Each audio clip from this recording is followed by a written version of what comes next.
Good morning. Good morning. Hello. Hello, my friends. Good morning. And welcome to day 7,462 of the Karen Reed trial. Today is Friday, June 28th, 2024, and we are in what feels like an eternity.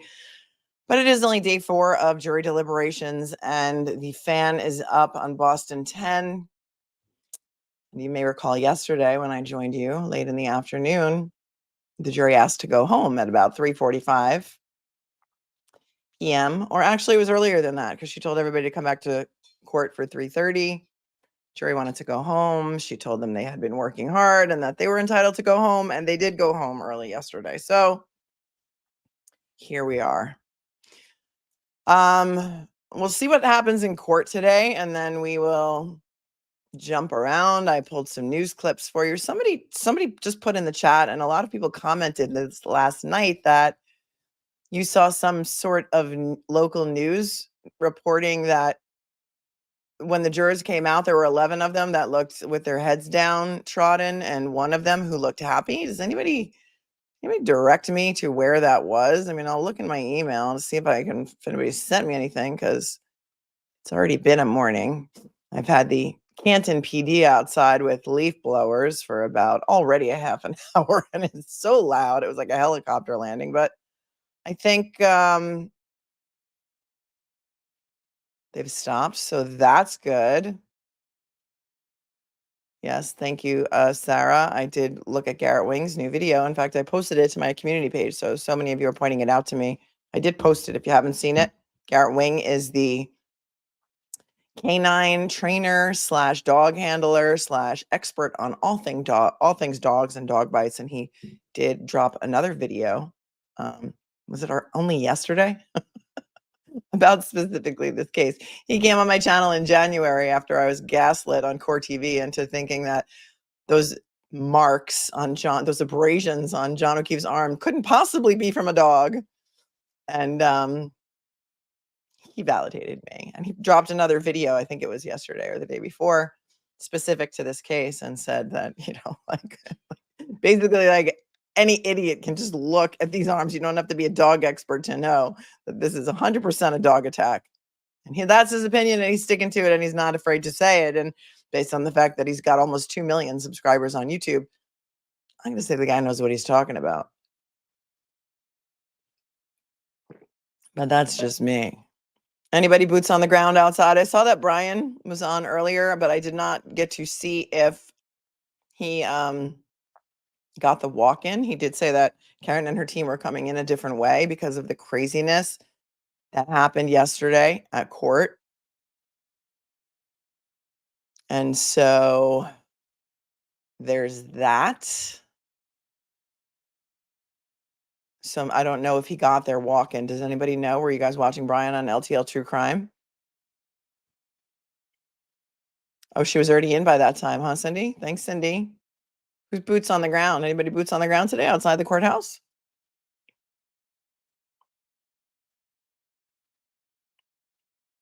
What happened yesterday? Yesterday, the jury wanted to go home. They came back to court. They sent a note saying, we want to go home. And the judge said, you've been working real hard. We're going to let you go.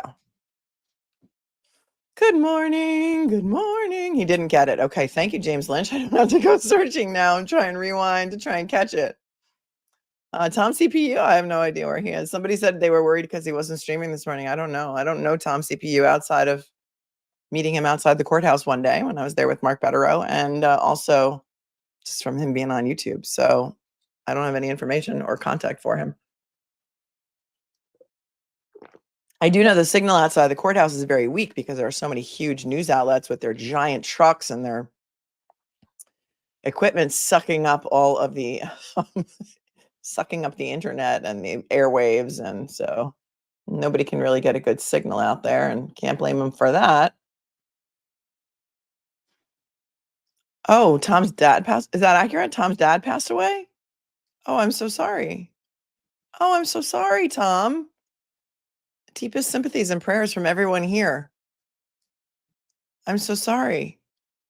Was it sudden? Oh, that's terrible.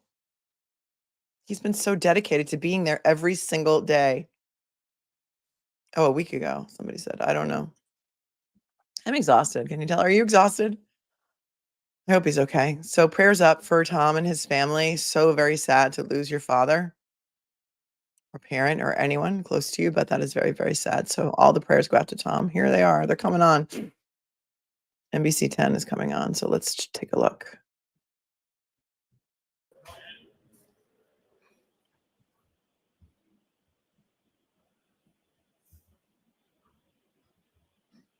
Judge has lipstick on this morning. Does she normally? Hear ye, hear ye, hear ye. All parties having anything to do before the Honorable First Justice Beverly Cannone, now sitting in the Dedham Superior Court within and for the County of Norfolk. Draw near, give your attendance, you shall be heard. God save the Commonwealth and this good court. Thank you. May be seated. Court now in session. Good morning, Your Honor. 22-117, the Commonwealth versus Karen Reed. Okay, good morning, counsel. Good morning, Ms. Reed. Good morning, jurors. Thank you for getting here promptly. I do have those 3 questions for you. Are you all able to follow the instructions and refrain from discussing this case with anyone since we left yesterday? Everyone said yes and nodded affirmatively. Were you also able to follow the instructions and refrain from doing any independent research or investigation into this case? Everyone said yes and nodded affirmatively. Did anyone happen to see, hear, or read anything about this case since we left yesterday? Everyone said no or shook their heads. With that, Mr. Foreman, I'm going to send you all back out. All rise for the court, please. Judge, follow me.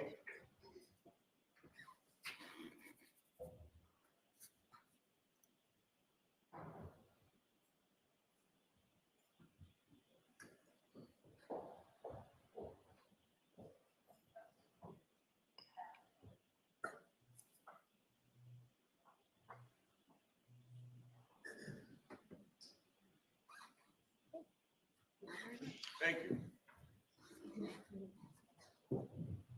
And that's it. She sent them out to deliberate. You are muted. They all look exhausted. Yes, yes, yes, they do.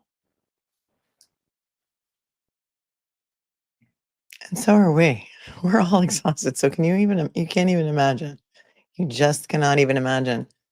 I'm hoping they come back with a verdict today because it's Friday. Next week is the holiday week. They probably would like to go and get some stuff done next week. Maybe some people have vacations planned. I have some news clips from yesterday that we can take a look at. This is from CVB Channel 5, where the reporter is reporting that Paul O'Keefe felt harassed yesterday. So let's play this.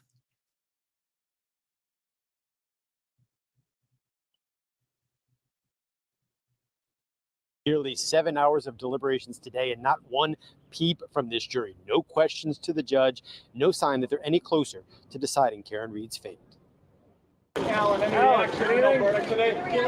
Feeling great, attorney Alan Jackson said as he led Karen Reed's defense team out of the courthouse and across a sealed-off street, following a 3rd straight day with no verdict. I actually drove in this morning holding on to my rosary beads, praying to God to hope that this verdict comes in. Reed left the courthouse for several hours. She hugged and posed for pictures with a boy who told her he has a similar medical condition as hers and that he deals with a bully. You're stronger than he is. You've been through more. It'll just prepare you for other things in life. I'm nervous for Karen, but I've also been praying and I'm hopeful that God is going to see the light. John O'Keefe's brother Paul and other O'Keefe family members are also waiting at the courthouse. They have not publicly spoken since the start of the trial. At the end of this 3rd day of deliberations, the judge thanked the jury. We appreciate everything you're doing. Former Massachusetts Attorney General Martha Coakley is not surprised deliberations have lasted this long, but says drawn-out deliberations do tend to favor certain outcomes. I think the longer it goes on, it would favor either a guilty verdict or a hung jury, which in a case like this might mean they just can't agree. Late today, I spoke with John O'Keefe's brother, Paul O'Keefe, and he tells me that he and his family were gathered at a nearby location here in Dedham today when, according to Paul O'Keefe, about 25 to 30 people showed up outside, many of them wearing pink, he said. And he says they started taking pictures and video of their family. He says the O'Keefe family felt harassed and intimidated. Deliberations resume tomorrow. You can't walk anywhere in town with. Turn that on. I was trying to drown out the leaf blowers. Okay, here. Another news clip from the same channel last night. Different reporter, same channel. This is Channel 5 in Boston, WCVB. You can't walk anywhere in town without hearing someone talking about this case. And for people who live and work here in Dedham, they're hoping a verdict is reached soon. I feel bad for everyone involved in the whole situation. It's just crazy. Ann Costello lives in Dedham. She says the last 2 months in town have been A nightmare. Yeah. I mean, I feel bad. I think the whole thing's just crazy, but going through the square is a nightmare. Getting anywhere is a nightmare. And I just can't believe that it's still going on. with a court case that's caught the attention of the town and seemingly the nation. Locals say it's bringing crowds. Traffic this way is really a nightmare. I could help whoever's next in line, please. Inside Dedham House of Pizza. This week of deliberations has been nuts. There's been lines outside the door. The Karen Reed case is more than just lunchtime conversation. It's bringing in business. This week, we're seeing an extra about 50 people, 60 people during our lunch rush, which is huge. Business has been very good. It's been busy. While everyone may have an opinion on the case, some business owners prefer to keep a low profile. Try not to insult anyone, disturb anyone, just trying to do our own thing, serve some bagels and get out of here. As the jury's third day of deliberations come to an end without a verdict, some are ready for a decision. I just hope it's over soon. And I hope whatever is supposed to happen happens and justice is served. Now, people I spoke with in town today tell me it's been an interesting 2 months watching this courtroom drama unfold in their backyard. Many telling me it's all anyone is talking about. Live in Dedham, Emily Maha, WCBB News Center 5. Okay, Emily, thank you. You can always stay up to date on this.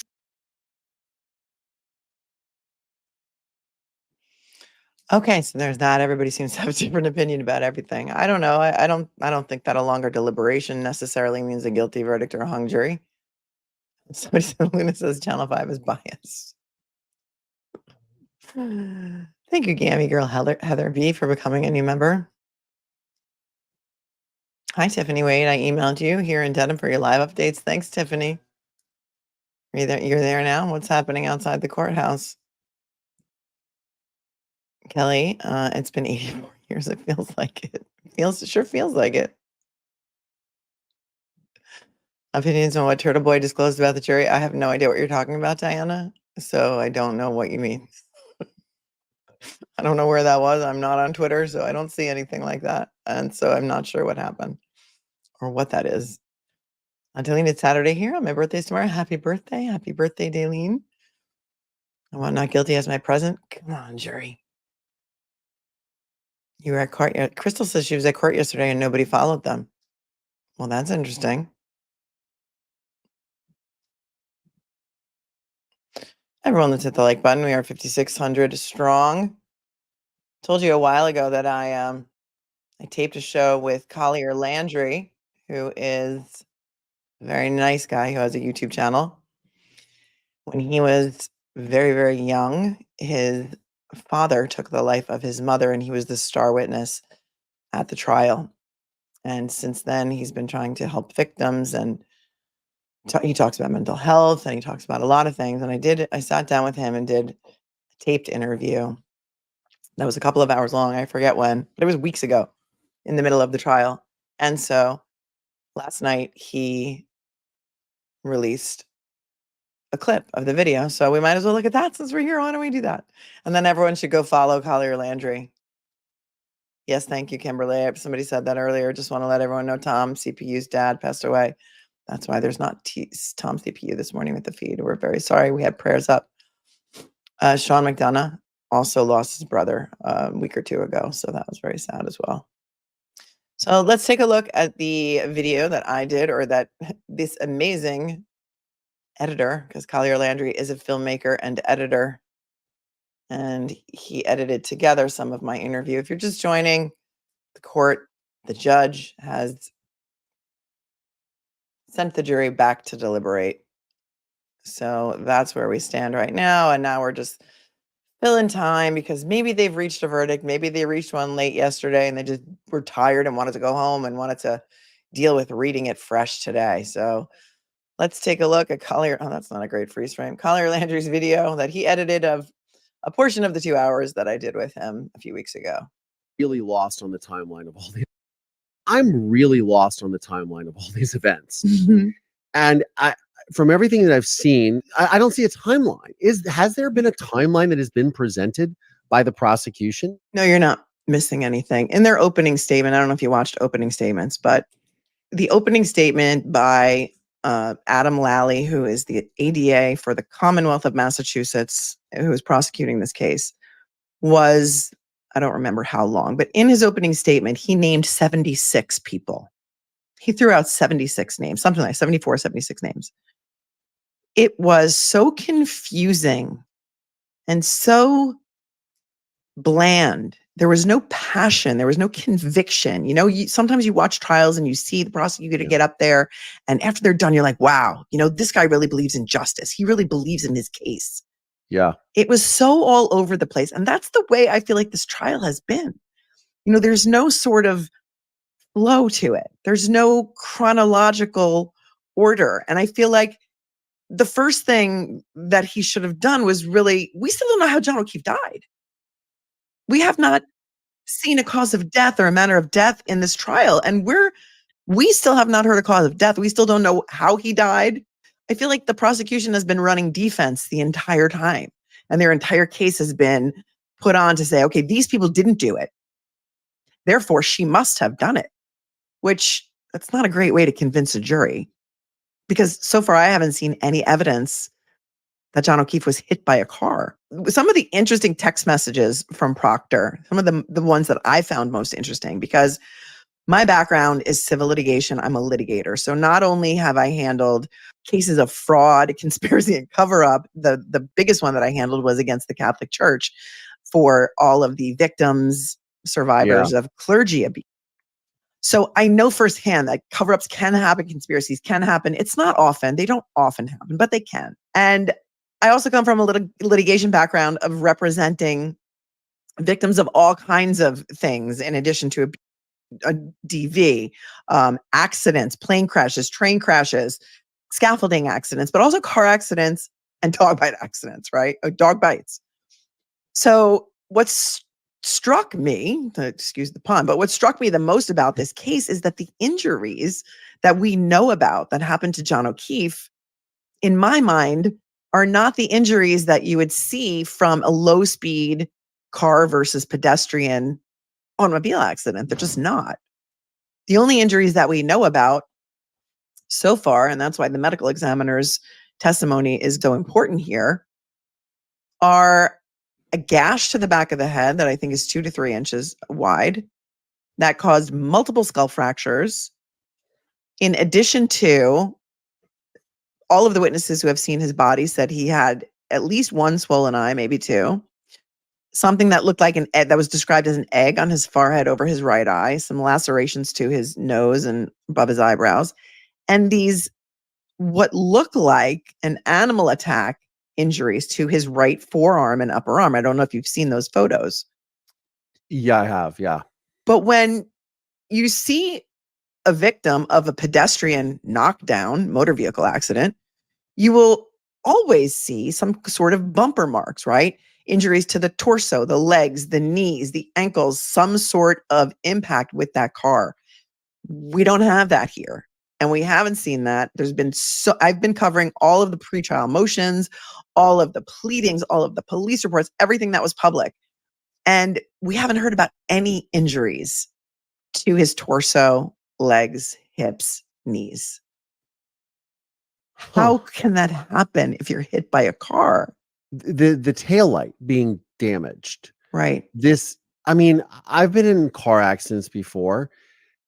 I have been rear-ended and my taillight hasn't been that damaged. What I don't understand either is where this whole theory comes in. And I know there's other people that have done, videos. Turtle Boy did this one where it was like 62 feet. And he was going 24. She was going 24 miles an hour going backwards. I don't know if that's what the prosecution has alleged or not, but That's what their opening statement said. You're exactly right.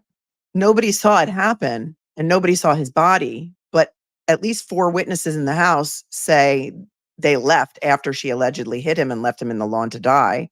And many of them were looking out the window the whole time, watching her car pull up, waiting for them to come in, seeing the passenger door open, then they all say he didn't come in the house.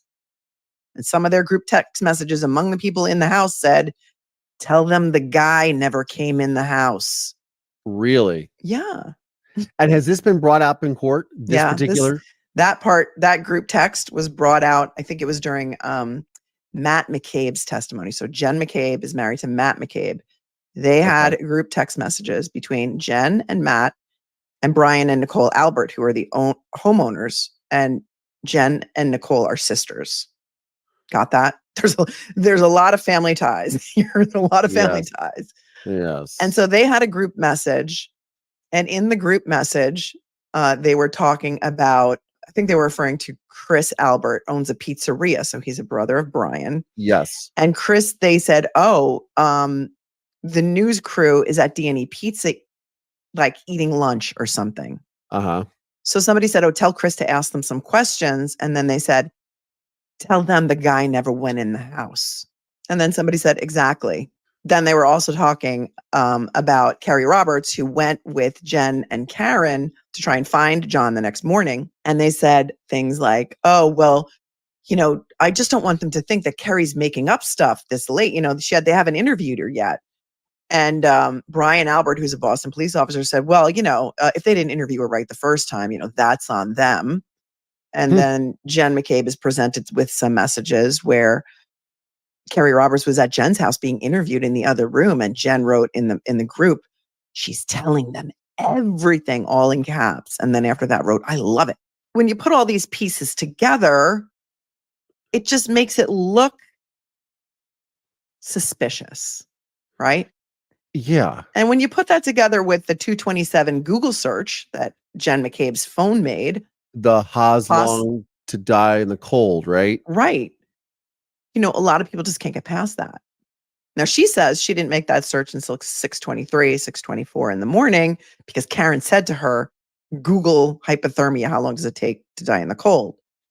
But we're going to hear from experts, from Celebrate, which is the gold standard of cellular forensics, who are going to come and say that search was made at 2:27. It doesn't revert back to a search tab that you opened when you make another search in the morning. Think of the floodgates of jails that are going to open and be like, okay, Celebrate convicted me. Now you have to let me out because it's not accurate.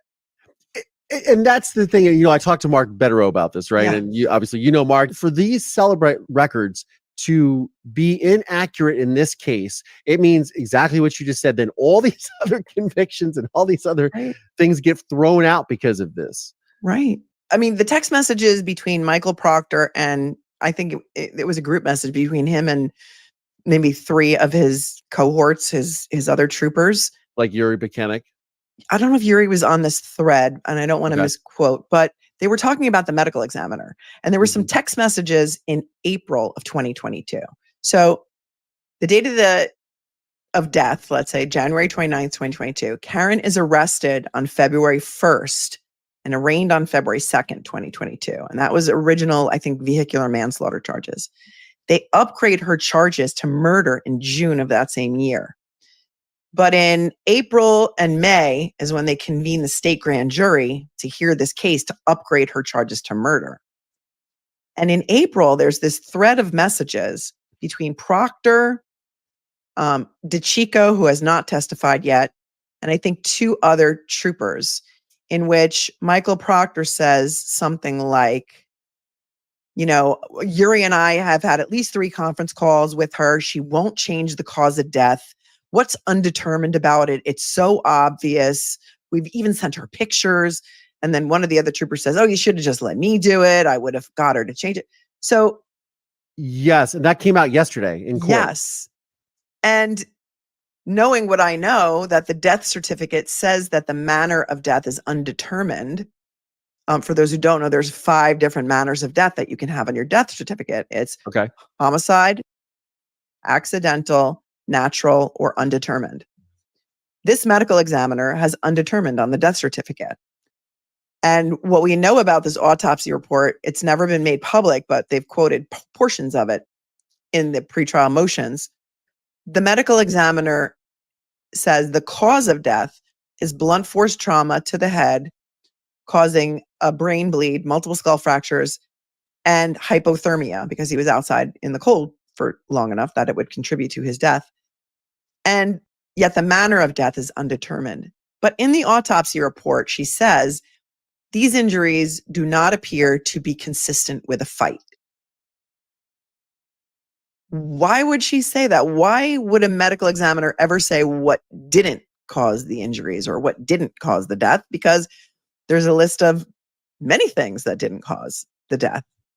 It's also not consistent with dying in a fire. It's also not consistent with a drowning. So when you put together that with these text messages from Proctor, it gives the appearance of perhaps leaning on the medical examiner to say something in the autopsy report or to change or amend the autopsy report in order to assist them with upgrading these charges to murder.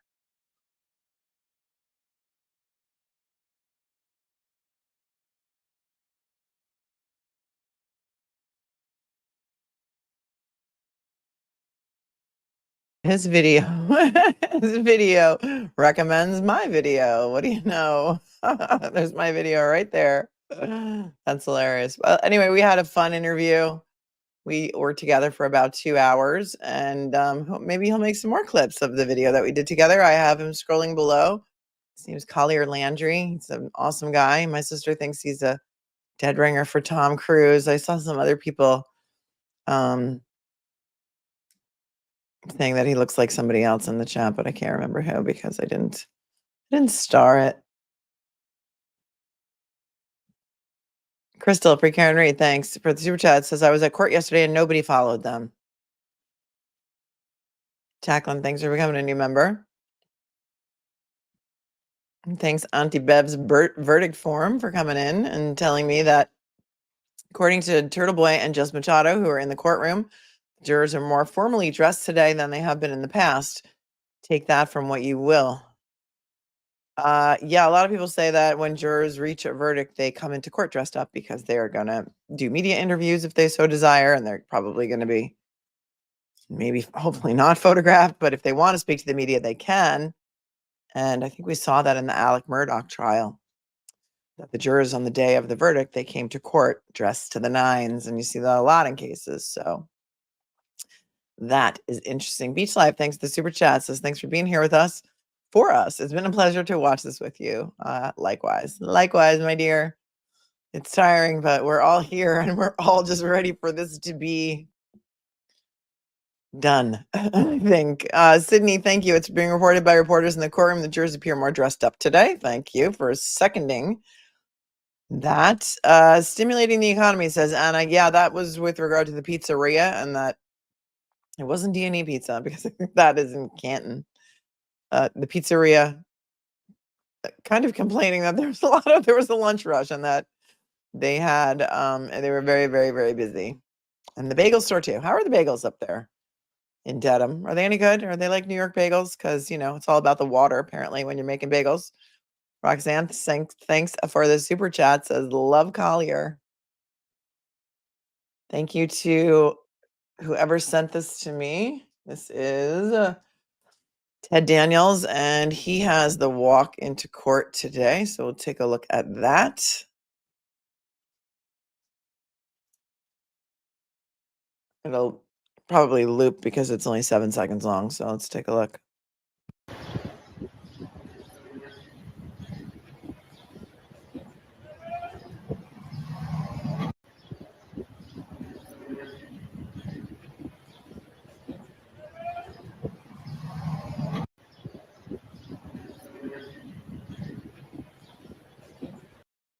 And that's the loop of the team, the defense team walking into court this morning.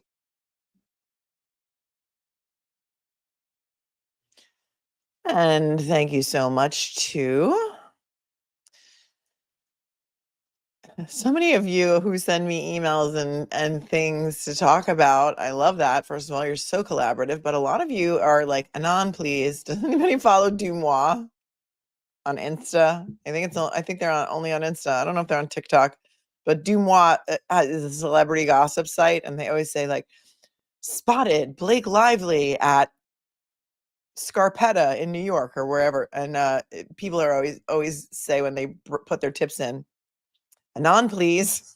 So a lot of you are Anon, please. So I'm not going to tell you who sent me this, but anyway, they said to read DUI guys tweet. This was from 3:30 yesterday. If you know the DUI guy, you know the DUI guy. He's the DUI guy plus on YouTube. He was in court at least once, maybe twice. His name is Larry Foreman. And yesterday he tweeted, I have a feeling that jurors are confused as to why Karen Reed was charged in the first place. Because if the evidence is really as lopsided as we think it is, and we know it is, the average juror is going to be wondering why the government brought the charges in the first place. And if the charges are brought in the first place, that means she must have done something, right? That's what the average juror is probably thinking. So what say you about that? That is interesting. It's an interesting thought. And we love Larry. We love Larry. Says SMG. Bond James says, hope not. But like jurors are lay people, right? They're not legal experts. They're not necessarily people who watch trials like 24/7, like so many of you do. They don't know as much about the case as so many of you do and I do from following this case and covering this case so long, pre-trial. We've seen all the police reports, all the investigative reports, those that exist, all the witness statements, all the motions. There were a lot of stuff in the motions that were not admitted to the jury that they don't know about. And so it's going to take them time to wade through all of that stuff. We know it because we know it. We've been studying it for so long. They've only been in there for how many hours? I don't know what the hour count is up to. Does anybody know? Does anybody know? A lot of people are saying that the jury's dressed up today. Oh, one of my daughters sent me this. I'm going to show you this. There's a woman on TikTok, but I don't really use TikTok, so I'm going to send it. I gotta see it another way. Hold on. And she does this PowerPoint presentation to her husband, and this is her shtick. She does videos where she talks about true crime and she's describing it to her husband. Let me see if I can find it by PowerPoint. And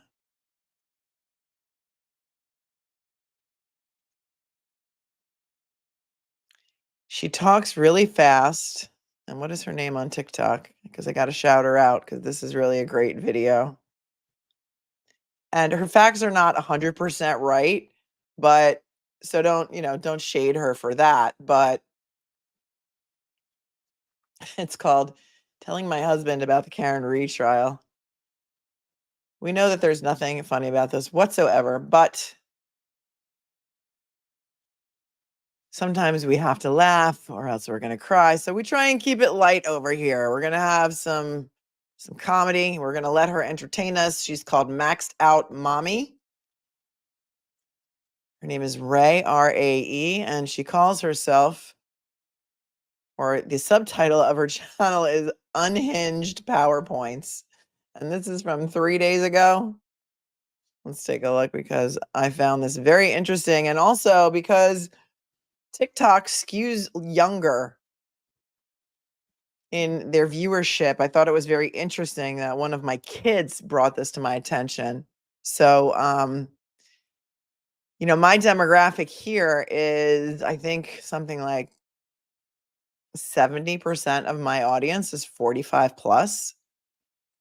And TikTok skews a lot younger. So the fact that people like Maxed Out Mommy, is that what I said her name was? Is bringing this to the attention of some younger folks, I think is good because they're seeing what this looks like firsthand. All right, let me know that you can hear this. We need to talk about the Karen Reed trial because they might have the verdict tomorrow and I might need your emotional support. Okay. First, the facts. Boston police officer John O'Keefe said in a snowbank outside of the house of another police officer. His name is Brian Albert. Very Wait, let's see if I can make it bigger. I don't think I can make it bigger because it's TikTok. So let me go off screen. Just can you hear it? Can you guys hear it? sad, very tragic. He was a good man. Karen Reed is accused of hitting him with her SUV and leaving him out in the pool to die. They were romantically involved. Yeah, the sound is low. I can't turn it up. Hold on. See if I can. Let me see if the Instagram sound is better.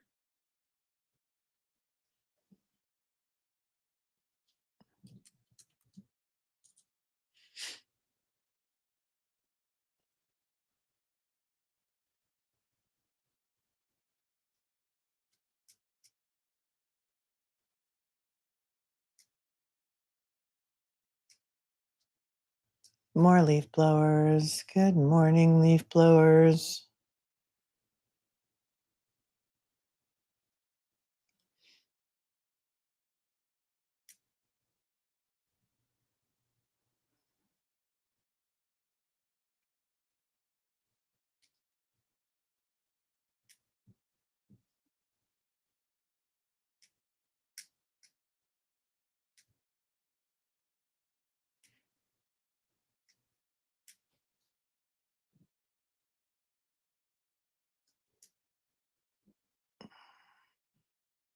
Talk amongst yourselves for a minute.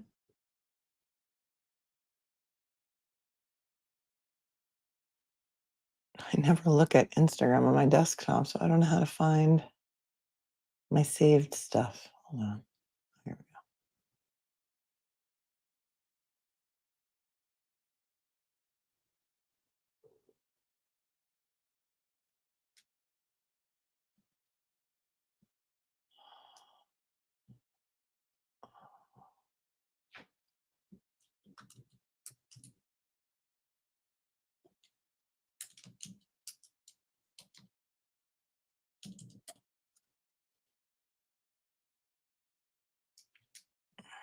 That ain't it, kid.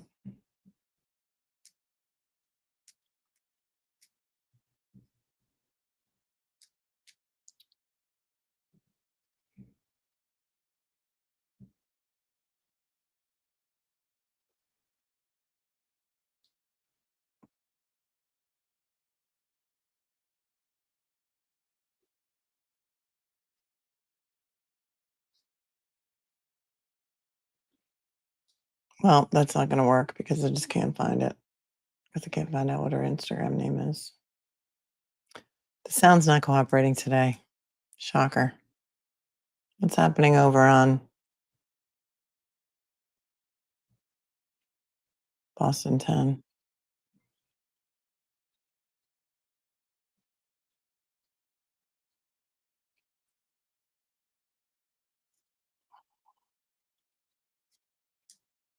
The fan. Only fans all the time. Only fans all the time. Somehow this is all Lally's fault, says Marcello. Yeah. Feels that way, doesn't it? Sometimes it definitely feels that way. People are talking about an Allen charge in here earlier. And what an Allen charge is. So an Allen charge is given to the jury when the jury comes in and says, we're deadlocked, Your Honor, we're never going to ever reach a decision. And basically what an Allen charge is when the judge says, listen, you need to go back in there. You need to come to a decision. We've spent a lot of time and money on this case, and you really, really, really need to go back and try and work it out. And I mean, sometimes it works. It's also known as a dynamite charge, according to something here that I'm pulling up. An Allen charge is named for the United States Supreme Court case, Allen versus the United States, in which the court approves such instructions in federal cases, but they also use them in state cases.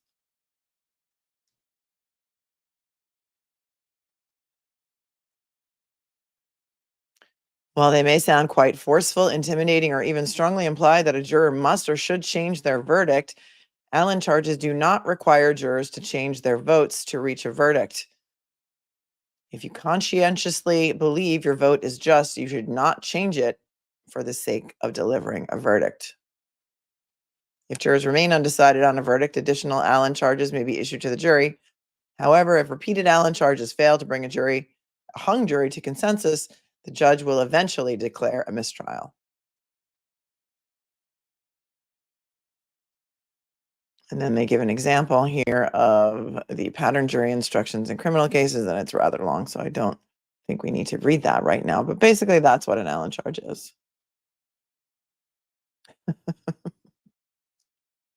Very funny.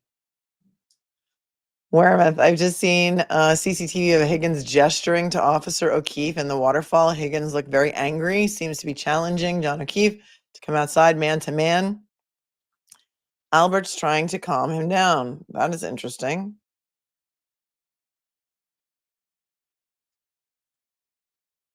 Somebody did point that out to me. I don't know where to find it. 13 Flags, thanks for becoming a new member. Welcome. Might have missed it, but how was the prom? The prom was very, very excellent. Thank you very much.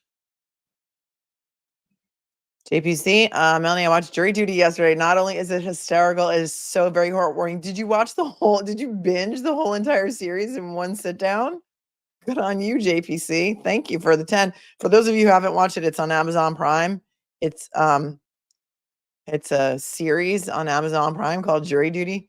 It's kind of like a reality show / candid camera type show where a guy comes in for jury duty and he thinks he's on jury duty and he thinks they're making a documentary about his experience on jury duty. But what he doesn't know is that everyone in the courthouse is an actor except for him. And they go through, I think it's like 8 episodes, maybe, right? JPZ, 8, 10 episodes. And it's hilarious. It's heartwarming. The characters are just like spot on. And James Marsden, the actor, plays like a really like D-bag version of himself. And he's also on jury duty with them. And it's so funny and so heartwarming. And what was so interesting about that show is that they had to, every day, they didn't know what this guy was going to do. So they had to pivot and it couldn't really be scripted. I mean, they had an idea about where they wanted to go with the storyline, but it would depend on how the character who was a real person behaved that day. And it was really fascinating to watch, I thought. And thank you for for liking my recommendation to go watch it because it's really, really, really funny. All right, her name is Maxed Out Rayleigh on Instagram. We'll see if we can get a better version of that video.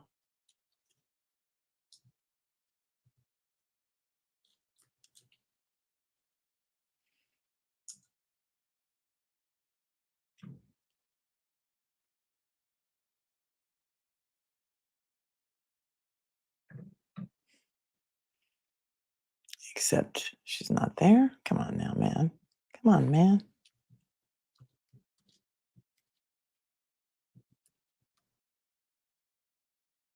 There we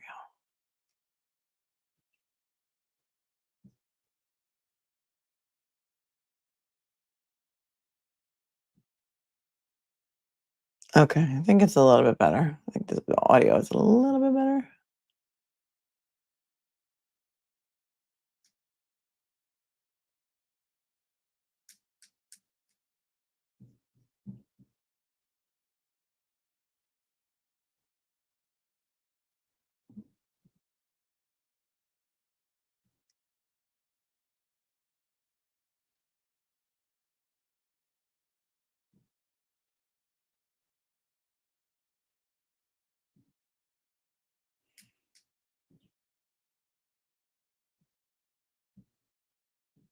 Okay.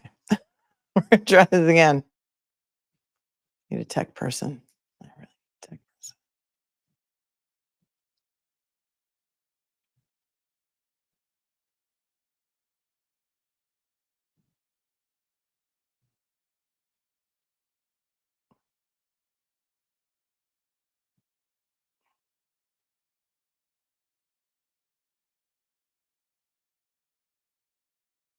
All right, let me know if this sound is better for you.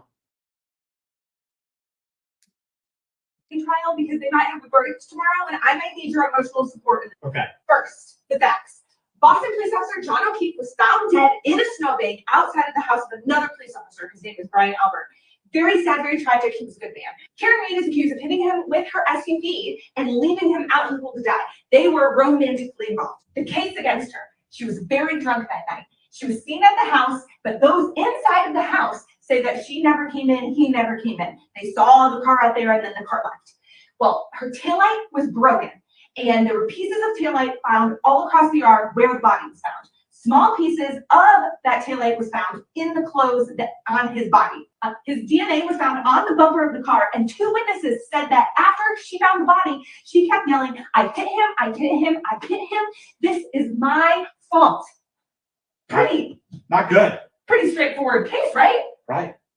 Wrong, Ryan.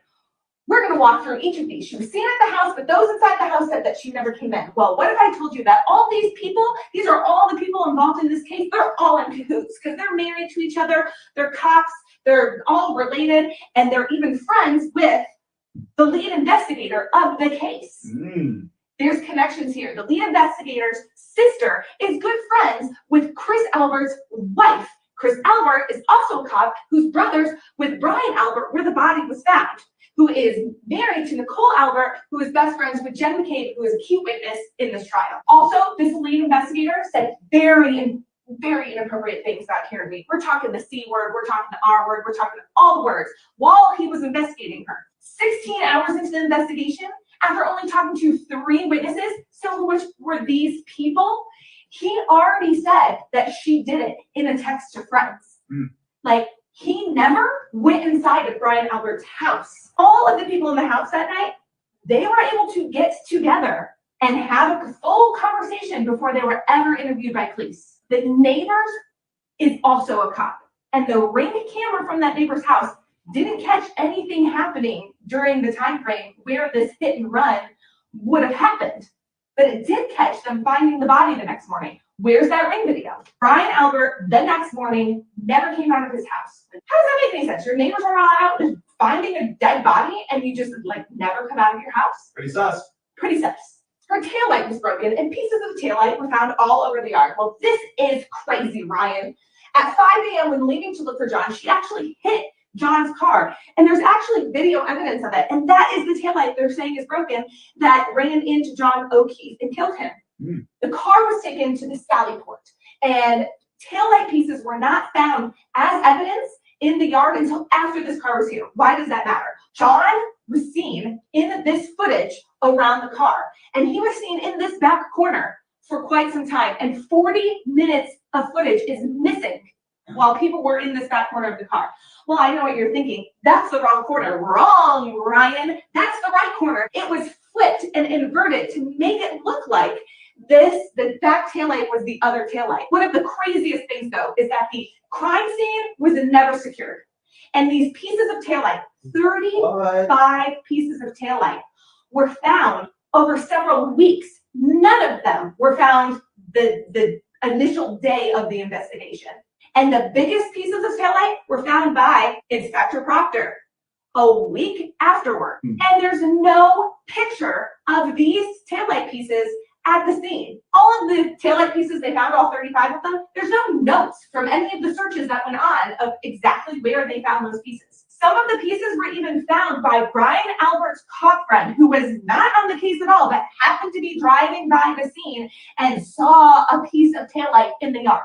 But what about the taillight that's found in his clothing? What if I told you that Trooper Proctor had that evidence of the clothing in his office for a whole week just drying out, and then he didn't turn it in for another 6 weeks? I mean, the chain of custody on evidence in this trial is just absolutely awful. Also, there was actually no taillight found in his blues, and the DNA that's found on the bumper was a piece of hair. They found an individual hair on the bumper. Hair, the person that was inspecting it said they just picked it up with a tweezer. It wasn't like stuck or anything. And the car had gone through a blizzard. Also to note, they used red Solo cups to collect blood and they stored it in grocery bags because they didn't know what else to do with it. Like they didn't have proper technique. And they used a leaf blower to try to find evidence in the snow. This crime scene was a joke. What about I hit him, I hit him, I hit him? She has said to this day that she was in shock. She wasn't saying I hit him, I hit him. She was saying, did I hit him? Did I hit him? And she had this moment of like, oh my gosh, did I hit him? And then she was saying it was my fault, my fault. She was absolutely in shock in this moment. There were several other witnesses there that said they never heard her say these statements. There was someone that said that she did say, did I hit him? There are no police reports from that day of her saying, I hit him. That's a little weird, right? To have 0 police reports of all these people saying, she said I hit him, I hit him. That it's just left out of the police reports. Very weird. Jennifer McCabe is the other one that says to this day, she said, I hit him, I hit him, I hit him. Well, guess what? That was not in her 200-page jury interview for the grand jury. Never said it until recently. She changed it to, she definitely said, I hit him, I hit him, I hit him. And you know what? We need to keep talking about Jenna McCabe. Jennifer McCabe searched at 2:27 a.m. Haas Long to die in cold. They didn't find his body until 6 a.m. and they're saying that he was hit around midnight. How did she magically search this at 2:27 in the morning? Now, the prosecution did bring on an expert that has said that this could have been done in an open tab and done later at 6 a.m. But then the defense also brought on an expert that said, no way, there's literally no way that this was not done after 2:27. She then searched it again at 6:24 after finding John. Then she deleted lots of calls. I'm talking like 30 calls. 2 screenshots she deleted, and she also deleted her searches. She says that she slept that entire night, but her Apple Watch data actually says that she was walking around all night. She also said that she saw Karen's SUV leave at 12:45, and they say that this is when she must have hit him. But Karen connected to John's Wi-Fi back at his house at 12:36. So there was no way that the SUV was still there at 12:45.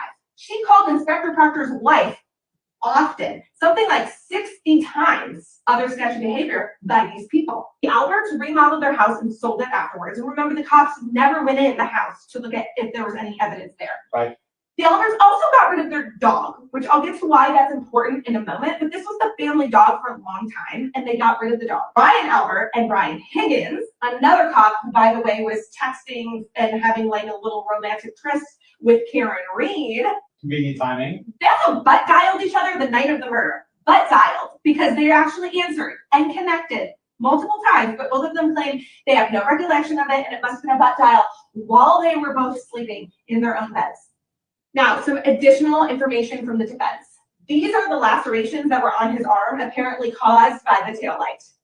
A lot of people say this looks like dog bites. He also had a very large laceration to the back of his head. He had black eyes and pretty much no bruising to the lower half of his body. The physics of this injury and the crash that they're saying happened makes no sense. John had Apple iPhone data showing him walking and doing a flight of stairs around the time he was supposed to arrive there. So there are a few rumors and conspiracies that are not a part of the trial. One is that Colin Albert, he's allegedly a drug dealer, and this is like a known thing in this small town, and he's a fighter. And that Brian Albert, the dad, is also a fighter. He actually is he is a professional fighter man. A boxer. A boxer. That's a good word for it. John O'Keefe submitted complaints about other cops and could have been implicating the Albert family in something. This is confirmed. He actually had submitted complaints. The dog that was given away was known to bite others. So there could have been a confrontation at the house in the basement that they remodeled and then sold. So what do you think, Ryan? Is there reasonable doubt? We need to talk about the Karen Reed trial because they might have a verdict tomorrow, and I might need your emotional.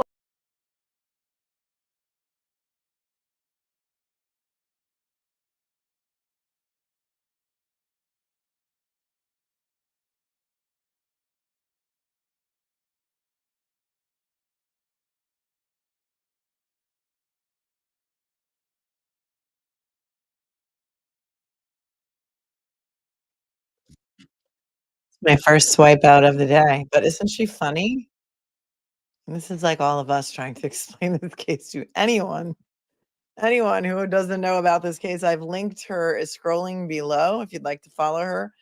Maxed Out Ray Lee on Instagram or Maxed Out Mommy on TikTok.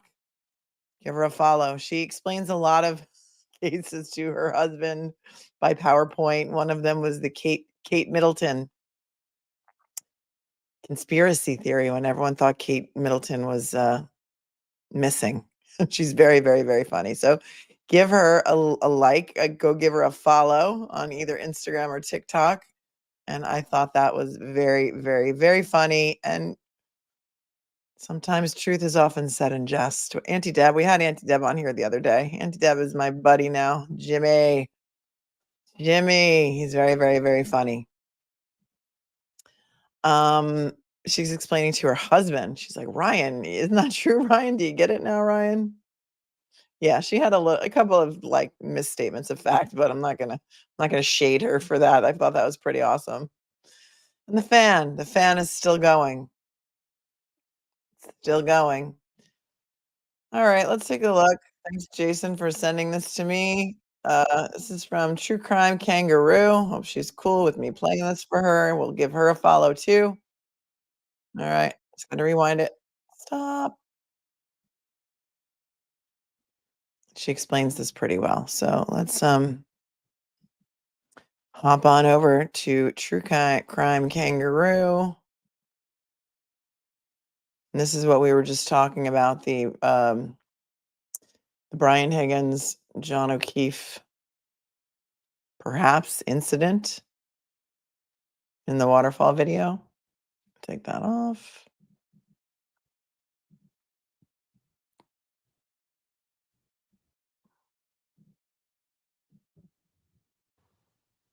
Chris Albert yanks at Brian Higgins' arm. Brian Higgins hollers out to John O'Keefe. They do make eye contact. Have a look. The full video is over on my channel. So chilling right before John O'Keefe loses his life. Chris Albert yanks at Brian Higgins' arm. Brian Higgins hollers out to John O'Keefe. They do make eye contact. Have a look. The full video is over on my channel. So chilling right before John O'Keefe loses his life. Well, let's see.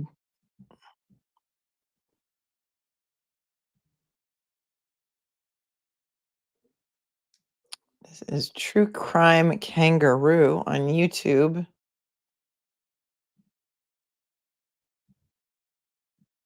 So here's the full video. This will be better. Thanks, Jason, for sending this over. Let me give her a shout out with a banner because she deserves it. All of these creators, I like to give everyone credit for their work because it's only fair.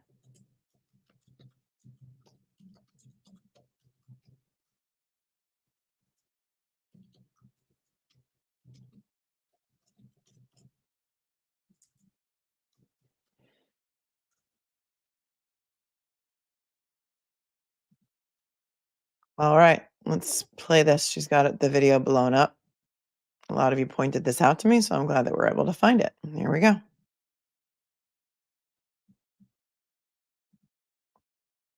I do not believe this was pointed out to the jury. This was some at-home sleuths that looked at this video a little bit more carefully. So let's take a look.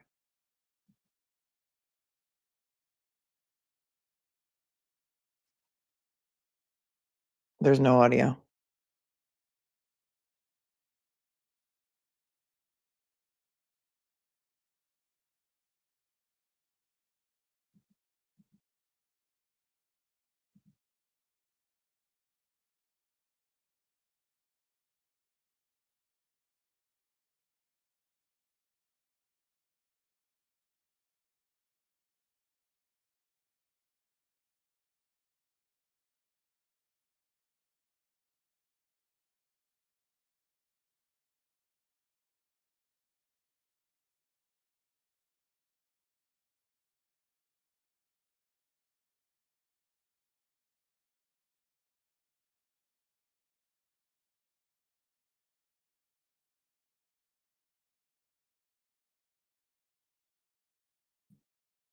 Interesting stuff, right? And that also recommends my video.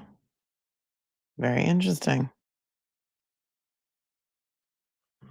So he says, wait, Jackson instructed the jurors to look at this video of Higgins gesturing to John to come here at 11:57 to 11:58. I think I have a better version of this. Hang on one second. Or at least one, maybe with some audio. Hold on.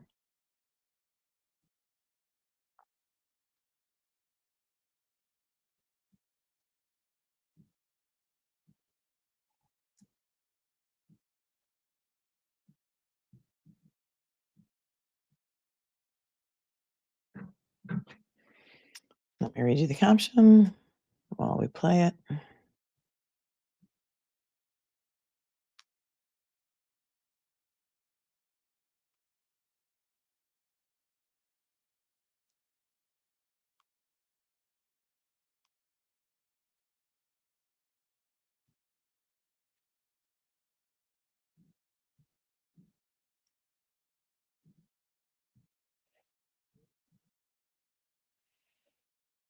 Okay, here's the caption. The caption is, again, I will never stop sharing this, and I'll never understand why it wasn't highlighted and played before the jury. The old man that walked around the confrontation was in a conversation with John immediately before, and then walked around it all and went outside and had a long conversation with Brian Albert, Brian Higgins, Nicole Albert, and Colin Albert. He knows. Furthermore, this tied the whole thing together like the end of a movie. It was the missing piece. They all lied and never mentioned it. Why? Jen McCabe was standing there talking to Karen. So, 11:32 p.m. Brian Higgins texts Karen Reed. Well, okay, this is at 11:57. 11:57 to 11:58. This is what we're going to look for. Brian Higgins gives John the middle finger, yells across the room at him, is held back by Colin Albert, gestures for John O'Keefe to come outside. 12:11 a.m. John walks out with the rocks glass and is seen for the last time alive as he heads to 34 Fairview. So we'll go on with the timeline after this because this is 11:57. So let's watch this. I don't think there's any audio. It's 1 minute and 47 seconds.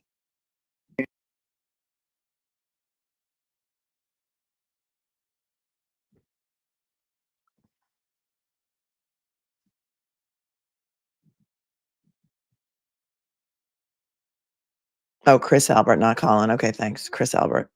It's at CA. No, sorry, it wasn't Colin. My mistake. It's CA. So it's Chris. So watch what's going on over here.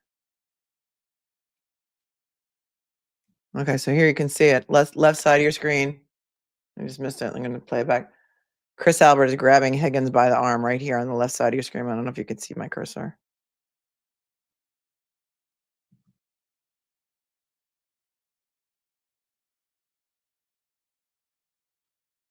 Right here.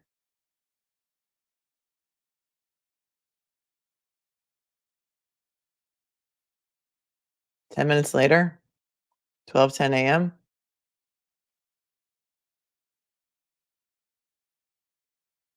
Here's John in the right upper right. I don't know who this man is.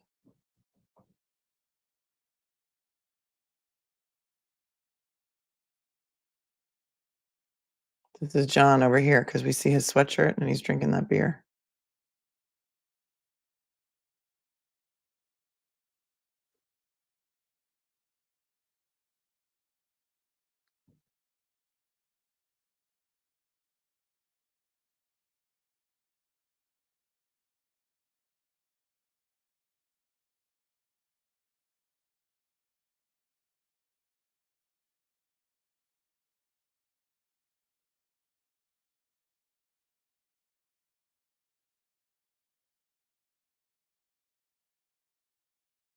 They say this is where he walks out with the glass. Can't see the glass in his hand there.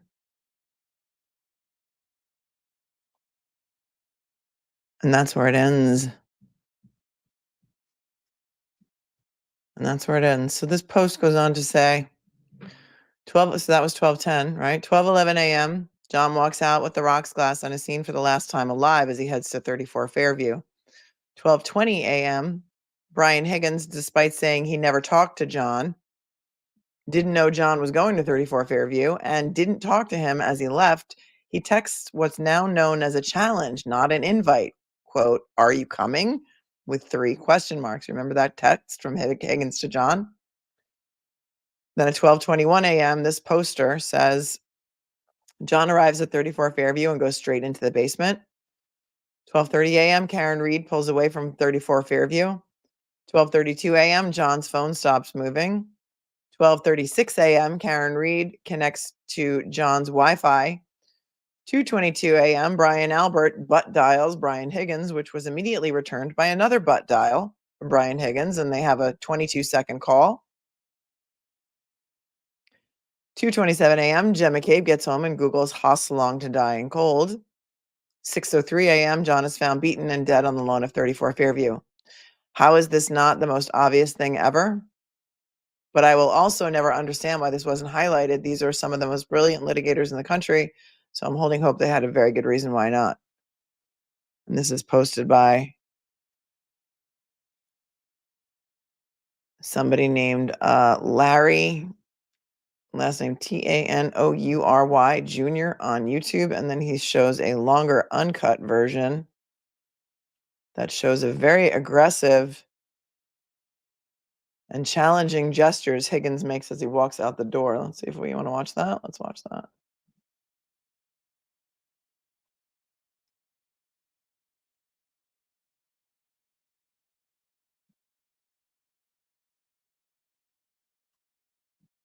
Let's watch that. We're here. Let's watch that.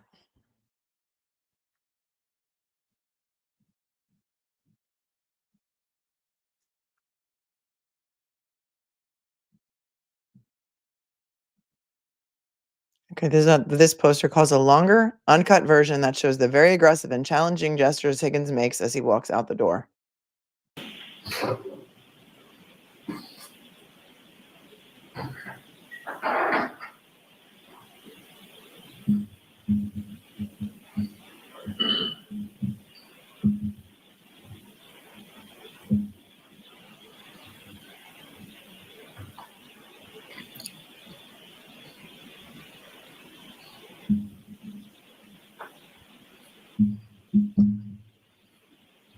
Ms. Gilman, if you could pause it there, play again for about 30 some odd seconds.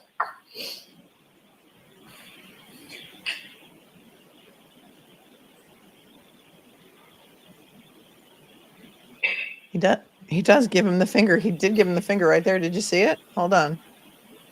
It's kind of hard to see because it's behind the timestamp, but just wait a second.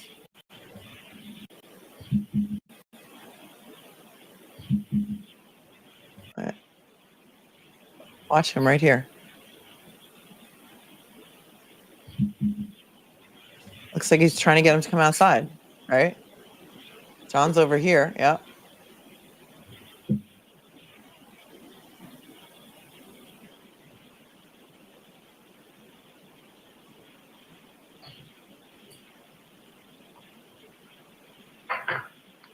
Thank you. Let's watch that again.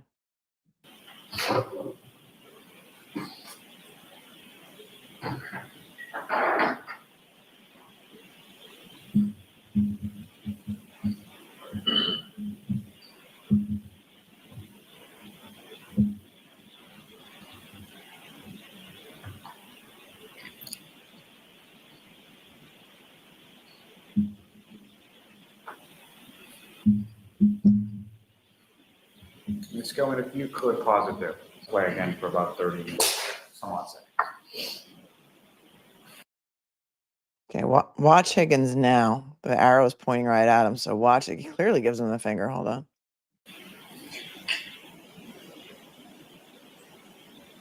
Right there. Right there. See it? He's leaning forward. You can see his hand in the air. It's hard to see with this stupid timestamp there, but I didn't notice that was this when it was played in court. And there's John.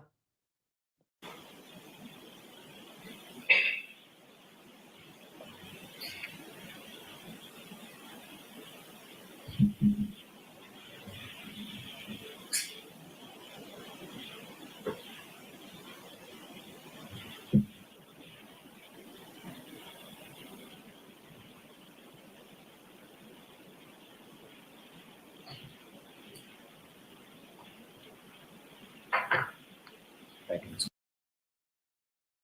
Interesting, right? I don't remember that when it was played in court. I definitely don't remember that.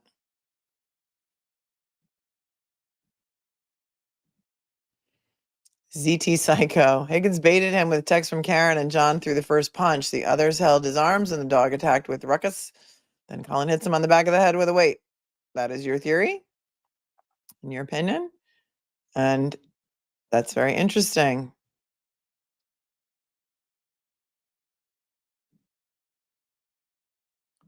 Thank you, Rochelle, for becoming a new member.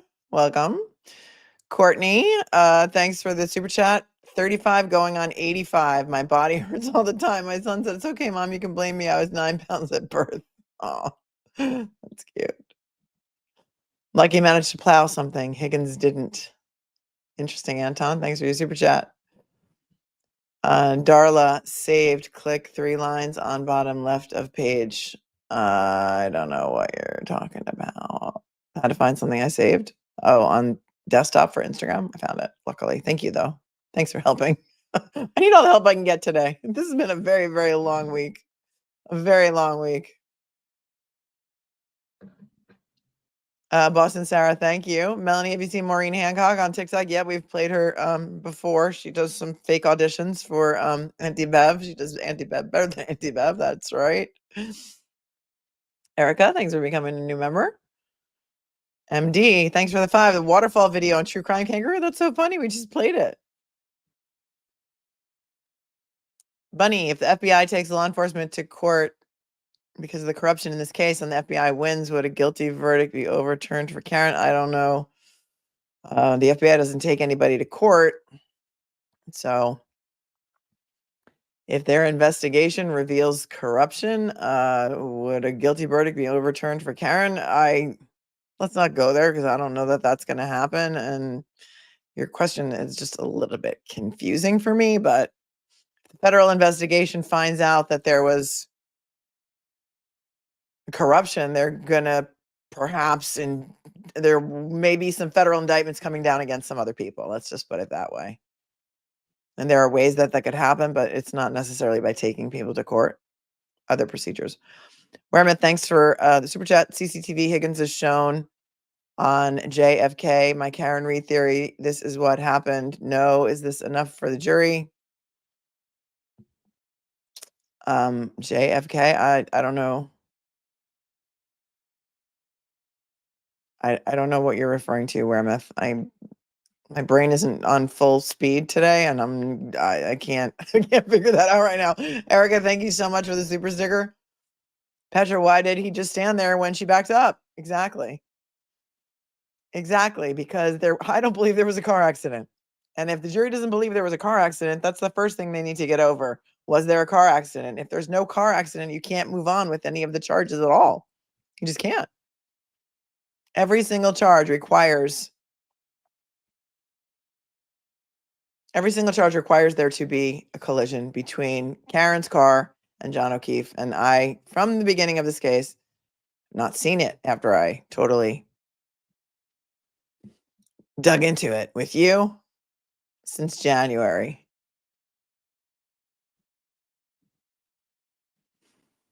Lulu 3680, thank you for the super chat. Have you seen As Get 3D renderings? Really shows you where his injuries should be based on the Commonwealth theory. I did watch a lot of those. Very well done. She does excellent work.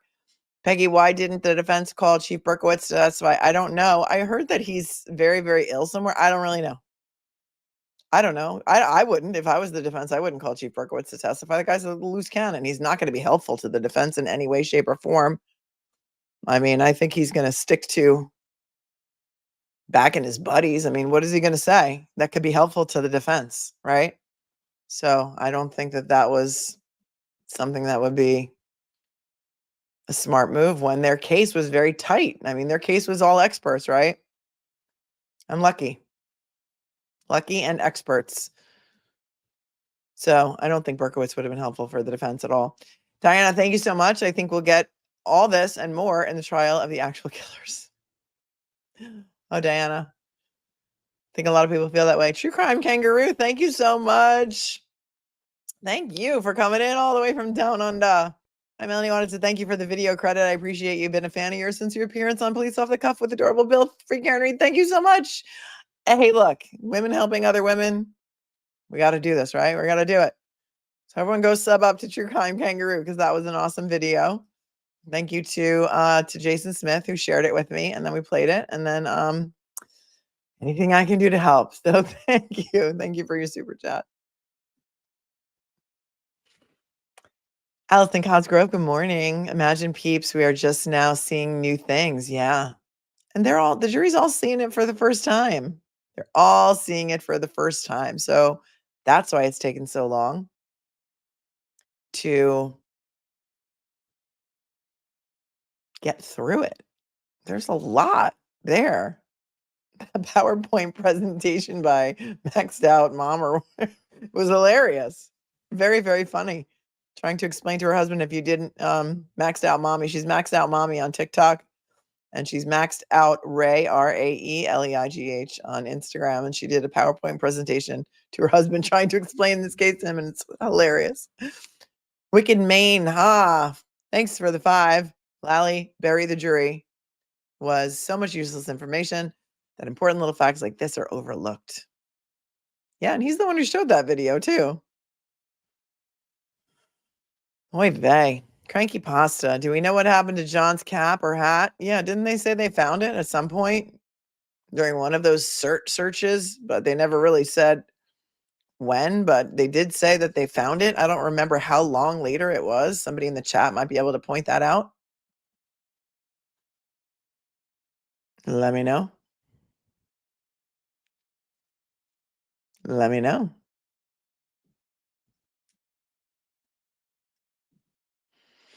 Thanks, I'm just a girl in the world for your super sticker. I appreciate you so. Fairy Raven, thanks. That didn't look like a glass. It was dark and bottle shaped. Yeah, it's hard to see what he's walking out with, but there's some video of him outside the bar, and it doesn't really look like a glass to me either. So I don't know, but it was never brought up. Sometimes I dig into things too deeply. Java time. Thanks. Today is day 34 of the trial. 34 Fairview. Is it verdict day at 227:40? That's a great point. Java time. Day 34. Wow. That's how little my brain is working today that I did not even make that connection, which I usually would. Thank you for that. That is a great observation. McFree Karen Reed, thanks for the 5. If the jurors are bussed in, how can any of them be pulled aside for immediate interviews? Is their contact information given out to reporters or anyone? No. Typically, well, remember Becky Hill? Remember clerk Becky Hill in the Murdaugh trial? Apparently she passed out business cards of media to the jurors after the trial was over or on the last day or before they even gave their verdict. So no, nobody gives out their contact information. That is sacrosanct and privileged and protected, hopefully. And they don't have to speak to the media. They can if they want to, but they don't have to. Jason, thanks for the 10. John should have gone home with Karen instead of going to Albert's. Reminds me of myself when I used to drink. Always wanted to keep partying. No bruising or fractures equals not hit by SUV equals not guilty. Jason, I see it too. And can somebody send me the Google Dropbox link? I thought somebody already sent it to me, and now I can't find out where. I don't remember where I put it, but there's a Google Drive link of all of the text messages between John and Karen that day, not just the cherry-picked ones. Fanbase at mlittlelaw.com, because I went through all of the text messages, and they were they pulled cherry-picked ones to show in court. And Jason, exactly what you're saying. Like, Karen didn't want to go out that night. She had a plumber coming. John got mad at her for hiring a plumber instead of letting him fix her plumbing. And he wouldn't answer her all day. And she's trying to make up because they had this fight. And he's like an avoidant. And he said something at one point during the text messages like, I just sobered up an hour ago. And then he tells her to stop calling because she's trying to make up with him. And then by whatever time he's going out to happy hour, he's like, oh, are you going to come and pick me up because Kurt can't drive me home? I need you to come and get me. And she's like, I'm waiting for a plumber. Then he gets mad at her. Then all of a sudden he wants her to come. And then she finally comes and she goes out with him for a little while. And then, of course, he wants to keep the party going, like you're saying, right? And she probably got really mad. Like, I came all the way here. Where does she live? Mansfield to Canton? How far of a drive is that? If somebody can tell me, I don't feel like mapping it right now. And then she goes home and his niece is there. So now he's alone with her niece and she's getting more and more angry. Like, I came all the way here. And all I want to do is go home. I'm not feeling well. And you need to drag us to this after party that I never wanted to go to in the first place. I can see it escalating to that point. And I can perfectly understand her voicemails And quite frankly, when they told us these were going to be such shocking and horrifying voicemails, I didn't think they were that bad. I think anyone who says they never left a voicemail like that is lying because it's relationships, right? Marcello, thank you so much for the super chat. I think Higgins fought with John, but the other Alberts or Colin, considering how much they wanted him out of reports, got in, and then the cover up happened. They would not cover up for Higgins only. Yeah, you may be right about that. I mean, that's an interesting point. He wasn't part of the inner circle, right? Or the small circle. Did the clock stop? Says Jason. I don't know. Did the clock stop? I'm relying on you guys. Shock and horror. Thanks, Marcello. El Raz, thank you for your super sticker. Swiffer, Dusty, Kitten, and Friends, thanks for the super sticker. Dreamer Thinker, thank you for the 10. Did you see the deep fake video of Alan Jackson and Karen Reed on a date night on Twitter? Very convincing and very fake. Shaking my head. It's a brand new day. No, I didn't. But if it's a deep fake, I would never play it. But listen, people are going to some very great lengths to silence people who have spoken out about this case and to trash everyone who happens to think that Karen Reed did not hit John O'Keefe with her car, because really that's what this is about. So does it shock me? No, but that's horrible. Ridiculous. And stuff spreads like wildfire over there. That's why I don't participate. I'm not going to participate in that nonsense. Like, why would you ever be on some sort of social media that doesn't allow you to control what people say about you and what you see? Like, it's just, ugh. Oh, Leandra, thank you so much for the 20 for cupcakes for the family. Pops, aka Big Dog, wanted to send his appreciation to you in the chat. Hi, Leandra's dad, and to all of his friends who watch. I know you guys are retired law enforcement and you are outraged. Thank you, Leandra, for sending a super chat on behalf of your dad. Good morning to wherever it is that you are watching from today, and thank you. El Raz, thank you for another super sticker. Franco Cimino from Italia. The ME testimony should have been sufficient to achieve reasonable doubt verdict. Mel, did I miss something? Ciao from Napoli. No, Franco, you did not miss anything. You are right there with me. I agree with you. There were 2 medical examiners who testified. 3, actually. One who did the actual autopsy, right? Irene Scordi-Bello, who testified that she couldn't tell what caused John O'Keefe's death on cross-examination. She could not determine the manner of death. She has it as undetermined. And then we heard from Dr. Marie Russell, who talked about, you're the best, Cherie. Dr. Marie Russell, she was also a medical examiner during the course of her very long career. She was also a dog bite expert who testified that those absolutely are dog bites to John's arm. And then we heard from Dr. Frank Sheridan, who was the chief medical examiner of San Bernardino County in California for many, many years, who opined that these injuries were not caused by a car and may very well have been caused by a physical altercation. So I agree with you, Franco, and thank you for your super chat. Yeah, that would be great. All right, hang on for 1 second.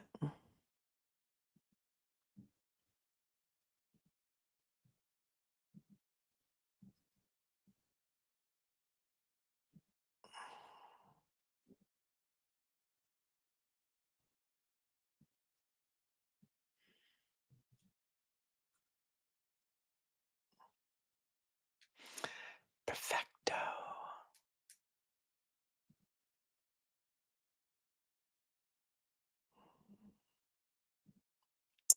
Kamala, thanks for the 5. I wonder if the jury is stuck on a DUI charge. There is no just DUI charge, though. There's not. Every single charge that they have to decide, it involves a motor vehicle accident. So without a motor vehicle accident, no charges can be,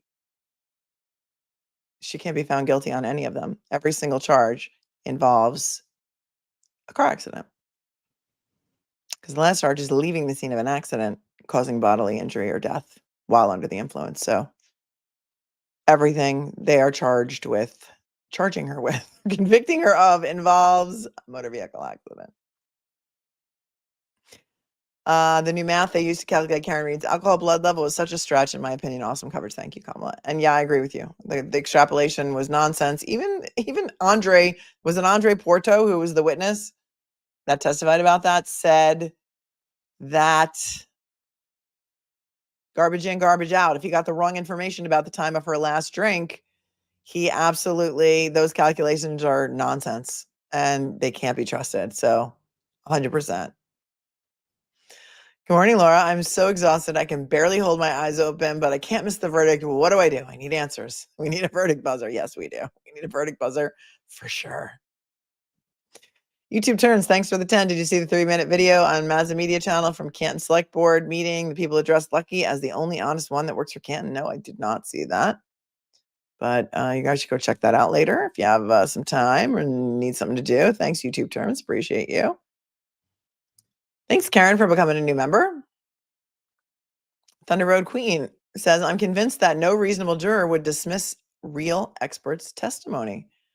You'd think, wouldn't you? Wouldn't you think?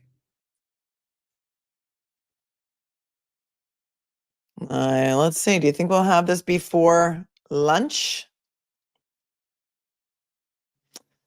Mike says, I work in Canton to Mansfield. Hold on a second. Let me see. You guys are moving very quickly through the chat here. 9,236 of you here. Please hit the like button. It really helps the algorithm, helps push out the stream. And that would be awesome. Mike says, I work in Canton. Canton to Mansfield is 20 to 25 minutes. Also, John's dad is a plumber, so I'm sure John knows plumbing. Yes. And she hired someone to go do it because she knew there was going to be a blizzard and she wanted to have she needed to have her hot water fixed before the blizzard came. So I understand why she didn't have him, fixing her plumbing because she was waiting for the plumbing. And we have a special guest who's here to join us. So it is your lucky day, my friends. It is your lucky day. We have Duty Ron coming in hot. You ready, Duty Ron? Do. Thank you for having me, Melanie. Ed's going to join us. He's got a lot to say about this. And I can't wait to have him on here with you because as soon as I text you, I texted him and I saw that he had asked me, ask Melanie for a link. I want to come up and talk. Yay. Yeah. Yay. Because I need, my voice is like shot. I need to break.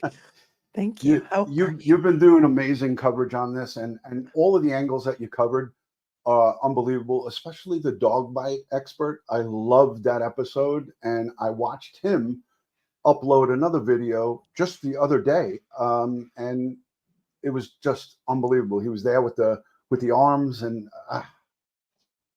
that was great that you reached out to him. Those prosthetic arms, right? Yeah. Yeah, it was Team Brittany turned me on to him. So yay, Team Brittany. Yeah. She's amazing. Yep. So yeah,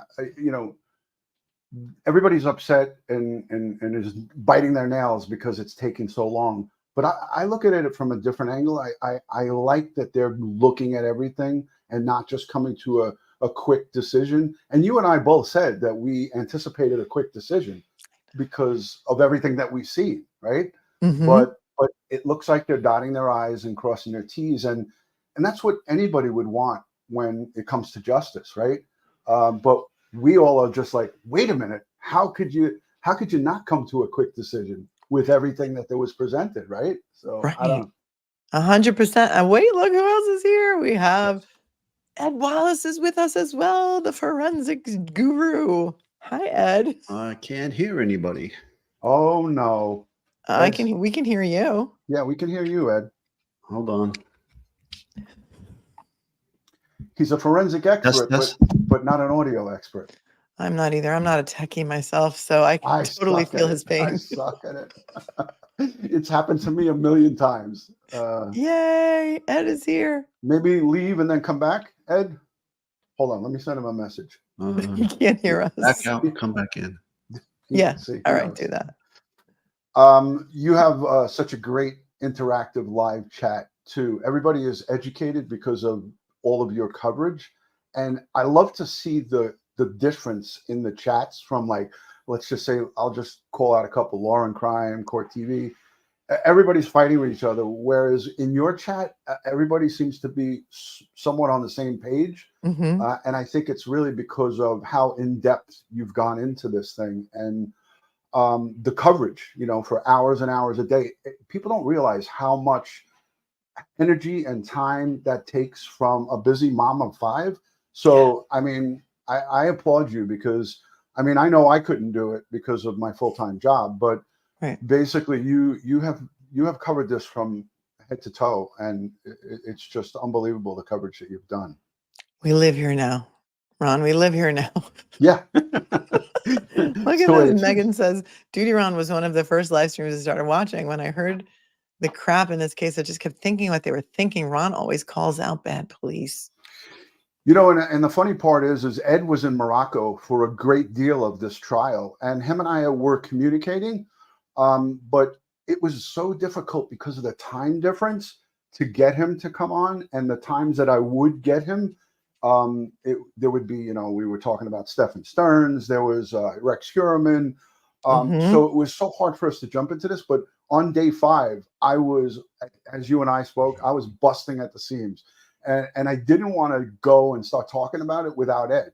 And that 6-hour, 5-hour time difference, right? It's 2:00 in the morning when I'm ready to go live at 8, 9 o'clock. So it's tough. Hey, Ed. I got you. All right. Can you hear us now? Yes. Like a Verizon commercial. Can you hear me now? Yes. Yes. Hey, good morning. Good morning, everybody. I've been screaming into a closet about this case for so long, and I've been dying to get you guys to talk about it with me. But, you were in an undisclosed location, and there's just so much wrong with this case, just from the very beginning when the Canton Police Department arrived on scene. So why don't you tell us your thoughts so that I can rest my voice for a little bit? Well, honestly, the more I look, the more I dig, the more I scratch, the more I'm getting upset with the whole thing here. And I'm calling on the feds to come in here and do a full-blown investigation of everybody involved in this, because it stinks to the high heavens. Okay. Way out of line, way out of protocol with all the procedures, and not just forensics, but in basic investigation 101. Okay. I re-looked yesterday at the testimony of the forensic analysts, at least 3 of them.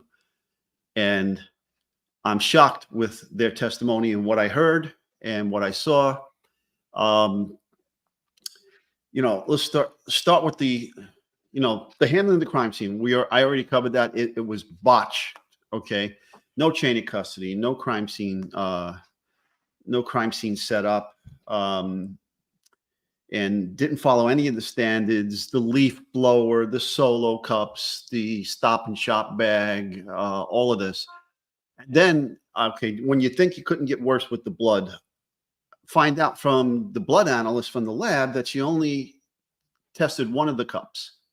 Mm-hmm. Because she was told, or she assumed, I'm not sure where she got this information, that all of that blood in those individual cups was part of one pattern, one big blood stain, and then separated into 6 cups, as opposed to being 6 separate blood stains collected in ice, which is what it looks like to me, and collected. And she only took 2 swabs, stuck it in one of the cups, and then she gave the rest of the frozen blood mix back to the Canton Police Department. Mm-hmm.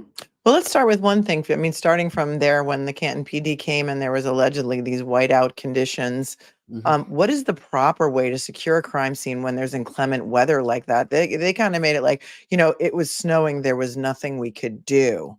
Well, that's just total horseshit. Okay, there are protocols and procedures for this. You go get your crime scene tents. We have pop-up crime scene tents with sides. Okay, side panels. And yes, it's windy. Yes, it's snowing. It's blizzard condition. But you can tether the sides down with weights, and you can tether the sides down with rope and tent pegs. Okay, I've done this. Can I ask you one thing, Ed? Yeah. They make crime scene evidence collection tents that can withstand 50, 60 mile an hour winds because they're vented, right? I mean, Yes. a lot of people have asked the question, and we heard from the Canton police lieutenant that it was too windy. They kept going around about this inclement weather. And again, you call horseshit on that. And I'm sorry, Melanie, I know that this is not a cursey channel. That's all right. But the bottom line is that they just used every excuse in the book. And I feel that the blood was only tested a little bit because you know this, Ed. A lot of these investigators on crime scenes, they tell the crime scene experts that come on there their narrative of what they want to feed to them. And Ed, you told me this early on. You never ever let that sway you in your evidence collection, correct? Right. You have a detective or an investigator come up to me when I get on scene because they did some preliminary investigation. They did some canvassing. They're shaking hands with doorknobs and interviewing people, but not in this case. Okay. They're not doing the standard. They didn't recover any of the video footages from along the route there that they could have gotten. All these homeowners videotapes, like the Connecticut State Police did in Troconis case, tracking down all of these videotapes along that route to verify, the vehicle movements in here. Okay. They didn't do any of that. Okay. They didn't do, they didn't get consent to search the Albert's house. They didn't attempt it. They didn't get a warrant. They didn't do any of those things. Okay. Let me ask you that question because so many people have brought this up. Dead police officer on the lawn of another police officer. Is there reasonable cause? Is there probable cause to get a warrant to look inside that house? Now, I said initially that I didn't know that they had reached probable cause to get a warrant.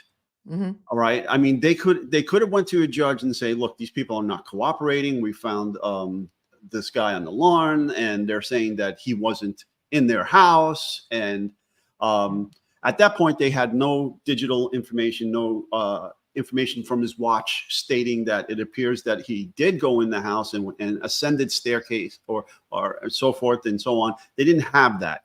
Okay. But later they did. Okay. So there's no excuse for at another time trying to establish probable cause and get into that house. Okay. They're looking at the damage to the clothing of Mr. O'Keefe. Looking at that and then looking at the injuries to the skin. Nobody thought maybe a dog was involved here, maybe an animal was involved here. Maybe no one thought to try to safeguard this. Like, look, this was what I would have done. Okay, let me just back up. I get called out on this. Boom. But there was no crime scene people there yet, right? I get called out on this. Okay, I immediately rope off the crime scene. Okay, I'm going to go out into the street and give myself a good buffer area out into the street. I'm going to close that street down. Okay, I'm going to take it over. I'm going to set up a command tent. I'm going to put a tarp floor down, put up my tent, put up my side walls, anchor everything down so that the bad inclement weather cannot blow my tent away.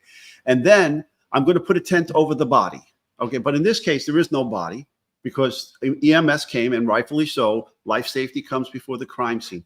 But somebody should have, we used to call them the chalk ferry, right? They would come out and chalk the body. Okay. Right. Okay. Right. Well, there's no reason to chalk the body if the body's still there. But if the body's leaving to go to the hospital, you chalk the body, outline the area where the body was left. Nobody did any of that here. Nobody did. Now, once they've done that, I'm going to put a tent over that main area. All right. And secure that tent. Okay.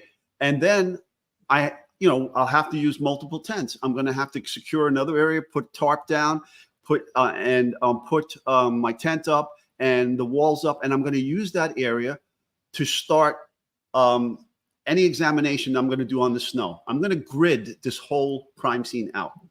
10 by 10 grids, because those are the size of the tents we have. Sometimes we have 12 by 12. So I may do 12 by 12, depending on what size tents we're using, right? So you grid the whole thing out, and you're going to put tents over these grids one at a time. You're going to move them because you may not have enough tents, right? You're going to move them when you do grids. So when you put it over the first grid, what do? You get clean shovels and clean 5-gallon buckets, okay? You're going to shovel the snow up into the buckets.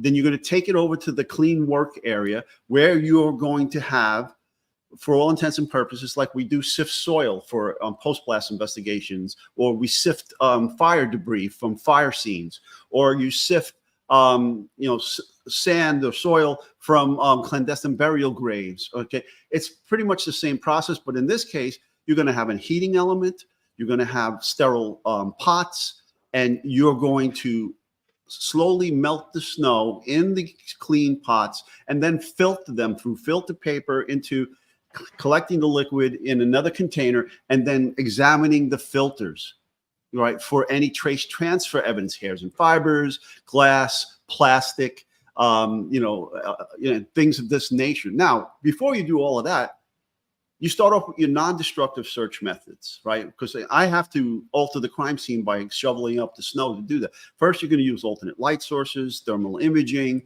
metal detectors if that's required. Okay, depending on what we're looking for here. They did none of this. And they didn't even start with photography. And you Right. said to me yesterday, what about looking for impressions in the snow leading back to the house, Right. leading to the body? Nobody even checked any of that. Right. And no long range, no medium range, no close-ups. Now, medium range and close-ups are supposed to be done with evidence numbers and scales and without them. None of that was done here. Okay. Where are the photographs for all the plastic lens parts that Proctor found?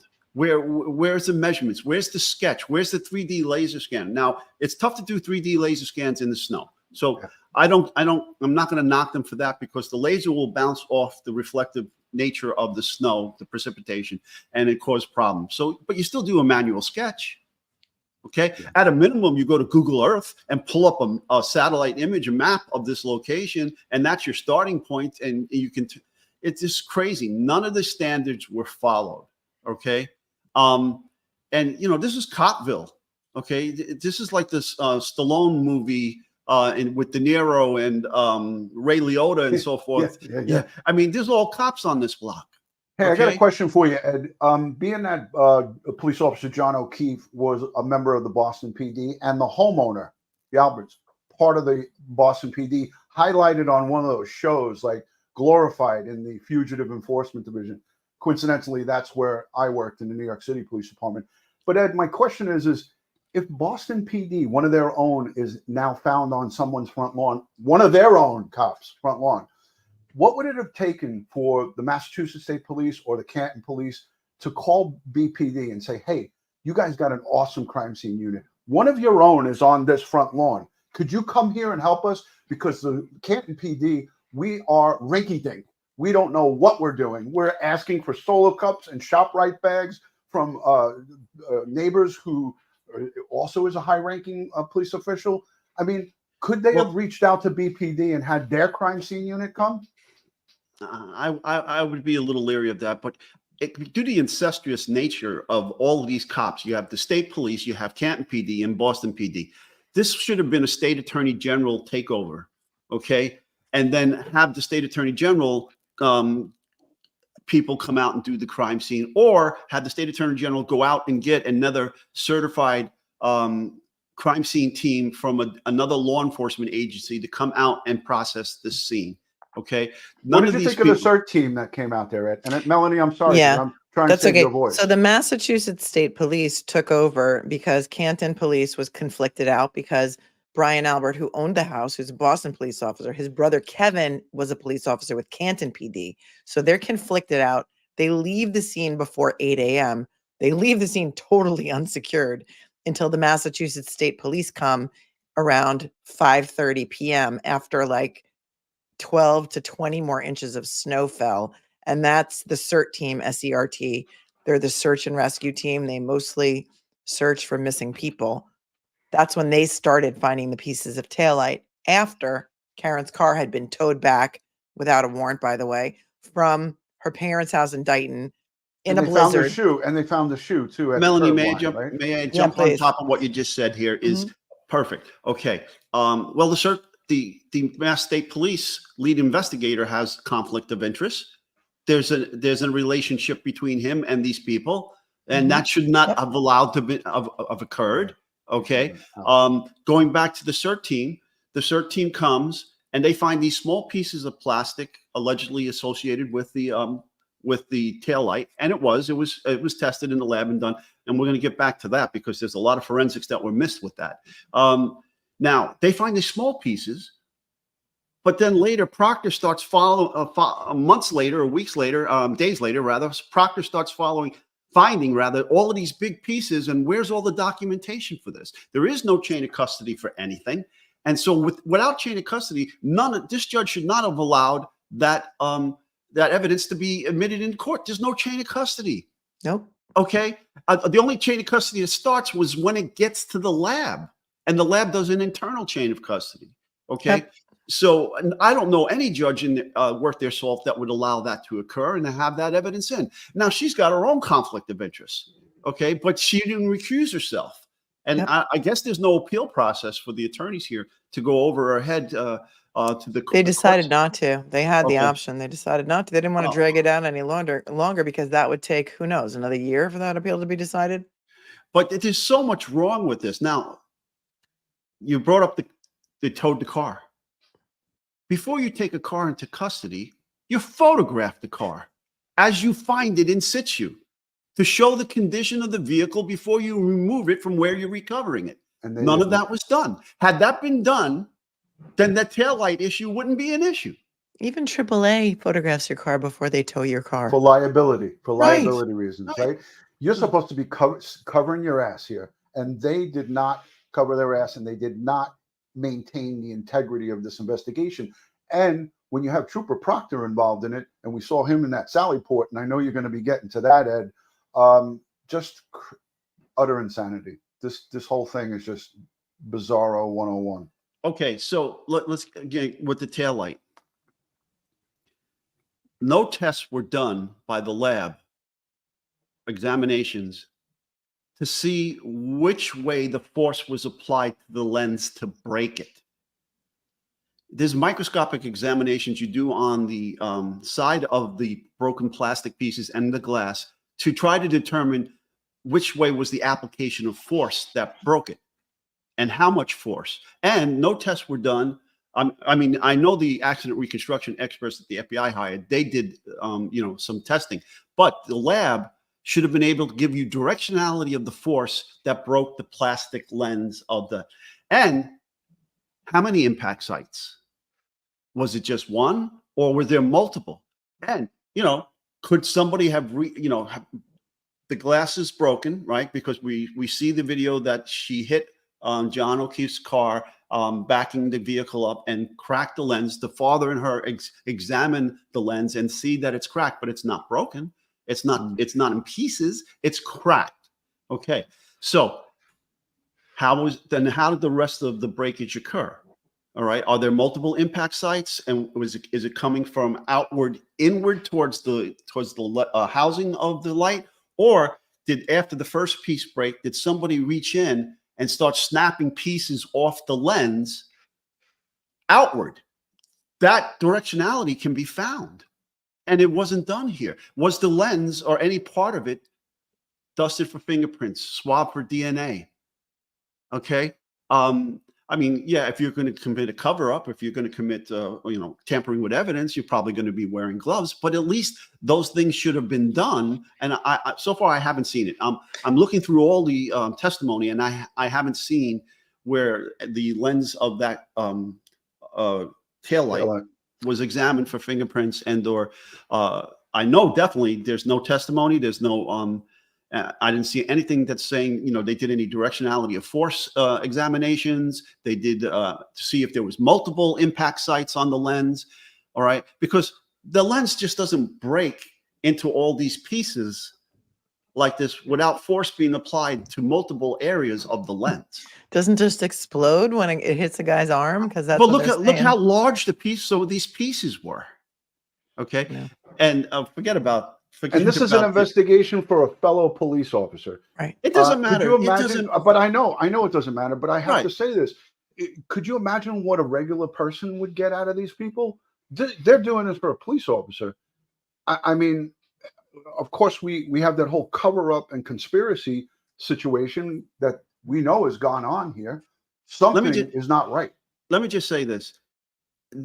When it comes to forensics and processing crime scenes, there's no difference if the victim is a police officer or if the victim is an average Joe citizen. To me, I mean, it hurts me That's more how it should be. because I know the person is a cop, and it hurts me more because I know that that person was out there doing God's work and trying to protect that community when they may or may not. But this is an off-duty incident, and that's another thing.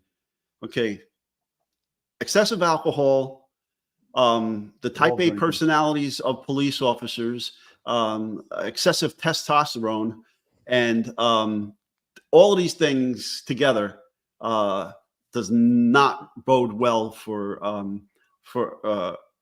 what happens later. Okay, I've seen it time and time again.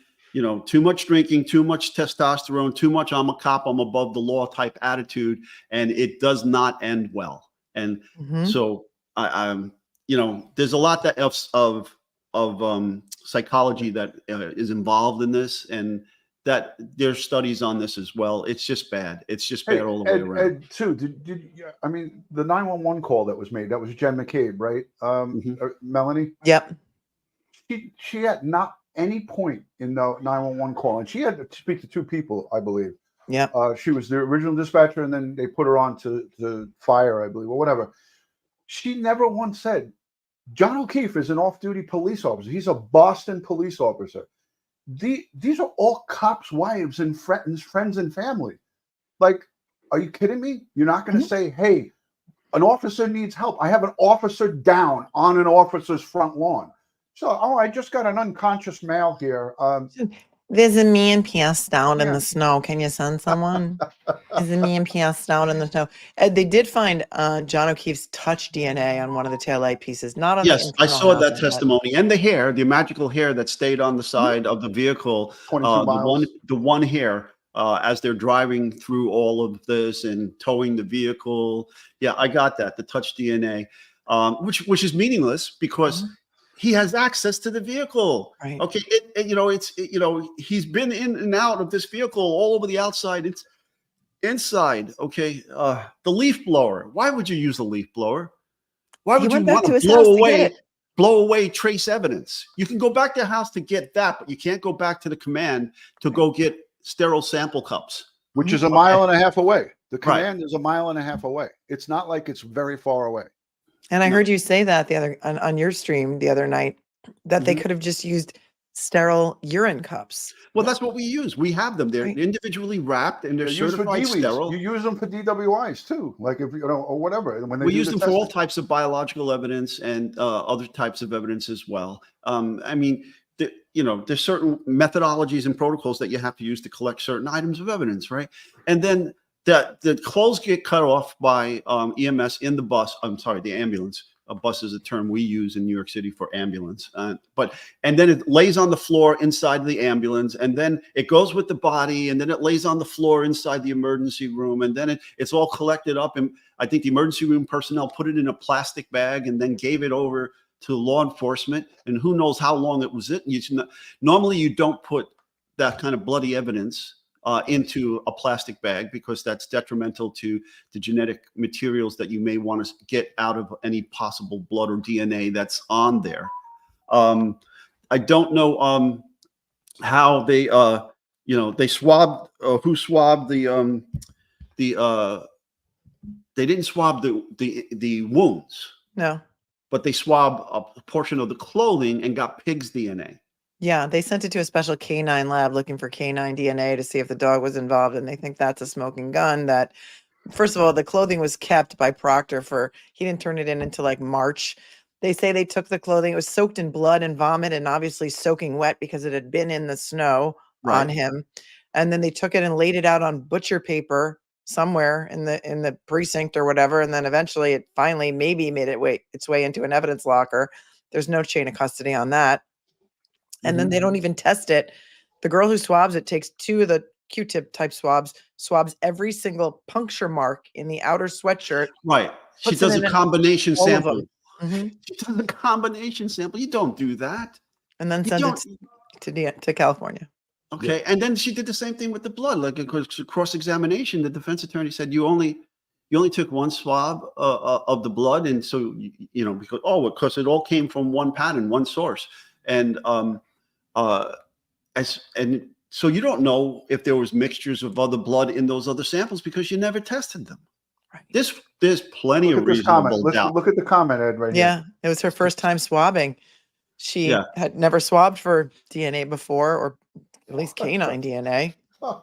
And Okay, well, doesn't moisture degrade any DNA samples if it's kept in a ball for it's however long? diluting it. Yeah, it's diluting it, and it's in plastic. It's going to create heat inside the plastic because the plastic doesn't breathe, and then mold, bacteria, fungus can then build up in there and start eating away at your genetic markers. Okay, the only reason you would put blood in blood that soaked evidence in plastic is if that environment you're collecting it from has been contaminated by chemical agents. Okay. And you have to go through a decom process with the packaging to get it out of the crime scene safely for transport to the appropriate laboratory for analysis. And then that outer packaging has to be decontaminated with a water solution and solvents and you know, like it would be water, soap, vinegar, and bleach, decon solution typically to decontaminate the outer packaging. And so if you're going to use that kind of solution, you can't use paper or cardboard packaging. It won't survive. You'll kill the genetic materials inside on the evidence. You'll destroy the evidence. But that said, I mean, there's so much reasonable doubts. There's truckloads of reasonable doubt here. Truckloads. Yeah. Mhm. Yeah. The importance of keeping those blood samples frozen. Talk about that for a second, because I heard you say that the other night too. Right. Once it's Solo cup frozen, evidence. right. Once it's frozen, you keep it frozen, and the lab has to deal with that. Okay. You get it to the lab as fast as possible. Why? Because if you let it thaw out, it's now going to be blood and water mixed together, totally diluted. Okay. Right now, it's sitting on top of the blood, and some of it may have been absorbed into the snow, and it's frozen. So let them take it apart in the laboratory and try and get the material. But again, they did this well, but it wasn't tested. There was no DNA. No. None of the lab tests. There was no DNA on any of those solo cup bloods. Wouldn't So- it have been reasonable to think, as like I'm not an expert like you are, and that's why I'm asking you, because I feel gaslit. Wouldn't it be reasonable to think that some of those blood droplets that they found around him could have been from, I don't know, a perpetrator, that it may not have been his own blood? Well, I mean, if there were droplets, and it appears they were, there would be 90 degrees by gravity dropping from whoever was the bleeding source. So it could be Mr. O'Keefe, but it could also be the perpetrator. All right. Perfect. You know, we just went through the anniversary of the O.J. Simpson trial. Mhm. Okay. And I teach my students, if you're on top, if you have a victim and there are 90-degree blood drops that are on the victim's clothing or on the victim's skin, that meant somebody that was bleeding or an item that had blood on it was dripping straight down on top of the victim. So somebody either had to be standing on top of them or had placed a bloody item above them that dripped blood down. That blood needs to be collected and tested, because a lot of times, especially with stabbings, and if the knife does not have a hilt at the where it connects to the blade to the handle, and the knife is in stabbing somebody and the knife end hits bone, the knife stops, and physics, which the reconstruction expert for the state police doesn't really know, physics says your hand is going to continue to move forward, right? Because an item at rest will remain in rest, an item in motion will remain in motion. All right. Well, I tell you what, Isaac Newton is rolling over in his grave with the testimony from that state trooper on accident. Oh, Trooper Joe Paul. Let's go to him in a minute. Yeah. Yeah. So your hand will slide up because there's no hilt to stop it. Okay. And you'll slice your hand on the bottom of the blade, and then you'll have offensive wound that will bleed. And it happens a lot. Okay. But the blood all that blood should have been tested. You don't know if it's one source of one person's or it's a mixture of two people. You don't know what it is, and it should have been tested, and never was. And it definitely was not 3 liters of blood out there. Definitely was not 3 liters of blood on the clothing. Where is all that blood? In the basement. Love to know. Look at the comment here. Yeah, look at the comment. It says 2 unknown male DNA found on John O'Keefe's clothes. Right. Did they get DNA? Did they take exemplar DNA or elimination DNA? Only from Proctor and Buchanan. but not So from the they ruled Alberts, those two not out. from not from anybody that was in that house at that party, that post-bar party. The son with the knuckles. Yeah, the son with the knuckles. Okay. Colin. Yep. Yeah, and who falls on their knuckles? Nobody falls on their knuckles. If you're going to fall and you're going to put your hand down, think of how you would have to manipulate, or you're going to fall backhanded. No, you go like this if you're falling. Yeah. Right. Yeah. You We've had a don't lot of put your broken wrists knuckles in my out. house. I'm taking a break. You guys take it away. He braced himself with his right hand. He braced himself with his right knuckle that had bruising all over it. Ed, when we saw that, it was I laughed out loud, and I just couldn't believe that this kid was looking at the prosecutor. He was looking at the defense attorney and saying, "Yeah, I fell down. I braced myself." Yeah, I've been through so many assault crime scenes, blunt force trauma crime scenes with fists, and you always get this area here. A lot of times, this is where the injury occurs. Yeah. Okay. It was just ridiculous. The excuses and stuff, and they didn't eliminate those people. They didn't eliminate. Now they know from the video from the bar that there was some type of altercation there. I mean, Melanie was just showing it there. Yeah. Okay. And you know. Yeah, they attributed that to play fighting. And you know, you and I have been out with cops many different times, right? There's always that play fighting thing going on. No, that wasn't guys, play fighting. You're but flipping he somebody was- the bird. He was, yeah, and flipping the bird, and they were doing that shadow kind of boxing thing where he was dipping, and so all of that video and all of that stuff was very, very relevant to what happened later on. And they weren't best of buddies. And the that's a text fact. messages and the phones and the butt dials. This is all nonsensical. It's not logical. Yeah. Okay. Who is now when they're asked by the judge to secure your phone, your primary phone, who has the balls to take your phone and say, "It was my birthday," Mr. Albert, "It was my birthday and my phone was in disarray. It wasn't working." No, you're in the middle of this is a trial for a fellow police officer. You're in the middle of trying to exonerate yourself. And what do? You go and get a new phone? Come on, guy. Look, I live in a world where I look at things as, is something reasonable or something is unreasonable? And everything that occurred here at that house, on that street, on that night, and the stories by all of these people are not reasonable. No. This is not reasonable. Okay. Yeah. So you ask yourself, well, why is that so? Why is it not reasonable? Because they're hiding something. Exactly. Exactly. And those are the facts of what is presented to us. And there's probably quite a bit more that we haven't seen. Now, you said something interesting to me the other last night. We talked about the house. It's been sold. They mysteriously decided, and they said, well, in 2021, we were looking to sell the house anyways. They were trying to justify that, the reason why they quickly got rid of that house and moved somewhere else. What are the chances or odds? Let's just say Karen Reed, let's just say she's found not guilty, which we all are assuming here, right? The jury's going to find her not guilty of the top charge. Let's just say that happens. And what would it take for her attorneys or for herself to confront or contact that new homeowner and say, hey, we want to send a forensic team inside that house? And I'm doing a hypothetical. I don't like to do this. I'm doing a hypothetical. Let's just say the homeowners were cooperative. We saw Jen Kopfendorfer go onto their front lawn and front porch and take a video. Like, that was ridiculous. But let's just say that homeowner says, you know what, I want to cooperate. What could somebody like you, a forensic guru, the MVAC system, what could possibly... Well, I could go down into that basement if I had put it full screen. If I had permission from the new homeowner, I'd go down in that basement. I'll do a walkthrough. I'll take overall photographs. All right. I'll document the condition I found the basement. Now they ripped the floor up, Ed, supposedly. Yeah, okay. What was the floor? What was the floor makeup? Okay. I don't know. Know. Maybe Melanie might know. I know it was concrete and it was jackhammered out of there. It's not just like they ripped up the carpet. They jackhammered up the concrete. Why? Okay. Now, why would you jack up again on something that's not reasonable? Why would you jack up? Are you having flooding problems? Obviously, I mean, That's are what there? Jennifer Coffenhofer said.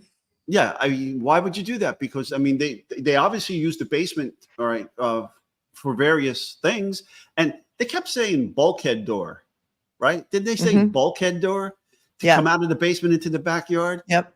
Well, It's like here in what we call Bilko doors, the yes, doors that yeah, I was yeah. going to say here in New York we call them Bilko doors, not Right. bulkhead doors. A bulkhead is on a boat. You're trying to stop water from getting onto your land. Confused. Okay, so what the hell is that? But anyhow, yeah, it's a Bilko door. Okay, which it opens up like this. Okay, and then you have series of steps that come up from the basement into your yard, right? And so I would be, I document that. I would look at that, but then I would say, all right, I would look with alternate light source, thermal imager, infrared. All right, I'll check the walls. I'll check all surfaces that may not have been changed other than the floor. I mean, I can still check the floor, but if they changed the floor, as we said, and they poured new concrete down there, okay, again, I would want to know what it looked like before. I tried to get some photographs of what it looked like before and compare it to what it looks like after. Then I said, they filled in the swimming pool. His Okay. brother did. Yeah, one of his brothers did. Yeah. Why? Okay. I'd ask them, no. hey, would you let me excavate the swimming pool? Yeah. And I'd pull that debris out and I would do it like a regular crime scene and I'd be sifting all of that debris. And I could use luminol inside the house or Blue Star. I can do that outside the house as well on any debris coming out of the swimming pool. If I'm finding large concrete chunks, maybe they backfilled the swimming pool with the old floor so they didn't have to pay for it to be hauled away to a landfill.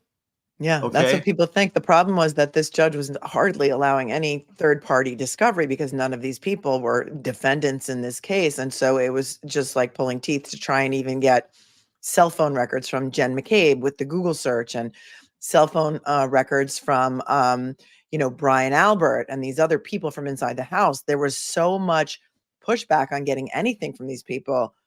I mean, how would they have ever gotten a warrant to look at? You don't need a Tim warrant Albert's now. filled-in pool, right? Right. You don't need a warrant now if the new homeowner gives you permission. It was a different brother. It was his brother's pool that was filled in. So Brian Albert comes brother's from a pool. family of 6 boys. Right. One's So a the Canton brother's police pool officer. was filled in. Yeah, his brother's pool. All right, so there And was then- no pool at their house.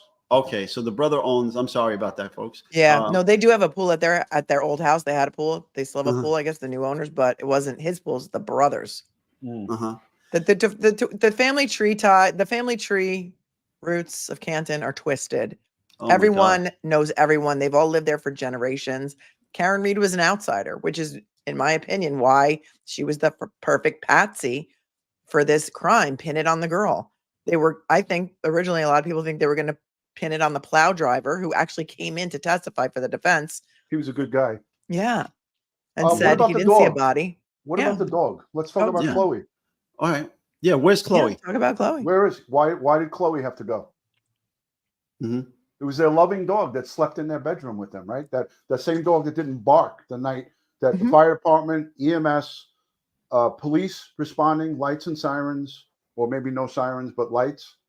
But on that particular night, Chloe was a model citizen that was calm, cool, and collective and didn't bark. And didn't even bark when, who was it? Jen came in and busted in their room? Yeah, when the busted in door their was room. door was wide open.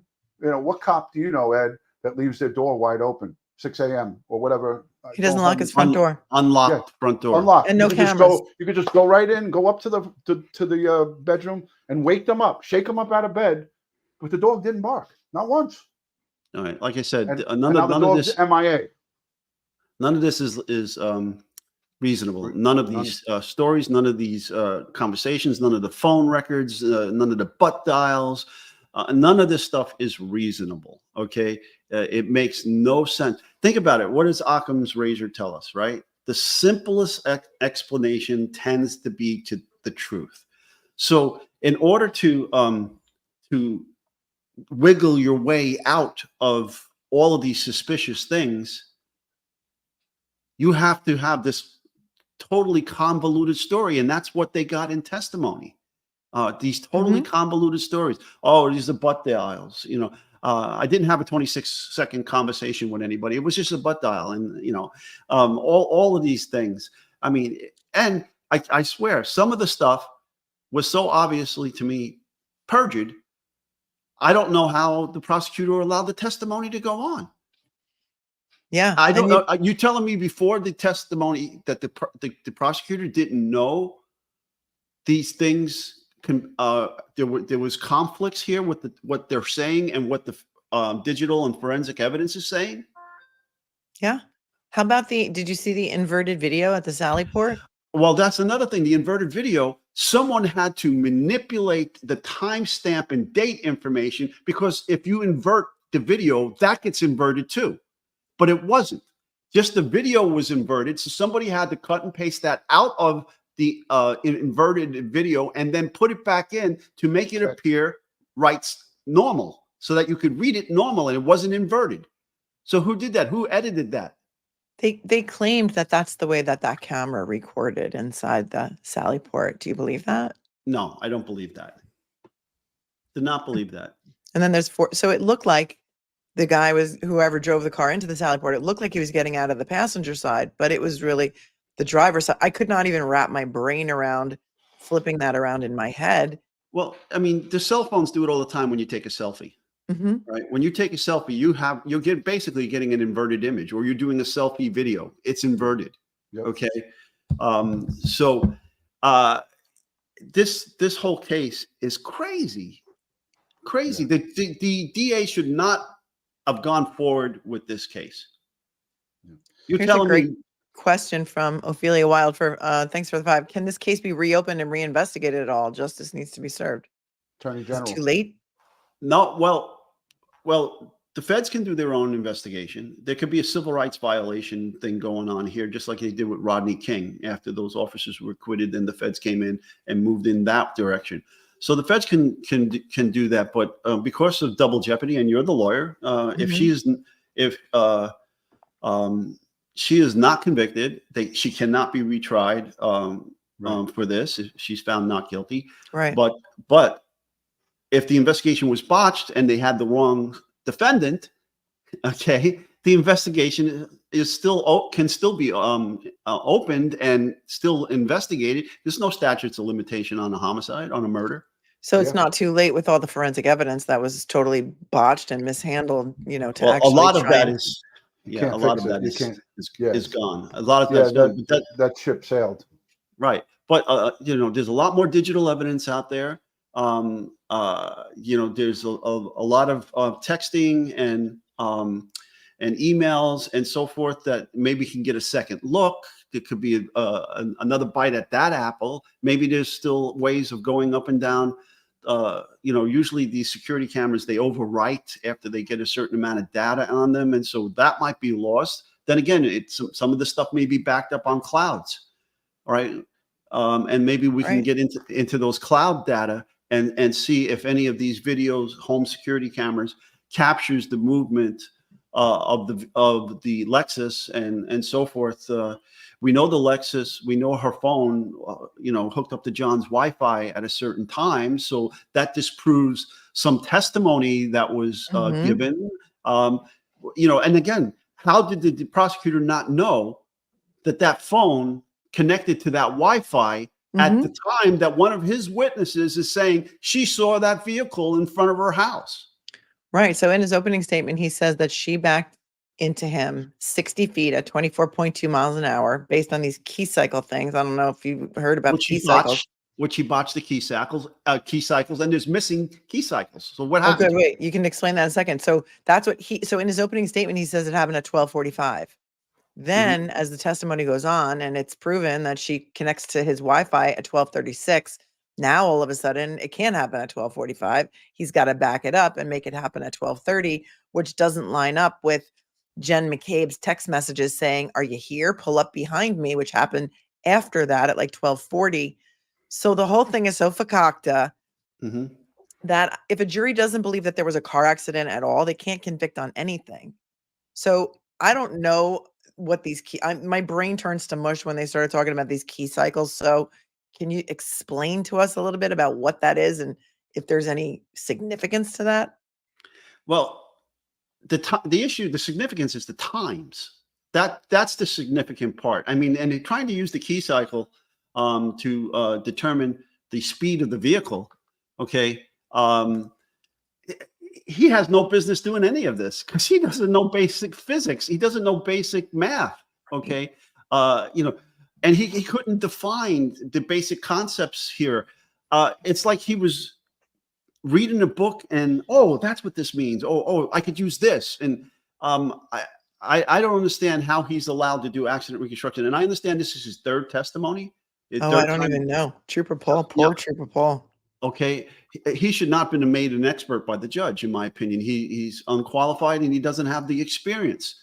Okay. Listen, we're all empathetic here, right? But Yeah. I don't feel sorry for him because he should have been prepared.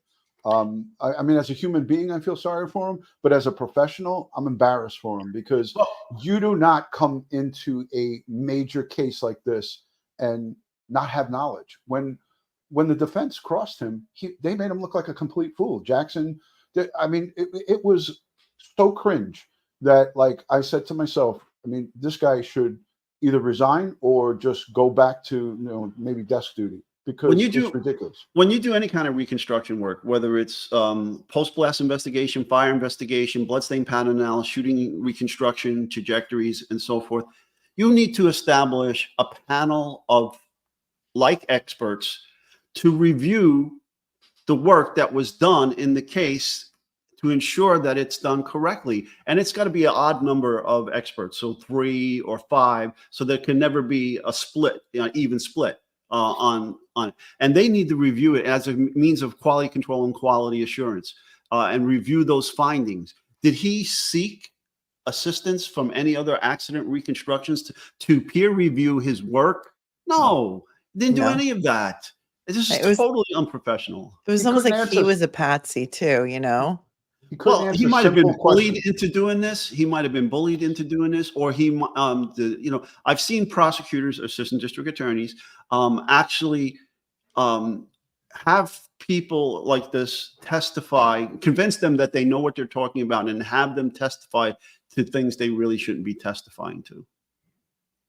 I mean, he took Zoom classes. That was the extent of his experience. Right. He's not a member of any accident reconstruction associations. He doesn't have any he didn't get any certifications from any of them. Where, like the lab talked about proficiency testing. Where was his proficiency testing? Who tested him to assure that he knows this work that he's being tasked to do? Mm-hmm. Yeah. Greg says, let's not forget the second Sallyport video. The grainy one was not inverted. Enough said. Mm-hmm. That's true. I think there were 2 cameras inside there. One was from one area, one was from another area, but it looked so bad to the jury that it looked like they were really trying to pull one over on them, because it wasn't brought out until cross when Buchanan said, oh, well, it's no big whoop. It's just like looking in a mirror. You still see your face. On the wrong side of the car. Right. Which you're telling them it's the right side of the car. You said you were never wrong. Some people have pointed out to me that many law enforcement officers touch the back of taillights as just a matter of habit.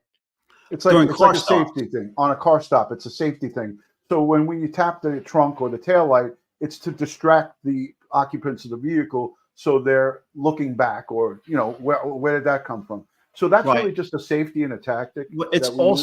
It's also to leave your DNA and potential fingerprints there should something bad happen to the officer during quote unquote routine car stops, which is no such thing as a routine car stop. Because if now the officer gets killed and the body is lying there, the officer left his DNA and left his fingerprints potentially on the lens of the car or the trunk of the car, so that could be found later. So it's safety. Oh, that's interesting. So do you think that John O'Keefe would have just done that, just walking by the car, just touched the taillight, just as a matter of habit? He could have touched the taillight washing the car or buffing the car or cleaning the car. He's bending down and he's touching the upper taillight to steady himself, and putting groceries in the trunk, putting something in the trunk at one point. Like it's a family car, right? So she kind of was living, or was there with him, helping him with the kids and everything, right? So he had to have touch that car at some time or another. Yeah, it's meaningless because he has access to the vehicle, the exterior and the interior. He's been in and out of this car all the time. It's meaningless. The DNA there is meaningless. What's not there? Fibers from his clothing. Blood, tissue. Right. It's not So there's there. the hair. I mean, there's Right. hair on the outside of my car too. I don't know. It's probably one of my kids. They have long hair, you know? Mhm. But would it stay there through a blizzard and driving back and forth and being towed to Sallyport? I'm not buying that. It's almost like they just want to just make us believe that the Canton PD was so incompetent. They had their little snow blow or leaf blower. They're blowing away the layers of snow. They find a clear drinking glass, 6 drops of blood that they collect, but they didn't find any red taillight pieces. Yeah. Well, so this is another thing that just puts Proctor finding all of these pieces of red and clear plastic lens from the rear taillight days later, okay, makes the Massachusetts State Police search team that came there the night of, incompetent. Makes them look incompetent. That, you know, and they were shoveling up the snow. Well, the okay? CERT team found 3 pieces. So so Canton PD in the morning found nothing except that clear drinking glass and the 6 drops of blood that they put in the solo cups. After 12 or 20 more inches of snow came, the CERT team comes. They do like what they call a grid search, is like shoulder to shoulder, only 5 feet. And here's what they're told. We need you to find, it's like a scavenger hunt. We need you to find some taillight pieces and a sneaker. So of course they find all of those things in the dark. In the After the place crime that they scene were was left directed to. unsecured because, you know, they had some tape, they And had the the yellow sneaker. tape, but it didn't really work. Right. And And so the- it's like they're told what to find. They find 3 pieces, and then during many other 7 at least undocumented searches, Buchanan tells his guys, drive by 34 Fairview on your way home and on your way to work to see if any more evidence reveals itself. And I believe that the 3 pieces that were found the day of were never used in the reconstruction of the actual taillight, which they were miraculously able to piece back together. Yeah, she taped it back together, but yet they didn't do microscopic. She did some microscopic work with the stereo microscope, but she didn't determine direction of force on the cracks. Oh no. Okay, Well, which no. way were they coming? Okay, and how many? After she taped the pieces together, she didn't determine how many impact sites, or is there any other impact sites? So because you have a force that's being applied to that lens to break it. Is it one impact area or is there multiple impact areas? And none of that analysis was done. The FBI guys, their accident reconstruction team from ARCA built a cannon. Pneumatic cannon, to and shoot shot the glass at it. Yes. I mean, Dr. That's Wolf. the way it's done. yeah, Dr. well, Wolf, right? yeah. I said he was like you, Ed. Yeah. Well, I wholeheartedly agree, because imagine trying to take a glass and create damage to that lens by throwing the glass out there.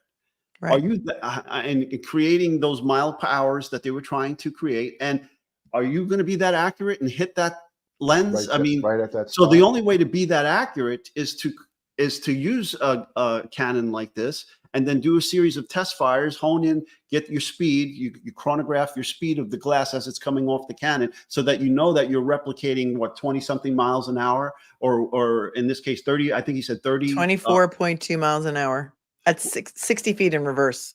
Right, but that's Pretty that's the car. That's what the the car, yeah. Yeah, the trooper said. But I think they estimated 30 to 40 mile an hour throwing, because that's what the average person could probably reach by throwing a glass. Okay, we're not talking Major League Baseball stars here who can throw a fastball 90, 100 miles an hour, right? So, and then we'll probably have better accuracy and hit that lens directly all the time. But so in order to do that, they create a series of test fires. They chronograph it so they get the speed they're looking, and then get the accuracy. Then they aim it at the tail lens and they hit it. Do a couple of these experiments, get a couple of the lenses and hit these lenses and create that damage, and then examine the damage. And that's what they did here. Excellent work. 100% excellent work.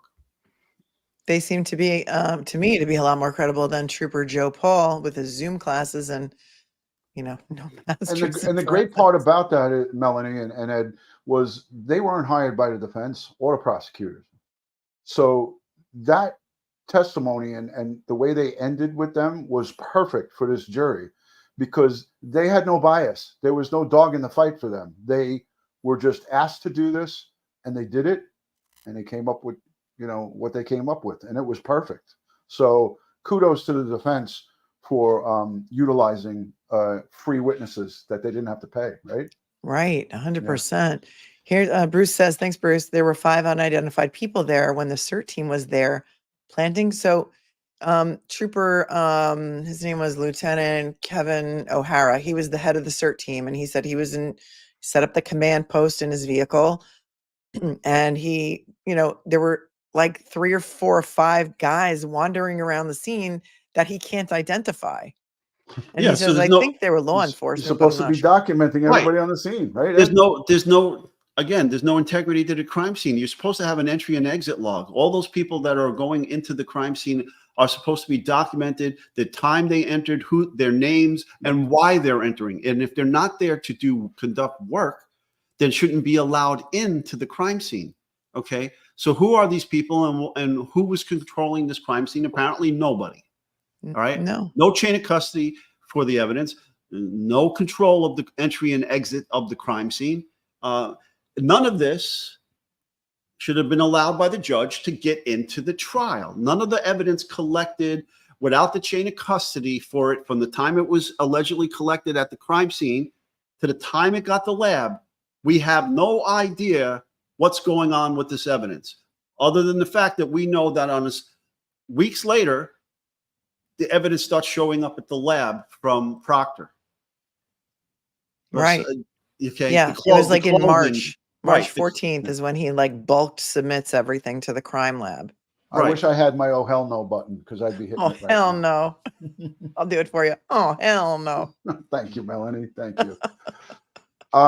Here's something here. Oh, sorry. Ron, go ahead. There's so much to say about this, but from the beginning to end, this crime scene and evidence collection was botched. And there's so as Ed said, truckloads, boatloads of reasonable doubt here. It is just over the top, something I've never seen in 33, 34 years that I've been around law enforcement. And Ed and I both agree that this case and the evidence are all tainted. There is no legitimacy to this thing. Ed, you called it, what did you call it? Crime scene? No, I said this was law enforcement malpractice. More exactly, law enforcement malpractice. But that's what I said initially. At not following the protocols and procedures. But now my thought is going in a more evil direction. Like there may have been some intention here. Talk to us a little bit about witness statements and what the proper procedure and protocol is for interviewing witnesses. Like what I found so interesting is that, Proctor and Buchanan went to interview a couple of women that were on a trip with them to Aruba on New Year's Eve before interviewing people that were actually in the house on the night in question, which I found so bizarre. And they went right away. They had that waterfall video of the play fight and the grab ass that they were doing in the bar. And they didn't investigate that any further. Their witness statements were not recorded in any way. They were not signed. They were not initialed. They were done in groups. Yes, you don't ever interview witnesses in group, right? You individually interview them, separate and apart from each other. Okay, and you don't let them. If you're going to be interviewing, you don't let them gather up together to discuss what's going on before they're interviewed. You separate and them. Especially to hear what you're asking them. So now that person has time to align with the story. So all of it is just ridiculous, and none of it's documented. So if it's not documented, technically it didn't happen. That's right. I always say that, seashells, crap in, crap out. That's it. That's what we say. I quoted you the other day. I said, it always says garbage in, garbage out. Mm-hmm. They did to the ATF agent, Brian Higgins and Brian Albert, both destroyed their cell phones on the same day, changing not only the cell phone carrier, but the cell phone number. And the ATF agent went to a military base in Cape Cod where he cracked his SIM card in half and threw his phone into 2 separate dumpsters the day before they're served with a preservation order to not destroy their phones. Unbelievable. And if it wasn't for the FBI, the defense wouldn't have any of this stuff because you just can't, the FBI doesn't need warrants or subpoenas. They can get whatever they want. If they come back with nothing less than not guilty, that's a crime in itself. And I mean, Canton We're on right now, 17 the town is right now, it's like a tea kettle. It's ready to boil over. And it's with all of this that we're talking about here, and everybody knows the totality of how this all happened and the evidence and so forth. I can't see how they couldn't come back with the not guilty with the top charges. So. This is such a toxic case. Really is. I'm so my heart goes out to this town, okay, because it's tearing the town apart, okay, and it's tearing people apart. I mean, people are doing some really stupid things like doxing the pathologist from San Bernardino, and now death threats are coming to them, and this is ridiculous, folks. This is ridiculous. It's one thing. It's one thing to have an opinion about how you feel, guilty or not guilty. That's fine, but do it respectfully. Yeah. And agree to respectfully disagree. Okay, you don't have to now go out and say because think about what you're doing here. You're so passionate about your belief of guilty and not guilty that you're willing to assault or you're willing to hurt somebody else who doesn't believe what you believe. How crazy is that? Yeah. And then you'd have to have some self-reflection, people, if you're doing something like that. There's something wrong with you. Mm-hmm. Okay. Yeah. Well, look, the Melanie, well-regarded. you were a subject of crazy Yeah. harassment on Twitter. Mhm. And people. I saw your interview with Alan Jackson, and you said to him, "Oh, we went to Aruba together, right?" Yeah, That was- Cancun. We went to Yeah, Cancun together. right, whatever, right? Cancun, sorry. Yeah. But yeah, I mean, just the utter insanity that goes on in people just getting into their feelings, and it goes into that criminal. You have to look at yourself, like you said, Ed. Do you want to be a criminal? Do you want to go to jail? Do you want to have criminal charges against you? In what? In the name of what you're believing in this case? As you always say, Melanie, the jury is the fact finders, right? Mhm. It's in their hands, and whatever their decision is, we have to kind of just go with it because you have no other choice. But if they, in my opinion, if they came back with anything other than a not guilty due to the fact that the Commonwealth has the burden of proof beyond a reasonable doubt, if they don't come back with a not guilty here, then justice was not served. It would make me think twice about the criminal justice system. 100%. Susan says, did you see the 2 punctures on the back of his hand? It looked like a taser. I don't know what taser marks look like. I didn't see that. Depending on the measurements in between, there's 2 contact points typically on a touch type taser where the electric probes, and then all you do is you touch it and then squeeze the button, and then the electric flows through it. It creates the circuit, and then you could get burn marks in the skin at those points. Hey, I got to step away for a second. Okay, go. All right, I'll be right back. Okay. Yep. So what do you think about this one, Duty Ron? If Canton PD had recused itself because of Brian Albert DA connection, wasn't that sufficient probable cause to get a search warrant for the house? If the Canton PD had recused itself, I guess because the Brian Albert and Kevin Albert working for Canton PD. I don't think that would be enough based on that to get probable cause to search the house. But certainly this, and Ed didn't touch on this, but I did. While he was in Cancun, I mentioned this a couple of times. While he was in Morocco, I mean, he was in Cancun. I'm so on the brain. All these places are all Aruba with the trip. Sullivan with sisters, police officer John O'Keefe and Karen Reed and all that. Anyways, my thing is that the lieutenant who was in charge, and I know it was Lank and Gallagher, right? Mm-hmm. Those responding first officers are, until another competent authority or a higher ranking official gets onto the scene, they're in charge. And they could have use something called the emergency exception. You have a dead human body who happens to be a Boston police officer, John O'Keefe, on the front lawn. You now have a crime scene, and you now know that there was a party at that house. They had this knowledge. There was a party at the house with numerous people there. You could just say, hey, I want to come in and look around in your house. And I would imagine that, you know, these are some of the undocumented things that might have happened that day. And I'm not saying that this exactly happened, but that lieutenant could have went to the Alberts and said, hey, I want to come in your home and look around. And he was told by them, you're not coming into my house. Well, they actually they say they welcomed them in, but they never left the foyer. So that's not going in and looking around, Right. right? I want to Right. look at every part of that house to see if there was a piece of evidence, a weapon. This guy's head was basically bruised all over the place, right?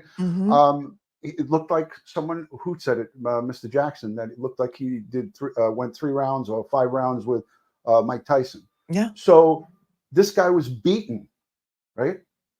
Blunt force trauma and hypothermia were the medical examiner's determination of how he died, Right. But the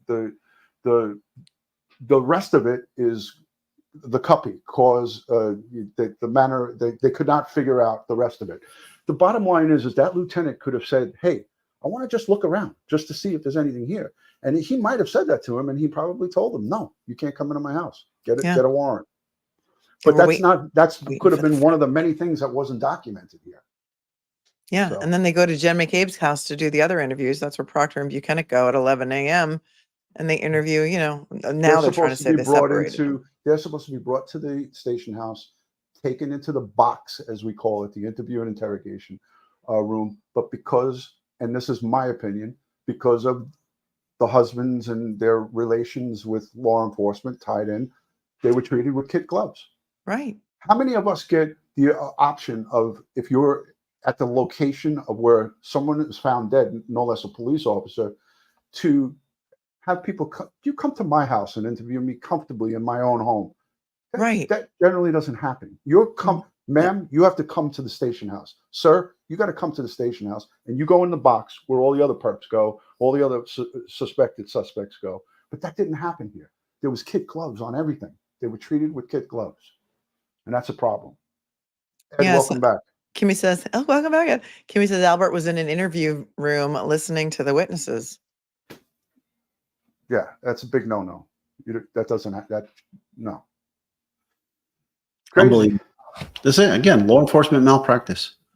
You know, too much incestual relationships here between all these different law enforcement agencies in this town. Yeah. Okay, as you see the community meetings in this town lately, I mean, they're going nuts. Oh my God! It's a tea kettle that's ready to boil over, boy. This pot. Yeah. What else? Anything else you want to? I mean, just the not photographing of the initial crime scene alone, and I guess they're saying, oh, what was snow? We've never done this in the snow before. You never processed a crime scene in New England in the snow. I'm not buying that either. Okay. Yeah, the guy's got 30 years on the job. Come on, guy. You're telling me that as a cop, as a sergeant, as a lieutenant, you've never been involved in a crime scene. So you're telling me that there's never been a motor vehicle accident that was deemed vehicular homicide and there was snow involved? I would guarantee you that there's quite a few of those in Canton. Here's Everybody's the problem. drunk. Everybody drinks. Yep. Here's the problem with crime scene photography in the snow is the flash. The flash will reflect off the snowflakes and create a problem with the image. So you have a huge golf umbrella. That's what we have, a very strong one to take the strong winds. And you put the camera on a tripod, and instead of using flash, you do a time exposure. So those snowflakes don't reflect flash back, and you get your crime scene photography. I mean, you got to teach them basic crime scene photography now. I think you do. This is ridiculous. I think you need to get up there and straighten these people out. Ed, I wish Jackson would have reached out to you in the defense team. You would have made a good witness for them. Yeah. Do you ever testify? Have you ever been? I've been hired by prosecutors and defense attorneys to do review cases and give testimony in grand juries and in actual cases. Wow, that's a great side gig. Yeah. But now I've been so busy with all the traveling and stuff. So you know, they're few and far between now. But in the beginning, when I retired, I used to get a lot of them. Yeah. Well, Lacey Lace wants to know what happened to all the blood John O'Keefe lost from his head wound. No one has said anything about that. We All they talked got about was it. 3 drops. Yeah. Yeah. We talked Oh, about that's that. another thing too. The raccoon eyes. Okay. The testimony. So we normally see that with a lot of headshot wounds from ballistics. And it also can be created through blunt force trauma as well. So the physics of this, again, the physics. Okay. Triple ball. You know, we're made up of mostly water, right? Our bodies is made up of mostly water and fluids, right? So when an impact to the head like that, it'll send like a shock wave through the brain, impact the bone, and then bounce back and come towards the eyes, all right, and break the orbital bone there, and then the eyes fill up with blood. Okay. So, you know, that's typically how something like that occurs. And I believe the pathologist testified to that in the trial. And she, you know, obviously she was spot on.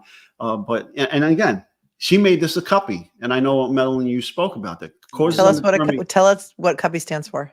Causes undetermined, pending investigation. Okay.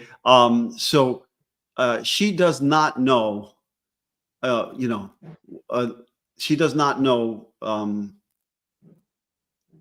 She can't say manner of death. Right. She can't say it and that's why she left it up for the investigators to figure this out. But she does see the blunt force trauma. She does see this. And she testified that it could be associated with a beating. Yeah. Okay. The 2 defense experts at the end, the 2 doctors came in and just, you know, blew this whole case out of the water for me. Just that, I mean, there was a lot of reasonable doubt throughout the testimony, but when they came in at the end, game over. Mm-hmm. I thought so too. It was not done by a vehicle. The doctor who came in for the Commonwealth who examined his brain said that there were like injuries to this side, like the temple injuries, like to each side of the brain, and then all of the frontal lobe injuries too. In addition to that, blow to the back of the head that caused the skull fractures to radiate out, which, I mean, I'm not a medical expert. I'm just a legal expert who's handled medical cases for my entire career. It seems to me like those are other, you know, could be caused by a punch to each side of the head and to the whole front of the head. Or hit with a pipe, or hit with something that's something like a baseball bat from behind. Baseball bat, hockey. Hit in the front, and then fell down and hit his head on the concrete floor. Okay. Yeah. I've seen those. You take a pop, you take a pop to the side to the face, you could get knocked out. 1 punch and then back. How many of these cases have we seen on YouTube of, you know, random strangers, you know, playing the knockout game, just walking up to somebody unbeknownst on the sidewalk, cold cock them, and that person falls back, hits their head on the ground, DOA. Yeah. Yeah. Okay. Now, it wasn't the punch that killed them. It was the punch that injury. knocked them down, and it was the impact on the concrete that killed them, right? On the sidewalk, on the curb, or whatever the case may be, the street. Okay. That hard surface. All right. Yep. And the bleeding that occurs in the brain, and all the trauma and so forth. You know, remember, I keep thinking about this when I hear it. It's not the crime, it's the cover up. Yeah. Okay. You know, right. I mean, because if in fact this altercation, because it looked like from the bar that this altercation started in the bar, and they goaded John, into going to the house, and then it continued at the house. Mm-hmm. All right, and it led to this. Yeah. Yeah. Right. Okay. And they had that video from day 2. I'll take this comment that you have take highlighted. that. Okay, Take that, and Ed, you could jump on it as well. Okay, it says Dream Thinker, thank you for that super chat. Ed and Ron, how hard would it be to speak like this if you were not retired and this was happening in your department? Well, many have spoke out within our department, and many have spoke up about injustices or corruption. And there's always backlash. You get backlash from the members of the service in the department, you get labeled as a rat. I'm being as real as I can with this answer. But during the course of my 20 years in the police department, I was so lucky that I never saw corruption. But if I did, I would be the first to report it. And I know that it would be repercussions. So yes, it would be hard. But if you have a very strong, and you're a person who wants to be able to sleep comfortably at night, then you have an obligation to, if you see something that's not right or corruption, and report it. But I was Something's just happening lucky. in court right now. There's a jury question. The fan came back up. I don't know if you guys want to stick Okay. around for this. I've got it. on I the got to side run. I screen. got a meeting at noon. I love you, Thank Melanie. you I so thank you much for joining. I Yes. appreciate you. I love you with all of my heart. Ed, do you want to take this before she goes back to the court? Yeah, That well, question? I practice forensics, so I practice science, and it is what it is. It's either right or it's wrong, and I let the chips fall where they may. So I don't give two rats' asses what some other cop who may think about my interpretation of the science from the crime scene that I just investigated and conducted experiments or whatever the case may be. If I see that we as law enforcement in the investigations that I'm conducting did something wrong in that investigation, I'm not covering it up. No way. It's No in way. it's in my report. Ed and okay? I have spoke about this quite a bit privately, things that, possible situations that have happened. And, I was lucky. Ed had a couple that he had to speak up on. But the bottom line is yeah, if you're a good person, you're going to do it. And we're all human beings. Some people have, aren't good people. And the people that don't speak up are not good. Melanie, I know you got to go. Isn't I love it you. true that nobody hates a dirty cop more than a good cop? 100%. That's correct. That's right. First of all, we despise. There's cops, and then there's criminals that wear the uniform from time to time. Love that. Okay. So once you cross that line, you're no longer a cop. I don't care if you're still wearing the uniform and you haven't been caught yet. You're a criminal, or depending on what you did. Okay, but no one despises a bad cop worse than me. Remember, I'm third generation NYPD, and my son and my nephews are fourth generation. This has been in my family since 1920 with my grandfather. Okay, Wow. we don't tolerate this shit. Exactly. Yes. Melanie, I know you got to go to the You're my courtroom. guys. All right. Thank you, guys. I love your All right. community. I love your I love community. you. We'll Thank see you so soon. much for joining me today. Take care, Melanie. Thank you. Bye. Oh my guys, wasn't that such the greatest treat ever? That was awesome. Fan is up and we are back in court. Apparently there is a jury question. It says jury question number 3. We didn't miss a minute, but what a treat to have Ed Wallace and Duty Ron here with us for all of that time. They are my besties. They got me started on YouTube. When Ron was on, Ed was on assignment for a long time. He wasn't around. And Duty Ron said, "Would you like to come on and be a co-host with me?" And so I did many, many, many shows with Duty Ron, and he is my YouTube mentor, one of the greatest human beings I have ever known, both of them. Let's take a look at some of these questions while we're waiting. Dreamer Thinker, thank you. Have any of you been involved in a case where a juror was improperly influenced? I have not. My fear is that those who frame others will try many things. No, it has happened before, Dreamer Thinker. Nothing is outside the realm of possibility, especially here. Janice, what about the McAlberts celebrating on a bar with a police escort? There's not even the desire to hide their behavior. Somebody pointed out yesterday, and we talked about it, that they may have been at the VFW hall drinking and that Paul O'Keefe was there with them. Cannot confirm or deny, but that is what some people have pointed out. Lena says, thank you, Melanie. Can the jury be scared? Absolutely. The jury can be scared. They pull up to court every day, I think, in a bus, and they are seeing what's going on outside. And not only that, but they had Brian Albert, Colin Albert, Jen McCabe, and Kerry Roberts staring at them during closing arguments. And we saw that Brian Albert was in frame during Alan Jackson's closing, during which he talked about Brian Albert potentially being a third-party culprit, and Colin Albert, and they were both sitting right there. So, what kind of message did that send to the jury? That the family doesn't believe that they did it, and therefore they're going to invite them into court with them? You know, did they take it as being, oh, Brian Albert sees us, he's here, people are afraid of him, therefore we should be afraid of him too? I don't know. It's hard to say what they're thinking, but hopefully when they come in with this jury question, we're going to get a little insight into what they're thinking. Kyle, thanks for the super chat. Says you're surrounded by Yankees. Love these guys, though. Hey, I'm a Yankee too. We are all here from the New York area. Katie, thanks for the 10. Good morning, beautiful people. She'd like to hyperventilate in a good way. Aussie Insider's latest is where it's at. Justice for Officer John O'Keefe, praying for healing for all those involved. Free Karen Reed. Aussie Insider has amazing videos. I've played them for you before. And she is on point with a lot of her stuff. Sadly, yesterday, I did play one of them, and it had, I think, a Rick James song in it. And the second that video was over, I got the red $sign that it was like a copyright strike on that song. So I had to clip it out.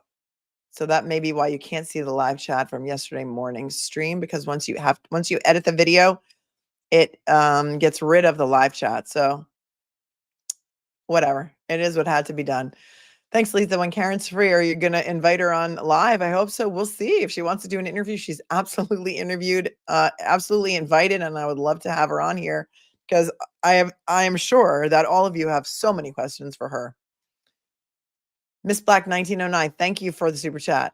Thank you for excellent coverage, Melanie. I wonder if Idaho 4 could get the same attention span. Shady stuff going on with the DA there. I have covered it a bit. I think that they just set the trial date for sometime in summer of 2025. So we've got a year to go on that. But yes, I did cover that with Duty Ron and Ed, and also some on my own. But absolutely, we're going to get back into that case as well. Elijah says, Ron, I was happy to finally hear Garrett Wing's perspective as a K-9 training expert and as a retired police officer. I can't imagine what it must be like for police officers to see this sham of a case. Thanks, Elijah, for popping in from Canada. And I think you got a good idea of what Duty Ron and Ed are thinking about this case. Elma, thanks for your super sticker. Prestige Worldwide, thank you for your super sticker. And thanks for coming in today, girl. Beckfist, thanks for the super chat. I forgot she tested groups of stuff with one swab. Yeah, no, I think she took 2 swabs together and held them and swabbed every single puncture hole on the outside of that sweatshirt and stuck it in an envelope, sent it off to the UC Davis lab. That doctor, or Terry Kuhn, came in and testified about right at the very beginning of this trial, in one of the first days of trial. Thanks, Lisa, for being a member for 4 months. Massachusetts loves Melanie. I do too. Thank you. I love you right back, Lisa. Thank you so much. Jay McCarthy, thanks for the 20. Just found a Twitter thread with photos that say John O'Keefe's brother was arrested, DUI, a car accident, going 24 miles an hour. Anyone know if it's true? Damage looks horrible. Don't know anything about that. But I do know that I believe that he had been arrested for DUI at one point. Paul O'Keefe and Karen Reed bailed him out. So it is what it is. Chloe Alberts, Revenge Civilian, NYPD MOS here, just sending a salute. Right back at you, Chloe Alberts, Revenge. From Duty Ron and Ed, not me, because I am not retired law enforcement. Linda, thank you so much. Thank you, Ron and Ed. I missed my calling, and therefore I could listen to you all day talk forensics. Yeah, they are so on point. Ed is such a wealth of knowledge in that area, and Duty Ron with his police, procedure, and detective background. It's really a great channel. If you're not subbed up, I'll drop the link below the video, but if one of my amazing moderators wants to pop it up there, that's great. It's at Duty Ron on YouTube. And we share many of the same moderators, so he's awesome. Dreamer Thinker says, come on, this is too good. Thank you, Melanie, Ron, and Ed. So which do you believe? This is police negligence or a rush job on a cover-up? I think they gave you their opinions on that. Leandra, thank you so much for the $50 super chat. You're amazing. Big Dog is pointing out on medical examiner Irene Scordi-Bello was asked if you were asked to change your opinion, a hypothetical. Bello replied, not with I would, but with I said. This way of answering was more of, this is how I did reply, not how I would reply. Yes, I agree with you on that. I agree on words are very important. And I point this out all the time to you guys that, you know, what a person says is just as important as what they don't say. And we look at that a lot when we're looking at, like, for example, the DA press conferences in the Long Island serial killer case, that DA Tierney, what he doesn't say is even more important sometimes than what he does say. I agree with that as well. This background music is really, I don't know what Court TV is doing, but it's not good. I don't like it. I'm going to take it off for a second because otherwise you guys have to listen to this background music too. But rest assured that as soon as the audio is up, I will put it right back on. It says, we are watching the court and we'll take you in live as soon as we can. Thank you for watching with Court TV. We'll go back to that as soon as they have the real audio on there.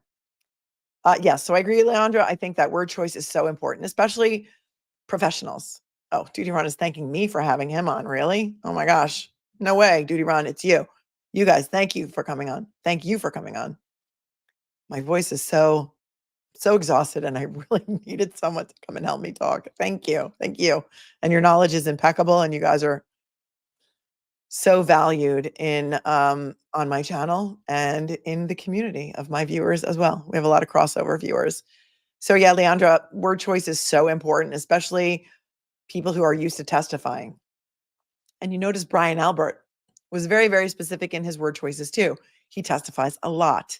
He was a lot more comfortable on the stand than many other witnesses, like his son, Brian Jr. So he's comfortable. He knows the word choices. He knows what to wear. He knows how to behave. He knows his demeanor was important. He couldn't lose his cool. He couldn't let anybody push his buttons. And he's a professional witness. He just knows what to do. A medical examiner who testifies a lot, word choice is also very, very important. They need to be specific. They can't say, what, if any, who, if anyone, was driving the ambulance? What, if any, kind of, sort of, maybe evidence did you maybe like kind of find at what, if any, time, and maybe what, if any, where? Know what I'm saying? Kamala Norris, thanks for the 10. Love Duty Ron and Ed Wallace because of their channel. I found Melanie's channel. Thank you for the amazing coverage, classy chat, and awesome mods. Thanks for appreciating it. Journey Girl, I hope you edit down today's video and post this interview with those two men as its own video. Great guess. Thank you. Actually, I just mute this, I guess. And maybe we will see the fan. We'll see the cameraman move and we'll just put it right back on. I will try and do that. Unfortunately, I'll have to see if it recorded because I was in a rush today and I didn't delete some stuff. I may not have had enough space on my StreamYard, but we'll see. We'll see what we can do. Facts matter. Thanks for the 20. The good law enforcement officers are far more disgusted by this investigation than us civilians. How the police treated the death of a fallen officer is disgraceful. I think they agree with you. Facts matter. Facts do matter. You're absolutely 100% correct. Facts do matter. J-Lo, thanks for being a member for 1 month. Why wasn't Jen McCabe's Apple data showing that she was walking all night brought up in court? Love the three of you together. That's a great question. And I don't know the answer to that. But I think that by the time the defense started their case, they didn't want to make it about Jen McCabe anymore. I think they made their points about Jen McCabe and about what they thought the evidence showed about Jen McCabe and her involvement in this. And so that is a great point. Those of us who followed all the pretrial shenanigans know that her Apple Health data had her walking around all night and not sleeping. But I think that she was cross-examined on some of that without the actual Apple Health data. Laurel House, thanks for the 10. I don't think Karen was even at 34 Fairview. I wanted to see the Lexus download of where the car was.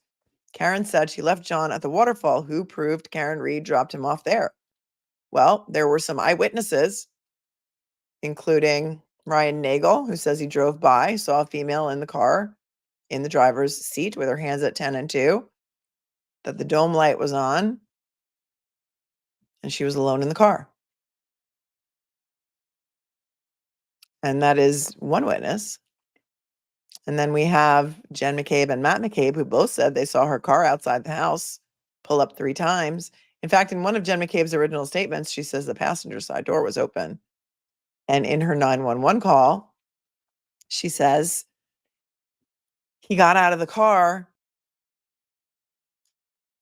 at one point during that 911 call. Brian Stark, thank you for the super chat. What do the cops here think of Trooper Paul? I think we got some insight into what they think about Trooper Paul. Fighting Usyk, the lieutenant said they don't have evidence containers. Yeah, can you imagine? Gunnar, Mark Furman plus 30 years equals Michael Proctor. Feels that way, doesn't it? And it just goes to show that in 30 years, not a lot has changed. When you think everything has changed, not a lot has changed. Auntie Bev's verdict form, thank you. In 16 hours, 47 minutes on Verdict Watch, Karen Reed free. We will see. We're waiting on a jury question. So as soon as they come in, I'll turn the volume back on because they have music playing all of a sudden on Court TV, like elevator music. Thanks, Beck Girl, for the 10. Says great panel. If you just joining, I had Duty Ron and Ed on here for, I don't know, I think maybe an hour. Time goes fast and slow when we're doing Verdict Watch. Juan, thank you so much. 2 unknown male DNA found on John O'Keefe's clothes. Yes, absolutely were on the blood stains and or other stains on the shirts. Shirt and pants, both. I think one of them had 3 unknown samples. I don't know. Did they ever really say that they were male? Oh, I think they're coming back now. Well, it moved, but I'm still hearing background music. Yeah, we'll just leave it on for ambiance. Allison Bernier, thank you. In Minnesota, officer down would have resulted in a swarm of cops no matter the weather. Makes me wonder if his position on the SO registry has something to do with the alleged cover-up. A lot of people thought that. A lot of people thought that.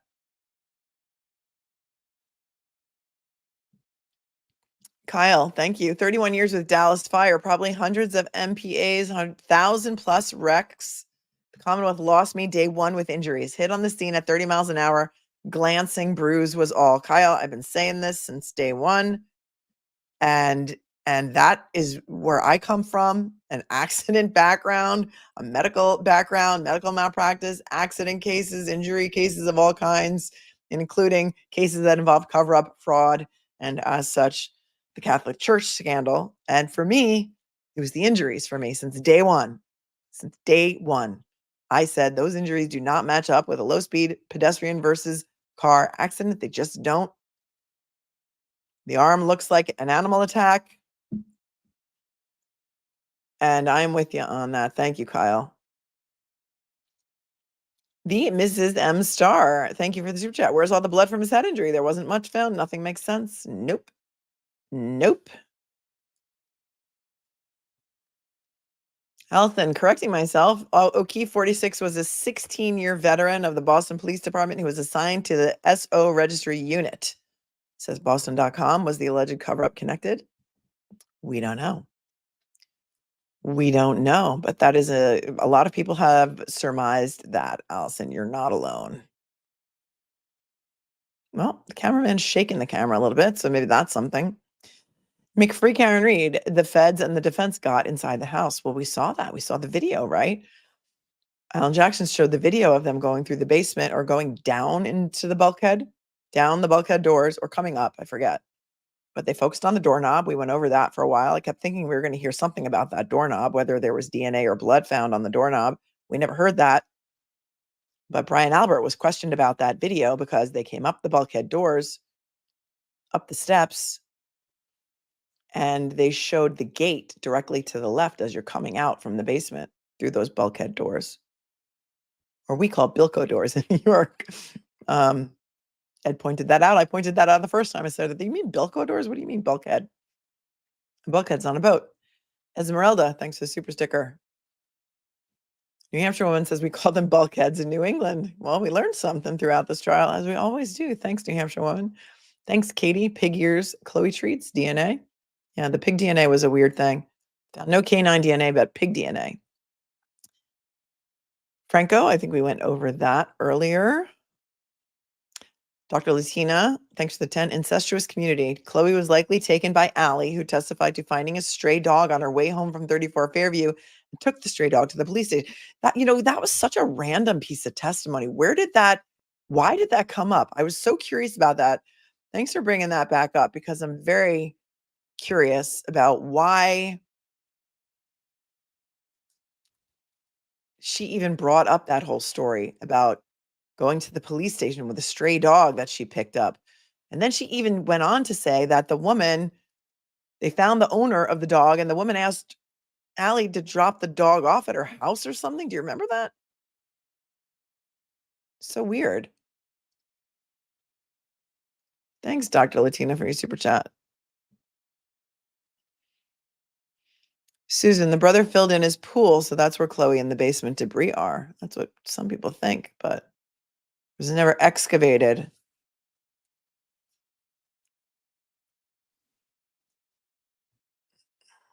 Okay, my boots on the ground tell me not a verdict, but it's a jury question, and I think Court TV is announcing that, so I think we kind of knew. So that's cool to know. So we'll see. And after that, they're going to go to lunch. So Lori Life 360 for the win. Thank you for your 20. Microdots did a 3D rendition of the inside of 34 Fairview. It's possible. Is it possible the feds have more information on the remolding or the remodeling of the basement? It's possible. Anything's possible. The feds likely have a lot of stuff that we don't know about and that the defense doesn't know about. And it could be with regard to a lot of things, not just this case. We don't know who the target of their investigation is. We don't know what they're actually investigating. This may have been something collateral that turned up in their investigation of, I don't know, maybe Sandra Birchmore, maybe of the DA's office as a whole. We don't know. Disabled Rebel, do you think the DA knows the truth? I have no idea. I have no idea, but I do know that Michael Morrissey's hostage video, as I call it, that he put out in August of 2023, wherein he basically called Karen Reed's defense theory a sham, said that Michael Proctor never went to 34 Fairview that day, and said that Colin Albert was not in the house, and that this has got to stop. The harassment of these witnesses has got to stop. Well, it looked like he was reading from a script and had someone off camera holding a weapon at his head. I mean, it was bizarre. That video was bizarre. And it was, David Yannetti said one time during a pretrial hearing that video that DA Morrissey released, and he released it into the void. There was not a press conference. There was no media there to ask questions. He videotaped it in his conference room and just shot it out onto social media and released it to the media. That it is used now in law school classes to teach law students how not to be a district attorney, what not to do. Bruce, thank you. The investigation was done with the utmost integrity per Trooper Proctor and Trooper Buchanan. Yes. Yes, and he did say that his text messages were very unfortunate and unprofessional, but they didn't have anything to do with the integrity of his investigation, said Michael Proctor. Heather, thanks for the 20. Why would the prosecution take this to trial when they had the FBI report? I believe this prosecution and investigators have done this incompetent work before. They never imagined the attention this case would bring. That's right. And in the Sandra Birchmore case, many of the same players are involved in this case because Sandra Birchmore died in Canton, and the Canton PD was in charge of that investigation, right? So, and then maybe the Massachusetts State Police. So I think Trooper Reno was involved in that. That's a tragic case that we'll get into after this one. But right, at every opportunity, the DA Morrissey had the opportunity to come in and say, I'm going to dismiss the charges based on what the FBI has found. And that their expert witnesses who have PhDs in accident reconstruction have said that John O'Keefe was not hit by a car and a car did not hit John O'Keefe. Therefore, I find it to be in the best interest of justice to dismiss the charges against Karen Reed. He did not do that. He had every opportunity to do it. He didn't do it. So yeah, Heather, I agree with you. But even at that point, he had to know that this case has a worldwide audience. And all of you who are in the chat, and there's 13,000 583 of you. Could you please hit the like button right now? That would really help the algorithm. It would help the channel. It would really be amazing if you would do that for me. I know you're worldwide. So if you would, oh, here we go. They're coming in now. You are unmuted. Thank you. You see the court session. We're back on the record on 22-117, the Commonwealth versus Karen Reed. Okay. All right, so counsel, you're aware of our note from the jury. Dear Judge Cannone, I am writing to inform you on behalf of the jury that despite our exhaustive review of the evidence and our diligent consideration of all disputed evidence, we have been unable to reach a unanimous verdict signed by the foreperson. So I want to hear from counsel your view on whether there has been due and thorough deliberation. So let's start with the Commonwealth. My answer would be no, Your Honor. This simply hasn't been sufficient time yet. And what does the defense say? We believe that there has been sufficient. All right, so I'll hear from both of you in more detail. Mr. Lally, I will hear you. Your Honor, the jury received this case just earlier this week. They've had slightly shortened days, and I'm not in any way, shape, or form suggesting that they haven't conducted their due diligence in regard to their deliberative process, but I would submit that it is far, far, far too early in their deliberative process to even consider giving them any kind of Tuhy-Rodriguez instruction or anything close to that. Furthermore, what the note doesn't really indicate affirmatively that they can't come to a conclusion. It just says that they haven't come to a conclusion through their deliberative process at this time. They're not even asking for one, is what I would say. All right, thank you. Mr. Yannetti, I'll hear you. Your Honor, I would disagree with Mr. Lally's characterization of the note. The word exhaustive is the word I think that's operative here. They're communicating to the court that they've exhausted all manner of compromise, all manner of persuasion, and they're at an impasse. This is a case where the jury has the legal instructions. They've only really asked one question, which was to try to get a report that they were not allowed to get. And I think the message has been received that the evidence is closed. They won't get anything more. They've been working essentially nonstop over the last 3-4 days. We're approaching a weekend. They didn't come back with this at 3 o'clock or 4 o'clock. They're at 12 o'clock and they have nowhere to turn. So our position is the jury should be read the Tuhy-Rodriguez model instruction and go from there. Okay. All right, so you all know that it is within my discretion, I decide. So a case that has been, it's a long case. This is our 4th day of deliberations, but Tuesday was a short afternoon, maybe 2.5 hours. Wednesday, they left early because of an appointment. Yesterday was also shortened a little bit, and this note arrived with less than 3 hours of deliberations today. So the length of the trial, the length of the deliberations, I know the case we heard from 74 witnesses. There are 657 exhibits, very complex issues in this case. I'm not prepared to find that there have been due and thorough deliberations at this point. So I am going to send them back out. We'll bring them in and we'll do that now. Wow.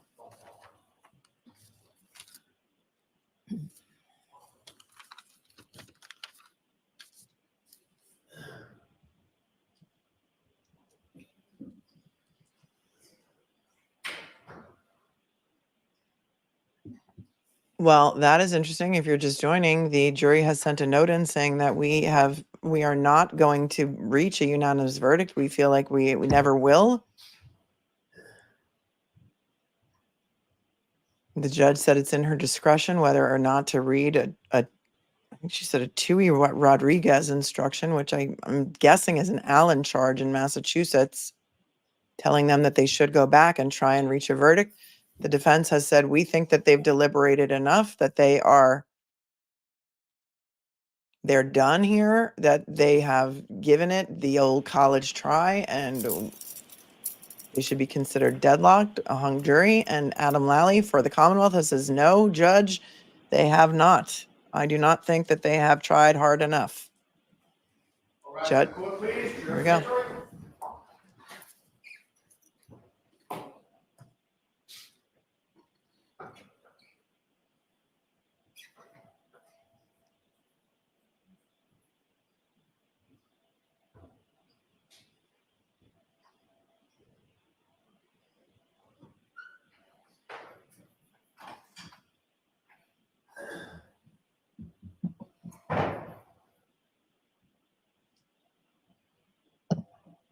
We're back in session. You may be seated. Right. So, jurors, I'm in receipt of your note. I am writing to inform you on behalf of the jury that despite our exhaustive review of the evidence and our diligent consideration of all disputed evidence, we have been unable to reach a unanimous verdict signed by your foreperson. We all know how hard you've been working. Lunch will be arriving shortly. When it comes, I'd ask you to clear your heads, have lunch, and begin your deliberations again. Or continue your deliberations. All right? So I'm sending you back out. All rise for the court, please. Oh, she is not having it. She's like, your lunch is here and you're going to go back and you are going to keep working.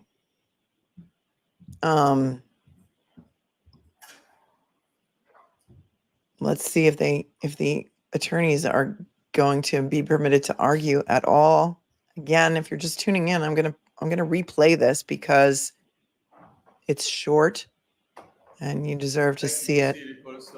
All right, so the note has been marked for identification, and we'll see you all either at 3:30 or when you get a phone call. All right. So they're coming back either at 3:30 or when they get a phone call. Sometimes we get a hot mic at the end of this. And sometimes we don't. So I'm going to rewind it so we can watch it again. Jury sent a note back saying we are here. We are sending this to tell you that we cannot reach a unanimous verdict. So I'm going to take it back. It's a very short interaction between the judge and the attorneys.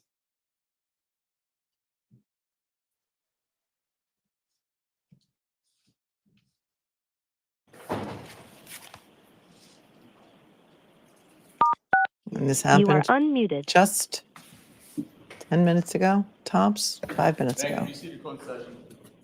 We're back on the record on 22-117, the Commonwealth versus Karen Reed. Okay. All right, so counsel, you're aware of our note from the jury.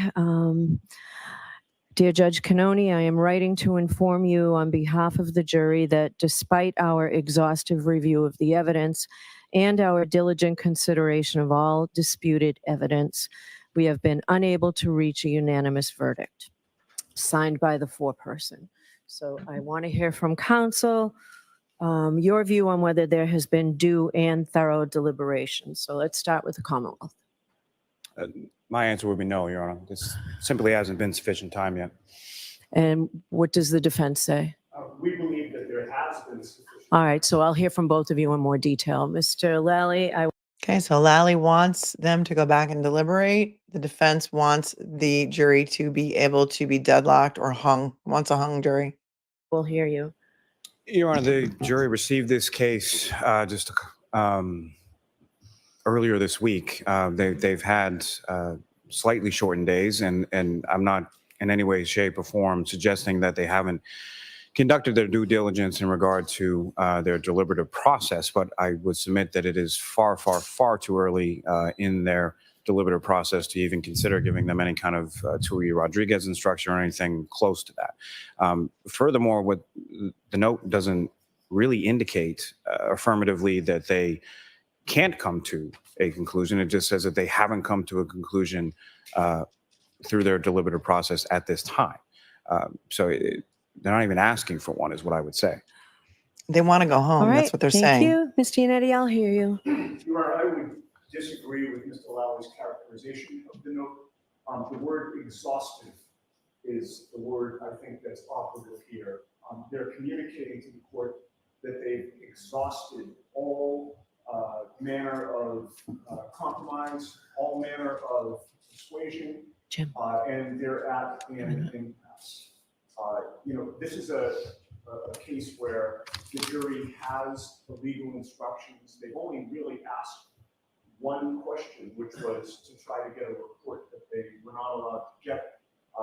And I think the message has been received that the evidence is closed. They won't get anything more. They've been working essentially nonstop over the last 3-4 days. We're approaching a weekend. They didn't come back with this at 3 o'clock or 4 o'clock. They're at 12 o'clock and they have nowhere to turn. So our position is the jury should be read the Tuhy-Rodriguez model instruction and go from there. Okay. All right. So you all know that it is within my discretion. I decide. So she says that all the that time. has You all know it's within my rights. It's within my discretion. And it's up to me whether or not I'm going to give you my going to give this instruction, and it's well within my rights. I got Mark Bederow on the line. He may be able to jump on in a second, so hang tight. has been, it's a long case. This is our 4th day of deliberations, but Tuesday was a short afternoon, maybe 2.5 hours. Wednesday, they left early because of an appointment. Yesterday was also shortened a little bit, and this note arrived with less than 3 hours of deliberations today. So the length of the trial, the length of the deliberations, I know the case we heard from 74 witnesses. There are 657 exhibits, very complex issues in this case. I'm not prepared to find that there have been due and thorough deliberations at this point. So I am going to send them back out. We'll bring them in and we'll do that now.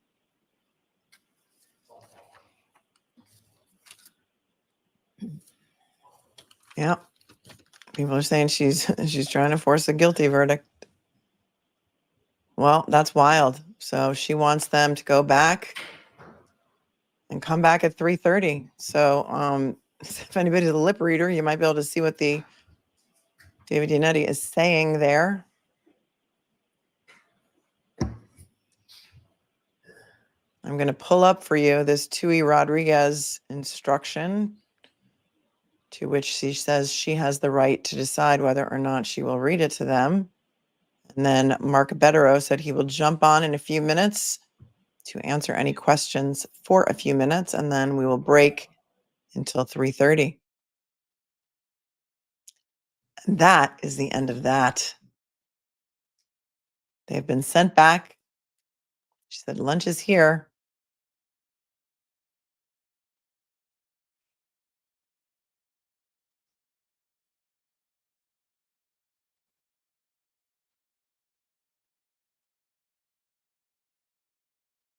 And here is the Tuhy-Rodriguez instruction for Massachusetts.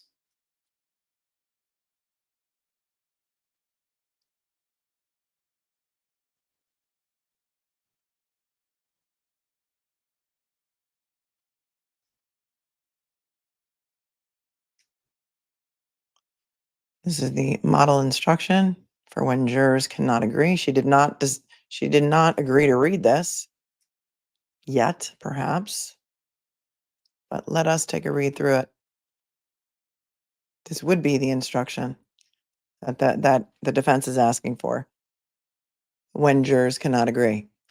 Our Constitution and laws provide that in a criminal case, the principal way for deciding questions of fact is the verdict of a jury. In most cases, and perhaps strictly speaking, in all cases, absolute certainty cannot be attained or expected. The verdict to which each juror agrees must, of course, be his or her own verdict, the result of his or her own convictions, and not merely an acquiescence in the conclusion of the other jurors. Still, in order to bring six minds to a unanimous result, you must examine the issues you have to decide with candor and with a proper regard and respect for each other's opinions. You should consider that it is desirable that the case be decided. You should consider that you have been selected in the same manner and from the same source as any future jury would be. There is no reason to suppose that the case will ever be submitted to six persons who are more intelligent, well, it should say 12, who are more intelligent, more impartial, or more competent to decide it than you are, or that more or clearer evidence will be produced on one side or the other. With all this in mind, it is your duty to decide this case if you can do so conscientiously. In order to make a decision more attainable, the law always imposes the burden of proof on one side or the other. In this criminal case, the burden of proof is on the Commonwealth to establish every part of it, every essential element beyond a reasonable doubt. If you are left in doubt as to any essential element, the defendant is entitled to the benefit of that doubt and must be acquitted. In conferring together, you ought to give proper respect to each other's opinions and listen with an open mind to each other's arguments. When there is disagreement, somebody's buffering there. Those jurors who are for acquittal should consider whether a doubt in their own minds is a reasonable one. If it makes no impression on the minds of other jurors who are equally honest, equally intelligent, who have heard the same evidence with the same attention and an equal desire to arrive at the truth, and who have taken the same oath as jurors. On the other hand, those jurors who are for conviction ought seriously to ask themselves whether they may not reasonably doubt the correctness of the other members of their judgment if it is not shared by other members of the jury. They should ask themselves whether they should distrust the weight or the adequacy of the evidence if it has failed to convince the minds of their fellow jurors. I would ask you now to return to your deliberations with these thoughts in mind. And that is the instruction. It's like, the final thoughts instruction before they allow the jury to be hung in Massachusetts. And that is what the defense was asking to be read. It is known as the Tuhy-Rodriguez Instruction, not to be confused with the Tuey process that the feds went through to release all the federal materials. That is spelled Touhy. This is spelled Tuhy.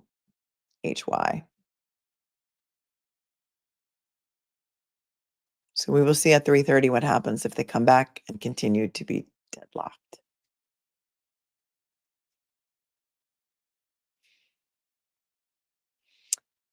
Vegemite Toast says, would they not have cause for the house if they knew Higgins was having an affair and was inside the house? Surely Higgins would have been suspect number one. I don't think they had any information that Higgins was having an affair right at the beginning, but good point. Vet Girl, thanks. Was the Sallyport video inverted, taken with cell phone, edited like a selfie? Who does all this work for the Alberts for nothing? I don't know, but you heard Ed Wallace, and Ed Wallace said that he thinks that it was absolutely doctored in his forensic experience and opinion. We are just waiting for Mark Bederow to join. He's been on trial for, 7 days or so, I think. And so he wanted to tighten up his game a little bit before he gets on camera. So who can blame him for that? But I know you want to hear his opinion. Martian Planet Art. Ed, how about calling out the search and rescue team instead of the CSI team? Sheesh. That was for Ed earlier. Why was evidence with no chain of custody allowed? That's a great point. Did we see some motions in limine about that? Or motions in lemonade, as we liked to call them because of closed captions. BC Scanner, FTP, film the police. It's the only defense against the just us system. Taz, thanks for becoming a member. Kamala, thanks for the 5. Don't forget the crystal clear photo of Officer John O'Keefe's SUV to show damage, but not one of Karen Reed, the murder vehicle. Yep. Yeah, they had that picture of his vehicle, and they did not have the picture. Taz, thanks for becoming a new member. And they did not have any pictures of Karen Reed's vehicle when it was being towed. Sus, right? Just a little. Father's keeper, thanks for being a member for 3 months. But who tipped them off about the preservation order coming? Great question. In order for them to be able to destroy their phones, that's the real question. I think, was it during the pretrial motions that we learned that the victim advocate, who is named Steve Nelson, might have given them the go-ahead to destroy their phones? I know we heard it at some point, my friends. Janice, what about the McAlberts celebrating on a bar with a police escort? It's not even the desire. There's not even the desire to hide their behavior. Chloe Albert's revenge. ARCA did what NASA did to investigate the Columbia. Yeah, they made a cannon. These guys made a cannon to shoot a cocktail glass at the taillight. Like, that's insane. Tracy, 617, thanks for the 10.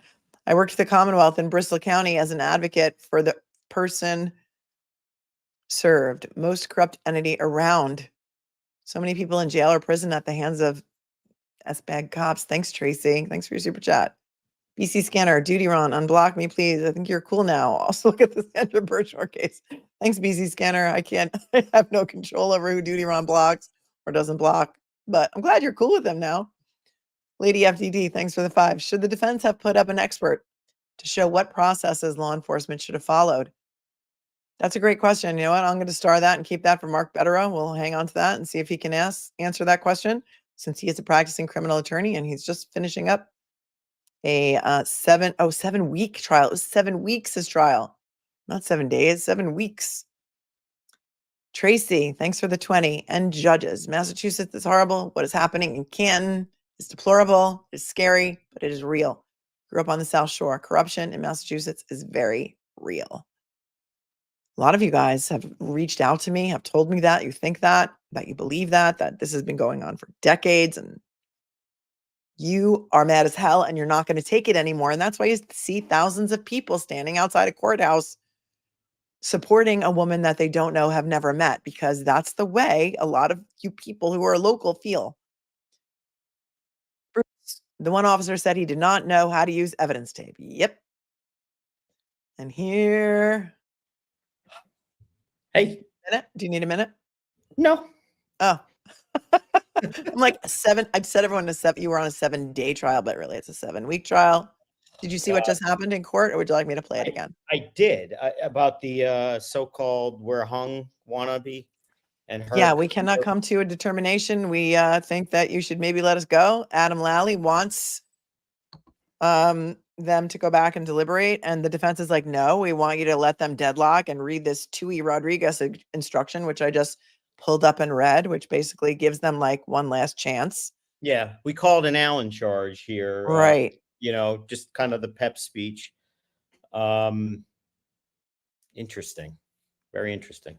So what do you think? What's your opinion on that? Do you think they've deliberated long enough? I mean, she pointed out that Tuesday was like a short day. Right. Wednesday, they had to leave it early because someone had an appointment. Yesterday was like, like another half day in Cannone's courtroom world. And today's only been like till noon. You think that's enough time? No, I think she should have given the Allen charge 4 days. It's still 4 days, and give them a shot, see what they do. Her response, which is basically nothing, it doesn't do anything. They obviously, they don't know the law, and they want to. They don't want to deliberate any further. And she says, go back and deliberate. What does that do? I would have given them the pep speech. I mean, that's the whole purpose of the Allen charge. Right. 4 days is enough. She could have done it. All it's likely to do is lead to another note of a similar nature, at which point she pretty much has no choice but to give the Allen charge. And so if they come back at 3:30, because she told everyone come back at 3:30, and they bring that note out at 3:30, she's going to say, okay, come back Monday. And now we're getting into 4th of July week, and they're getting antsy and they want to leave and they have vacation plans. And she told them to eat lunch, take another break. I mean, it's Friday. I think she should have given them the charge, which really is nothing other than, I know you're working hard, be open-minded, consider other views, don't give up just for the sake of giving up, but, just it's very important, see what you can do.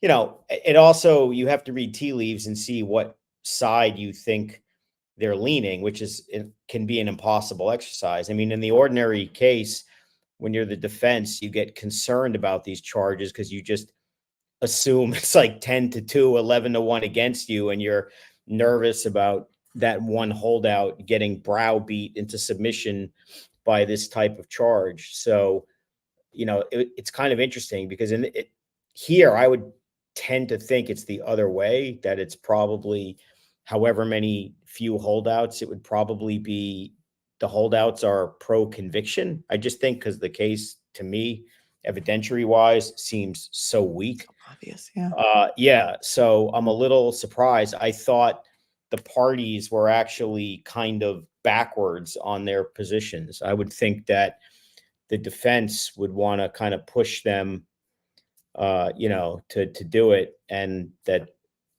well, whatever. I mean, it's really Yeah. just reading tea leaves. You don't really know. But to tell you the truth, I mean, a mistrial normally always favors the defense. It probably does here, but it will be disappointing to them because they just want, they want that blessing of not guilty and innocence. But I think if there were to be a hung jury, if that's where it's heading, which I you don't know that. There are times that these notes come out and then they go back. I mean, it's not, sorry about that. That there are logistical problems for the DA to retry this. I don't Right. know that they would. I mean, I know it's a murder of well, I shouldn't say that. There's no evidence really that it was even a homicide. It's a murder trial of a police officer, but I think they're going to have witness problems if they have to retry this. All just political problems. Nobody wants to deal with this anymore. But I think, I mean, are they going to call Proctor again? Are they going to do that? Yeah. If you were Buchanan, would you testify again? I mean, I think he's got some real issues if he does. I mean, some of his testimony was real disturbing. And, he's a very important police officer as well as Proctor. And so we'll see. But it's too early to assume that it's going to end up in a hung jury. I mean, it's not uncommon where these notes come back. But, is the likelihood of a hung jury greater than you would have thought earlier? Yes. I mean, that's undeniable. It's pretty Can they clear. poll the jury to find out how divided they are? I don't think they can do that. I can't do that, right? I mean, they can do it inside, Right. I mean, amongst themselves, but no, I mean, they're never going to tell the judge that, there's one kook who won't listen to us. So what do we do? I mean, it Why could would be the anything. defense? Oh, go Sorry. ahead. No, go I ahead. was just going to say, like, here's a question. Why would the defense be okay with a hung jury? Because it seems like they're okay with it. I don't know. I mean, again, it was a little surprising, although, if they realize that there's one or more people they think that for whatever reason just aren't going their way, do they gamble that if the DA does intend to retry it, that position changes over the next couple of weeks? It's logistically not possible. Do they have witness problems? And then there's the kind of, the wild card here, which is, do they know something we don't know about what else is out there? Maybe not specifics, but the feds and whatnot. And if there was a retrial, is there a whole nother wave of production that could come in the next, based on what they learned in the past several months that have not yet been revealed, that they may feel is now safe for release to give to the parties? Also, they may want to start over again and move for a change of venue and get out of this place. Right. Which, again, it's still going to be in Massachusetts, but this is a problem for both sides. If there's a retrial, every prospective juror on a retrial has been watching, listening, live stream watching, everything. I mean, so the idea of picking a fair and impartial jury who's not been prejudiced by some of the press, unlike these jurors who haven't seen all this craziness going on, everyone has seen everything. True, untrue, rumor, fact. Yeah. We'll see in the past several weeks. So, and I think that also, to be candid, favors the defense, because I would say that if you put aside like the really, really wacky online weirdos, that the public coverage of the case is probably 90-10 favorable for the defense. Yeah, they've done polls on Court TV, like 26,000 people voted, and like it was like 87% not guilty. This case, Rodriguez versus the Commonwealth, that instruction was based on, judge dismissed juror 13 and seated the alternate juror. She then instructed the jury that they had to start from scratch. That would typically happen if, for example, there was juror misconduct that came to light now and someone was dismissed and the alternate was put in. It's it's a disaster in a case like this if you do have to lose a juror now, because the process would literally have to start from scratch. That's because the alternate juror has not been privy to anything that's been discussed in deliberations thus far. So it would, I mean, look, I don't know what, I mean, there's different names for this. I know some people are saying the dynamite charge. I know that's what some Yeah, people call it. that's I what it mean, comes up as. yeah, I mean, in New York, at It's an least, Allen charge. yeah, we call it an Allen charge.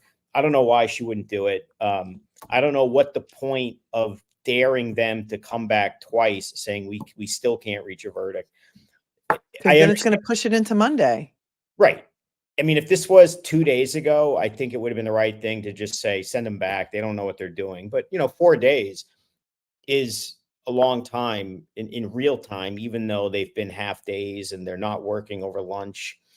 And everybody just predicts things and none of us know what's going on in there. I mean, today's theory was, well, some of them are dressed up. So that must mean, and honestly, I don't buy into that. For all you know, they have plans. They know they're going away for the weekend or Right. whatnot. It's not necessarily media interviews. I don't think that, at least in my experience, jurors get dressed up for, deliberation day and verdict day. I don't know. That struck me as reading too deep into what's happening. We've seen it in other cases that we have, like in Murdoch and in Maya Kowalski trial. Amber says another lawyer said, this is, I love these. Another lawyer said that the judge should have asked what the split was before sending to lunch to determine if she should be read the charge for hungry.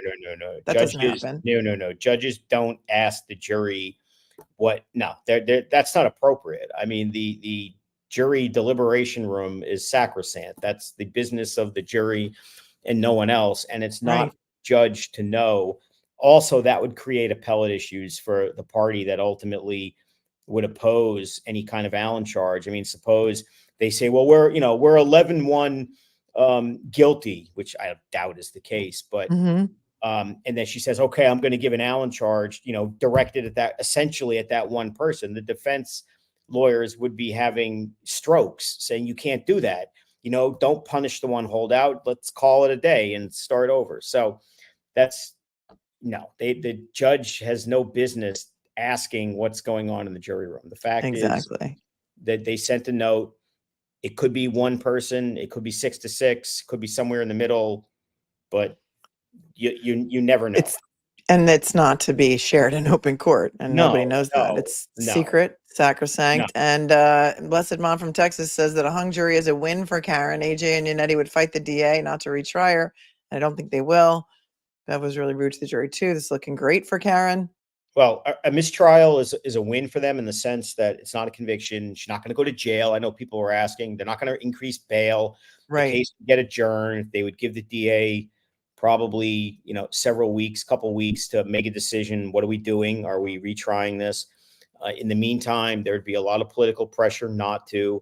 It's kind of a doomsday scenario for the politics in the Norfolk DA's office too, with whatever's going on, because it's just going to level more criticism at them.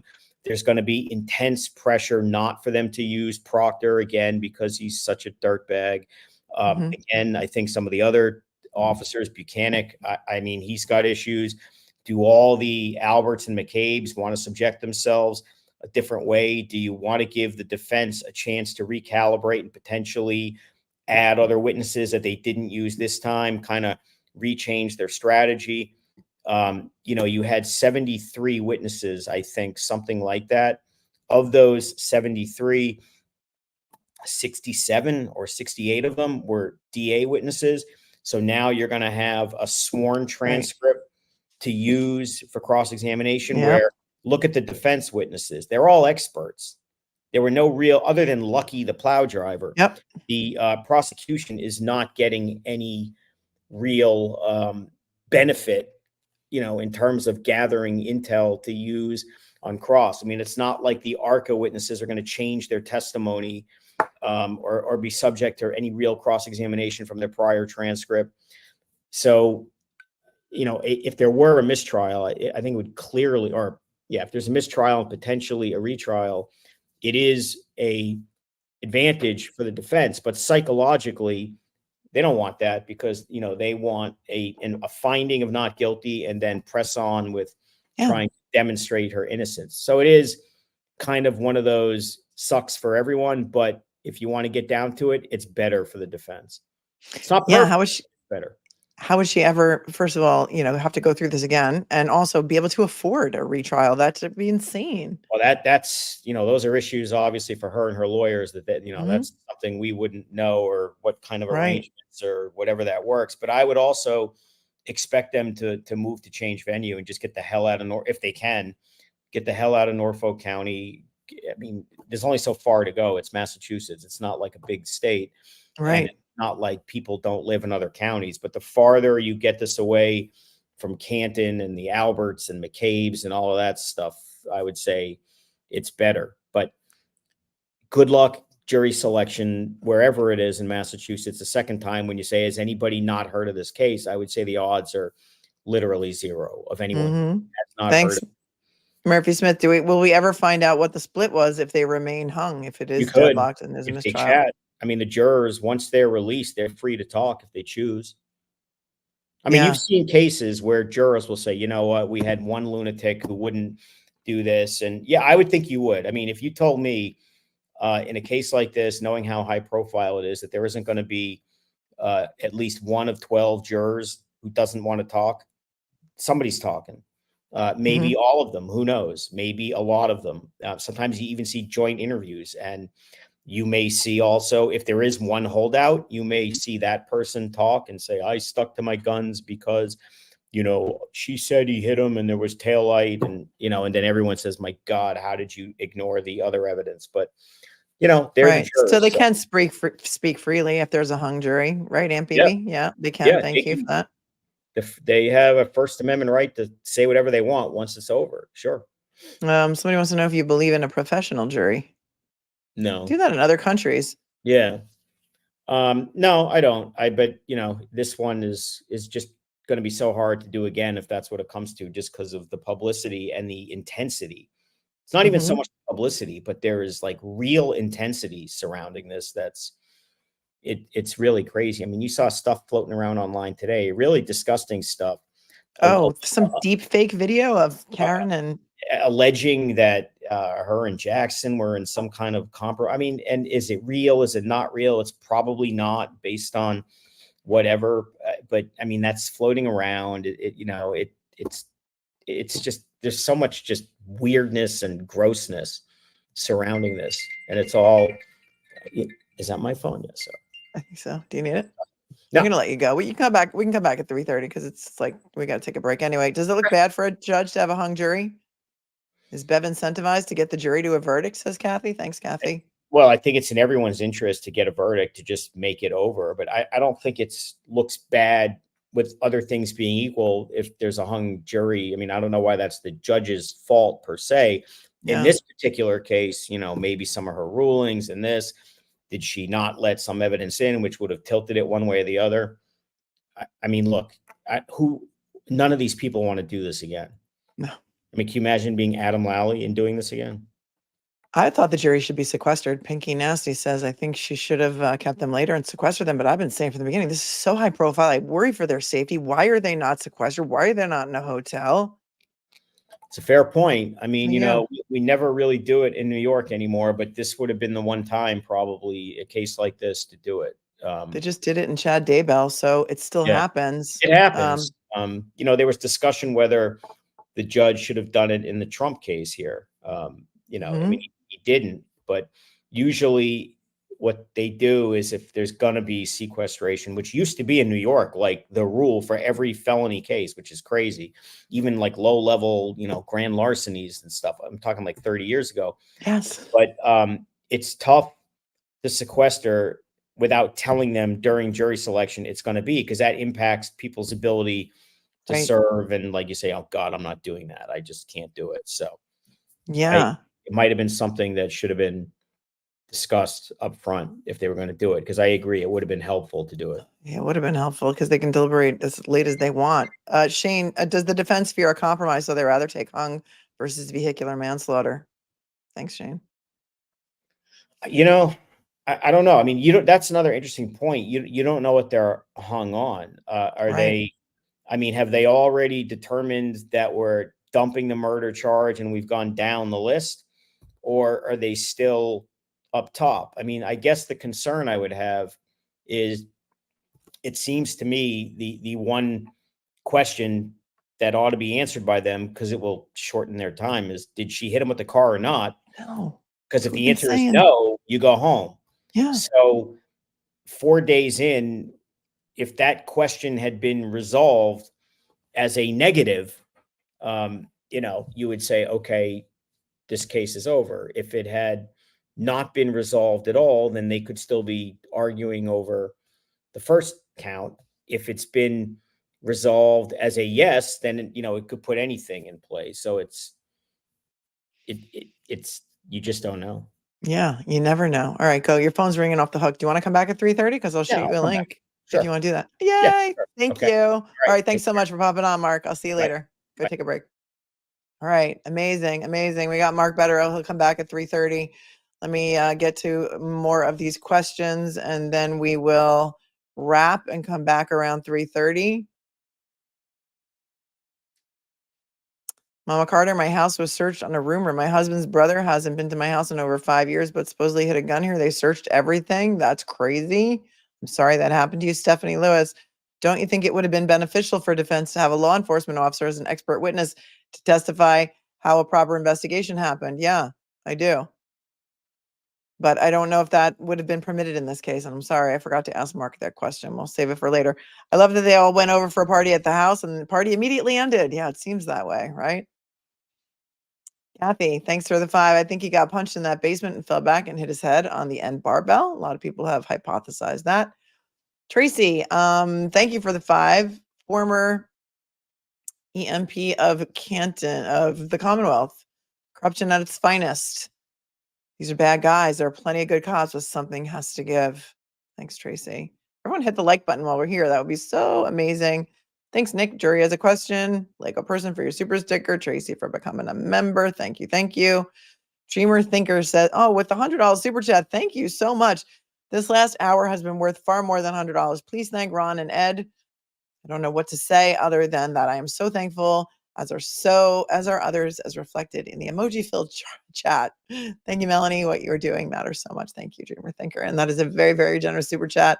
And that is on behalf of Duty Ron and Ed, who were here with me before the jury came back with the question. And they were so very generous with their time and energy and answering so many questions. If you didn't watch that, go back and watch it later. Wendy, thanks for becoming a member. That was so fab. Thank you, Mel. That was with regard to Duty Ron and Ed. You're so welcome. Lego person, why did the judge advise the jury not to begin with a straw poll?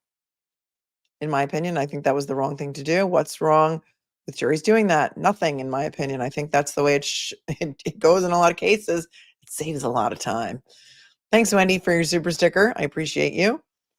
Kelly Kell, thank you. Have you seen pictures of AJ and Karen? Don't want to be real. I don't know. Somebody's saying it's a deep fake. I don't know. Very odd. But nothing, it seems like nothing's off limits in this case. The vitriol is enormously spreading out there and it's horrifying.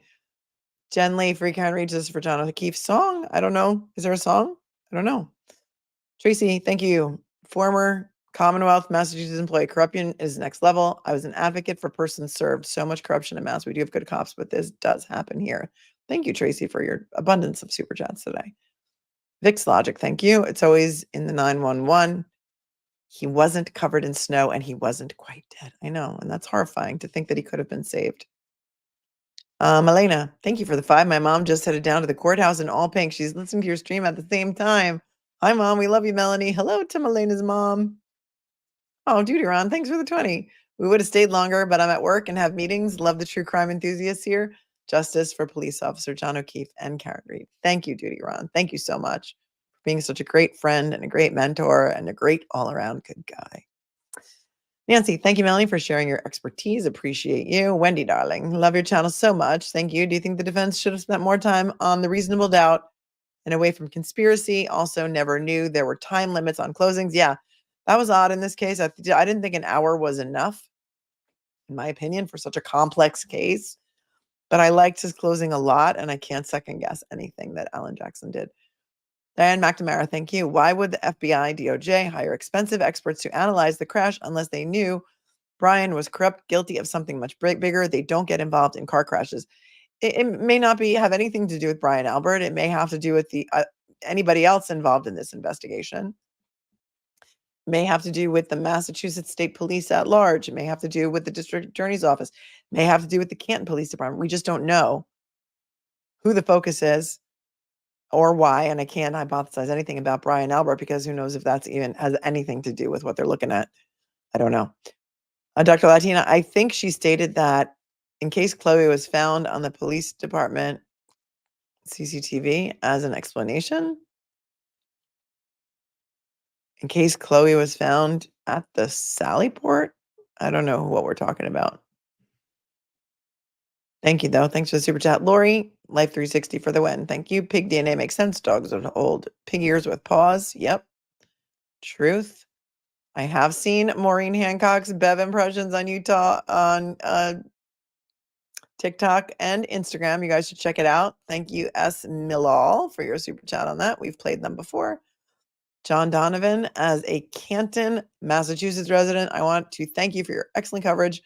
Our town is more divided than ever, and I'm hoping for more truth and transparency on all fronts going forward for County. Thank you, John Donovan, for appreciating it. I'm just a girl from New York who got interested in this case because I thought it was a travesty of justice, and I still think that.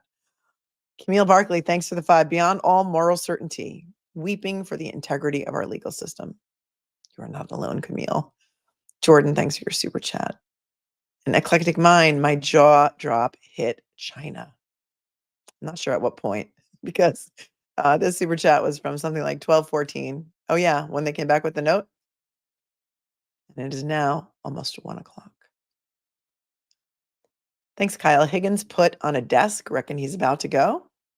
Seems that way. There was something about a federal proffer. We don't know what that was about because it doesn't seem like he was very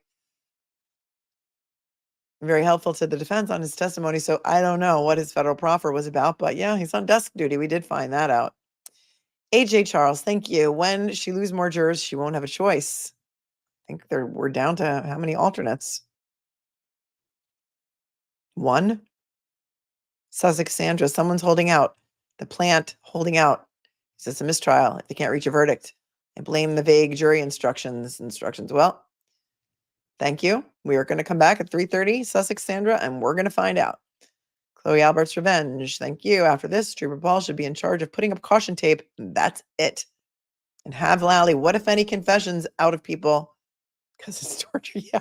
What if anything did you do last night? What if anything did you do? Where, if anywhere, were you? That's a great idea. Thanks, Chloe. Crafty, why is the defense okay with a hung jury? I think that Mark answered that for us. Thank you, Heather. This judge is ridiculous. Thank you. Combat Vet, thank you for your super sticker.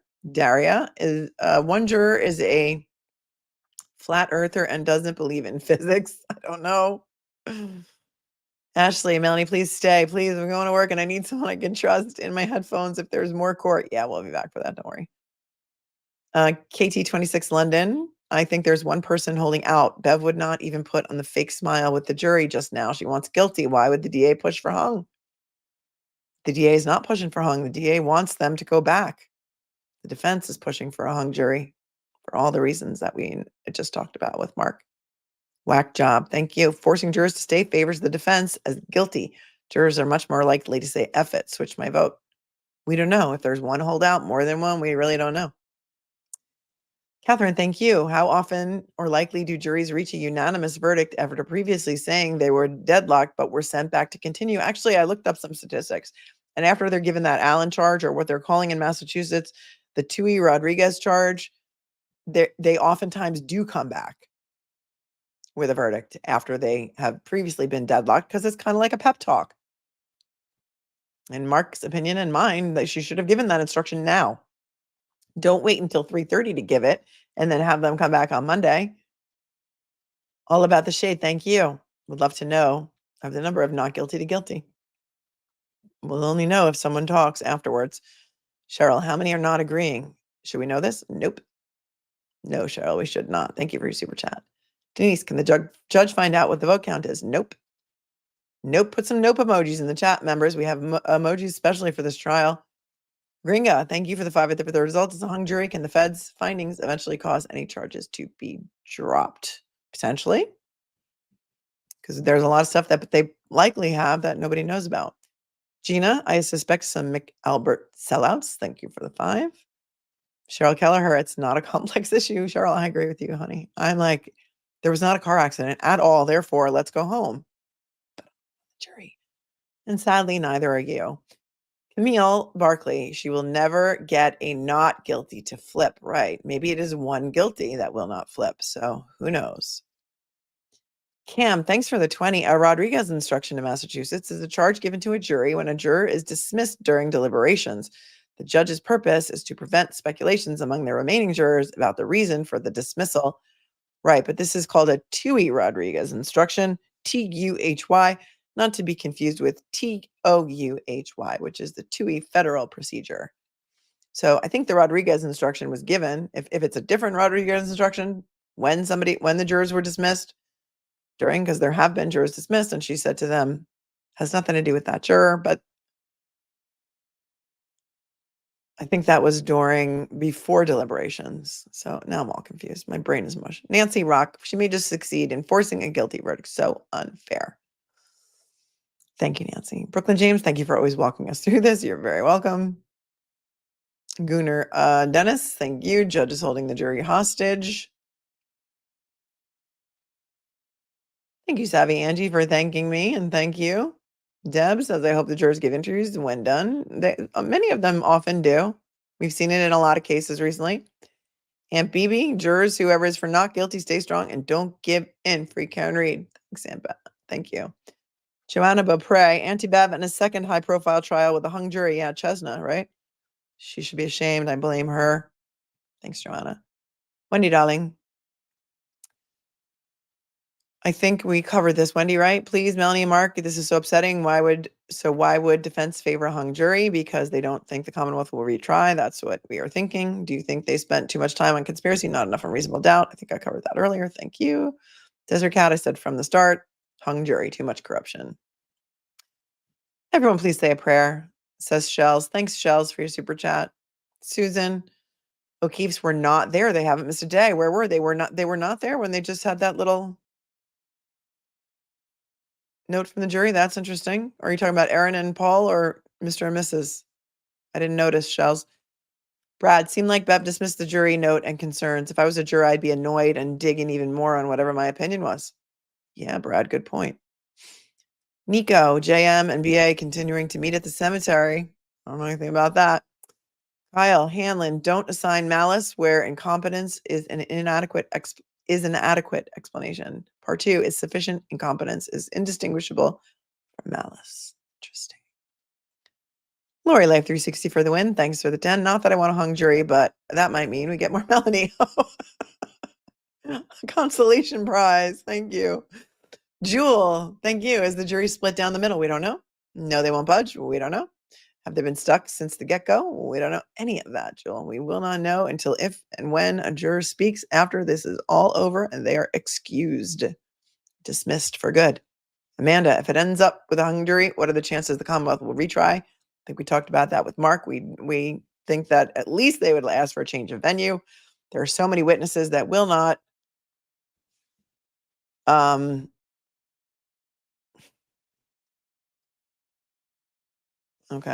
that will not be able to testify again. They already have testified under oath. They can be impeached with their testimony. We don't know. I don't know what the chances are. I can't really give you percentages, but Mom Rambles became a member. Congrats. Joshua, thank you. Is it weird she didn't ask for a vote count? Nope, they don't do that. She didn't have any pep in her speech. I agree, Melissa. Thank you. Just Jeannie, is it possible the jury could be tainted? Do not know. Anything is possible. Lady Kim Bev asks how they're split. Nope. Blessed Mom from Texas, Yannetti knows the DA won't retry her. This is Commonwealth's last-ditch effort. That's why Yannetti said yes to a jury. That is a good hypothesis. I don't know if it's true. David, after the lack of verdict, can a juror out another juror with low IQ without the fear of legal trouble? After the lack of verdict, can a juror out another juror? I don't even know what that means, David. I don't even know what that means. Can a juror out another juror? I don't know. If there's jury misconduct, they can talk about it after, just like in Murdoch. And in Maya Kowalski, that was a big issue too. They put juror number 1 through the ringer after the Maya Kowalski verdict. K-Jab, thanks for the 5. At what point can they know the split? They won't unless a juror talks after it's all over. Jessica, look at the Canton Selectmen meeting from the 25th. Politically, it would be stupid to bring this case again. We've all seen the DA, though. Don't know. I haven't watched that meeting. Kathy, looks like social media is bad for justice. Could be. Don't know. A lot of opinions on that and a lot of opinions on free speech.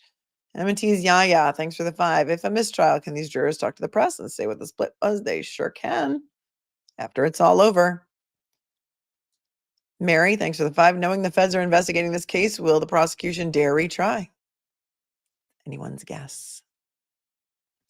Melissa, in the South, we dress up just going to the store. Yeah, that's true. That's true. I would always rather be overdressed than underdressed any day of the week. And thanks for the 5. I just started following Mark on X. Yes, Mark Bederow. I think it's at Bederow Law, perhaps. All because that guy and talking crazy, can't wrap my head around that person, alone. Sir Crashlack, could each juror ask a judge a question to help with the decision? Nope. They don't allow questions. They did allow the jury to ask questions of the witnesses in Florida in the Maya Kowalski trial, which is very interesting. Chloe Albert's Revenge. Explains all the great movies, shows about corruption. This explains all the great movies, shows about corruption in and near Boston. My personal favorite is The Departed. A lot of people brought that up a lot. Christine, aka the fan. Hi, Mark. Could the jury be hung on only one of the charges? Quite possibly. Was the defense strategy for those asking better to have one bird in the hand than 2 in the bush? Excellent. 70, thank you. I think the jurors should be protected, so social media and press don't go after them afterwards. Too many bad players out in our world now. Some jurors most likely feel nervous or intimidated. Yeah.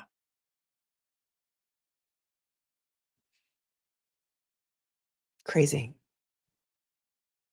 Auntie Bev, thank you. Love you, Mark. Thanks for your great clarity opinion for so many of us. Law nerds, great stream today. Thank you very much. Can Auntie Bev put a gag order on the jury? We call it an Allen charge in Florida also. No, after the case is over, no. EJ, if I were the jury, I'd sit here until 3:30 and then start stating why I cannot continue next week. Good luck proving I'm lying. Crypto tax lawyer. Was this Tuey-Rodriguez instruction the same as Allen?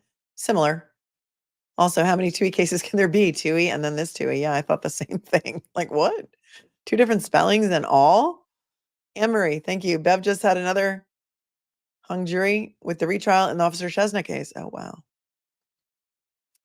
Wayne Witkowski, what stops the Commonwealth from doing this in every case? Lengthy trial that runs the defendant out of money. Corrupt system full of snakes. Happens a lot of places, not just in the Commonwealth, my friend. Dreamer thinker, what if the holdouts are on the not guilty side?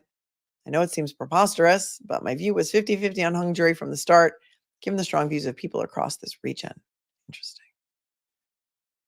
Stephanie Lewis, how can you not think there might be a juror that was planted? Considering all the crooked behavior by the Commonwealth, I wouldn't put it past them. Terrible.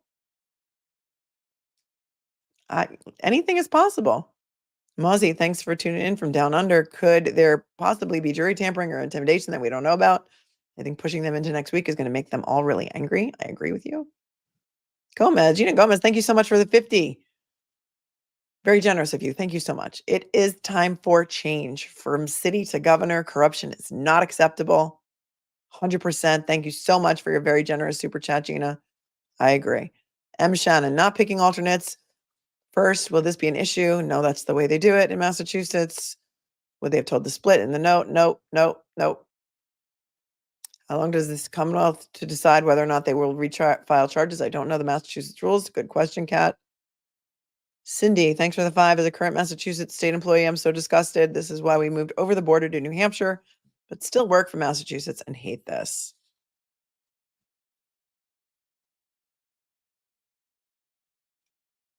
That is crazy. Thank you for coming in with the super chat. Monique Schmucker, Coach Mo, thank you for having Ron, Ed, and Mark on this. Nothing like 4 exceptionally brilliant minds to help us understand and get us through this. Thank you. Melanie, you're smart, classy lady. Thanks, Peggy. I appreciate you. Thank you, M. Curry. Thank you. as 30 pounds one, if Proctor's fired or has some serious charges filed against him, how can they retry? Great question. Maybe that's why the defendant's okay with a hung jury. That maybe exactly what Mark said. If new trial, can jury know about the previous trial? Typically, they're not supposed to know about the previous trial. Could they have gotten to a jury who takes public transportation? I don't know if they take public transportation. I think that was a rumor too. I don't know. That the juror was supposed to go on a bus to go somewhere and had a prior commitment. I don't know. Can't answer that. Does the Allen charge work very often? Yes, it does. In many cases, it's like a pep talk. My bad. I thought the DA stood for defense attorneys. No, DA is district attorney, and that is the prosecution. Beth, thanks for the 5. How can we expect the public and online community to react to a guilty verdict? Will the National Guard need to be called? Stand up and stand out. All good points. It'd be interesting to know if the a-hole is the foreperson that she chose or the alternate that we never were shown the number drawn. I don't know. M. Curry, I think I missed my last super chat. Thank you for always showing up and showing out. Love a New York girl. Thank you. Facts matter. Thank you so much for the $50 super chat. You're so generous. How much time does Commonwealth have to decide if they retry before the charges are dropped? I don't know. I don't know if there is a time limit. There's no statute of limitations on murder, so I don't know if they have to decide within a certain time. But if any Massachusetts lawyers are in the chat, maybe you can answer that. But thanks, Facts Matter, for your very generous super chat. Barbara Rating, this morning, Paul was staring the jury down as they left the courtroom. Nina Sphere, thank you. Is there a time limit for them to retry her? If not, she'll never be able to speak freely. I don't know. Like I said, there's no statute of limitations on murder. I don't know if they have to decide within 30 days as if it was like sort of kind of like an appeal. I don't know. That's a great question. Erica, thank you. Okay, yes, not guilty, but what happens for John? I don't know. Can they still investigate? They still can, according to Ed Wallace, who was in here earlier. Jayana, did anyone in the courtroom get to see or confirm the lots put in for the alternate jurors? If not, could this be a conflict? I don't know. I don't know who supervises that. Good question. Blessed mom from Texas. We need to do a law class here. I'd go live with you. Loves, thank you, honey. Miss Black, 1909. Maybe the jury is just a bunch of wimps and they needed that kick in the ass to get going. Yeah, that's why that Allen charge can be very effective. The jury doesn't know the lawyer's response, right? Response to whether or not they should let them be hung or not? No, they do not. Desert Cat, from the start, thought hung jury, too much corruption. Too much. What universe do we live in? That's a great point. I don't know, but we're going to take a break and we're going to come back. Mark Bederow said he'd come back around 3:30 unless something else breaks in the meantime and they come back with another question, and then I'll just go live. So make sure you hit the button. Make sure you hit the subscribe. Make sure you've got the bell hit so you will get all notifications when I go live, because sometimes I just go live without saying I'm going live. I just do it. So make sure you hit the bell, the subscribe button, and the like button on your way out. And as I always say, okay, one more, Solomon Landscaping, thank you. It's just me seeing that far too many lack common sense. So much reasonable doubt. Agreed. We're coming back. All right, I'll post it. So keep looking. I'll be back soon. Thank you, moderators. Been a long day. Been a very, very long day so far. 4 hours, 15 minutes. Jury is deadlocked, but the judge has sent them back to eat lunch and keep trying without giving them a formal Allen charge or Tuey-Rodriguez instruction, as it's called in Massachusetts. So there's that. Do all the YouTube-ish things for me if you would be so kind, and come back later and be cool, be kind, be classy. It's not hard. I promise you, my friends, it is so not hard. You will thank me. If you weren't here at the beginning of the stream or the middle of the stream, go back. Duty Ron and Ed Wallace came in for a very good period of time to answer questions, as did Mark Bederow. Peace out. I'm going to see you real soon. At the very latest, it'll be 3:30. All right, my friends. Thank you, and I'll see you real soon. Peace out.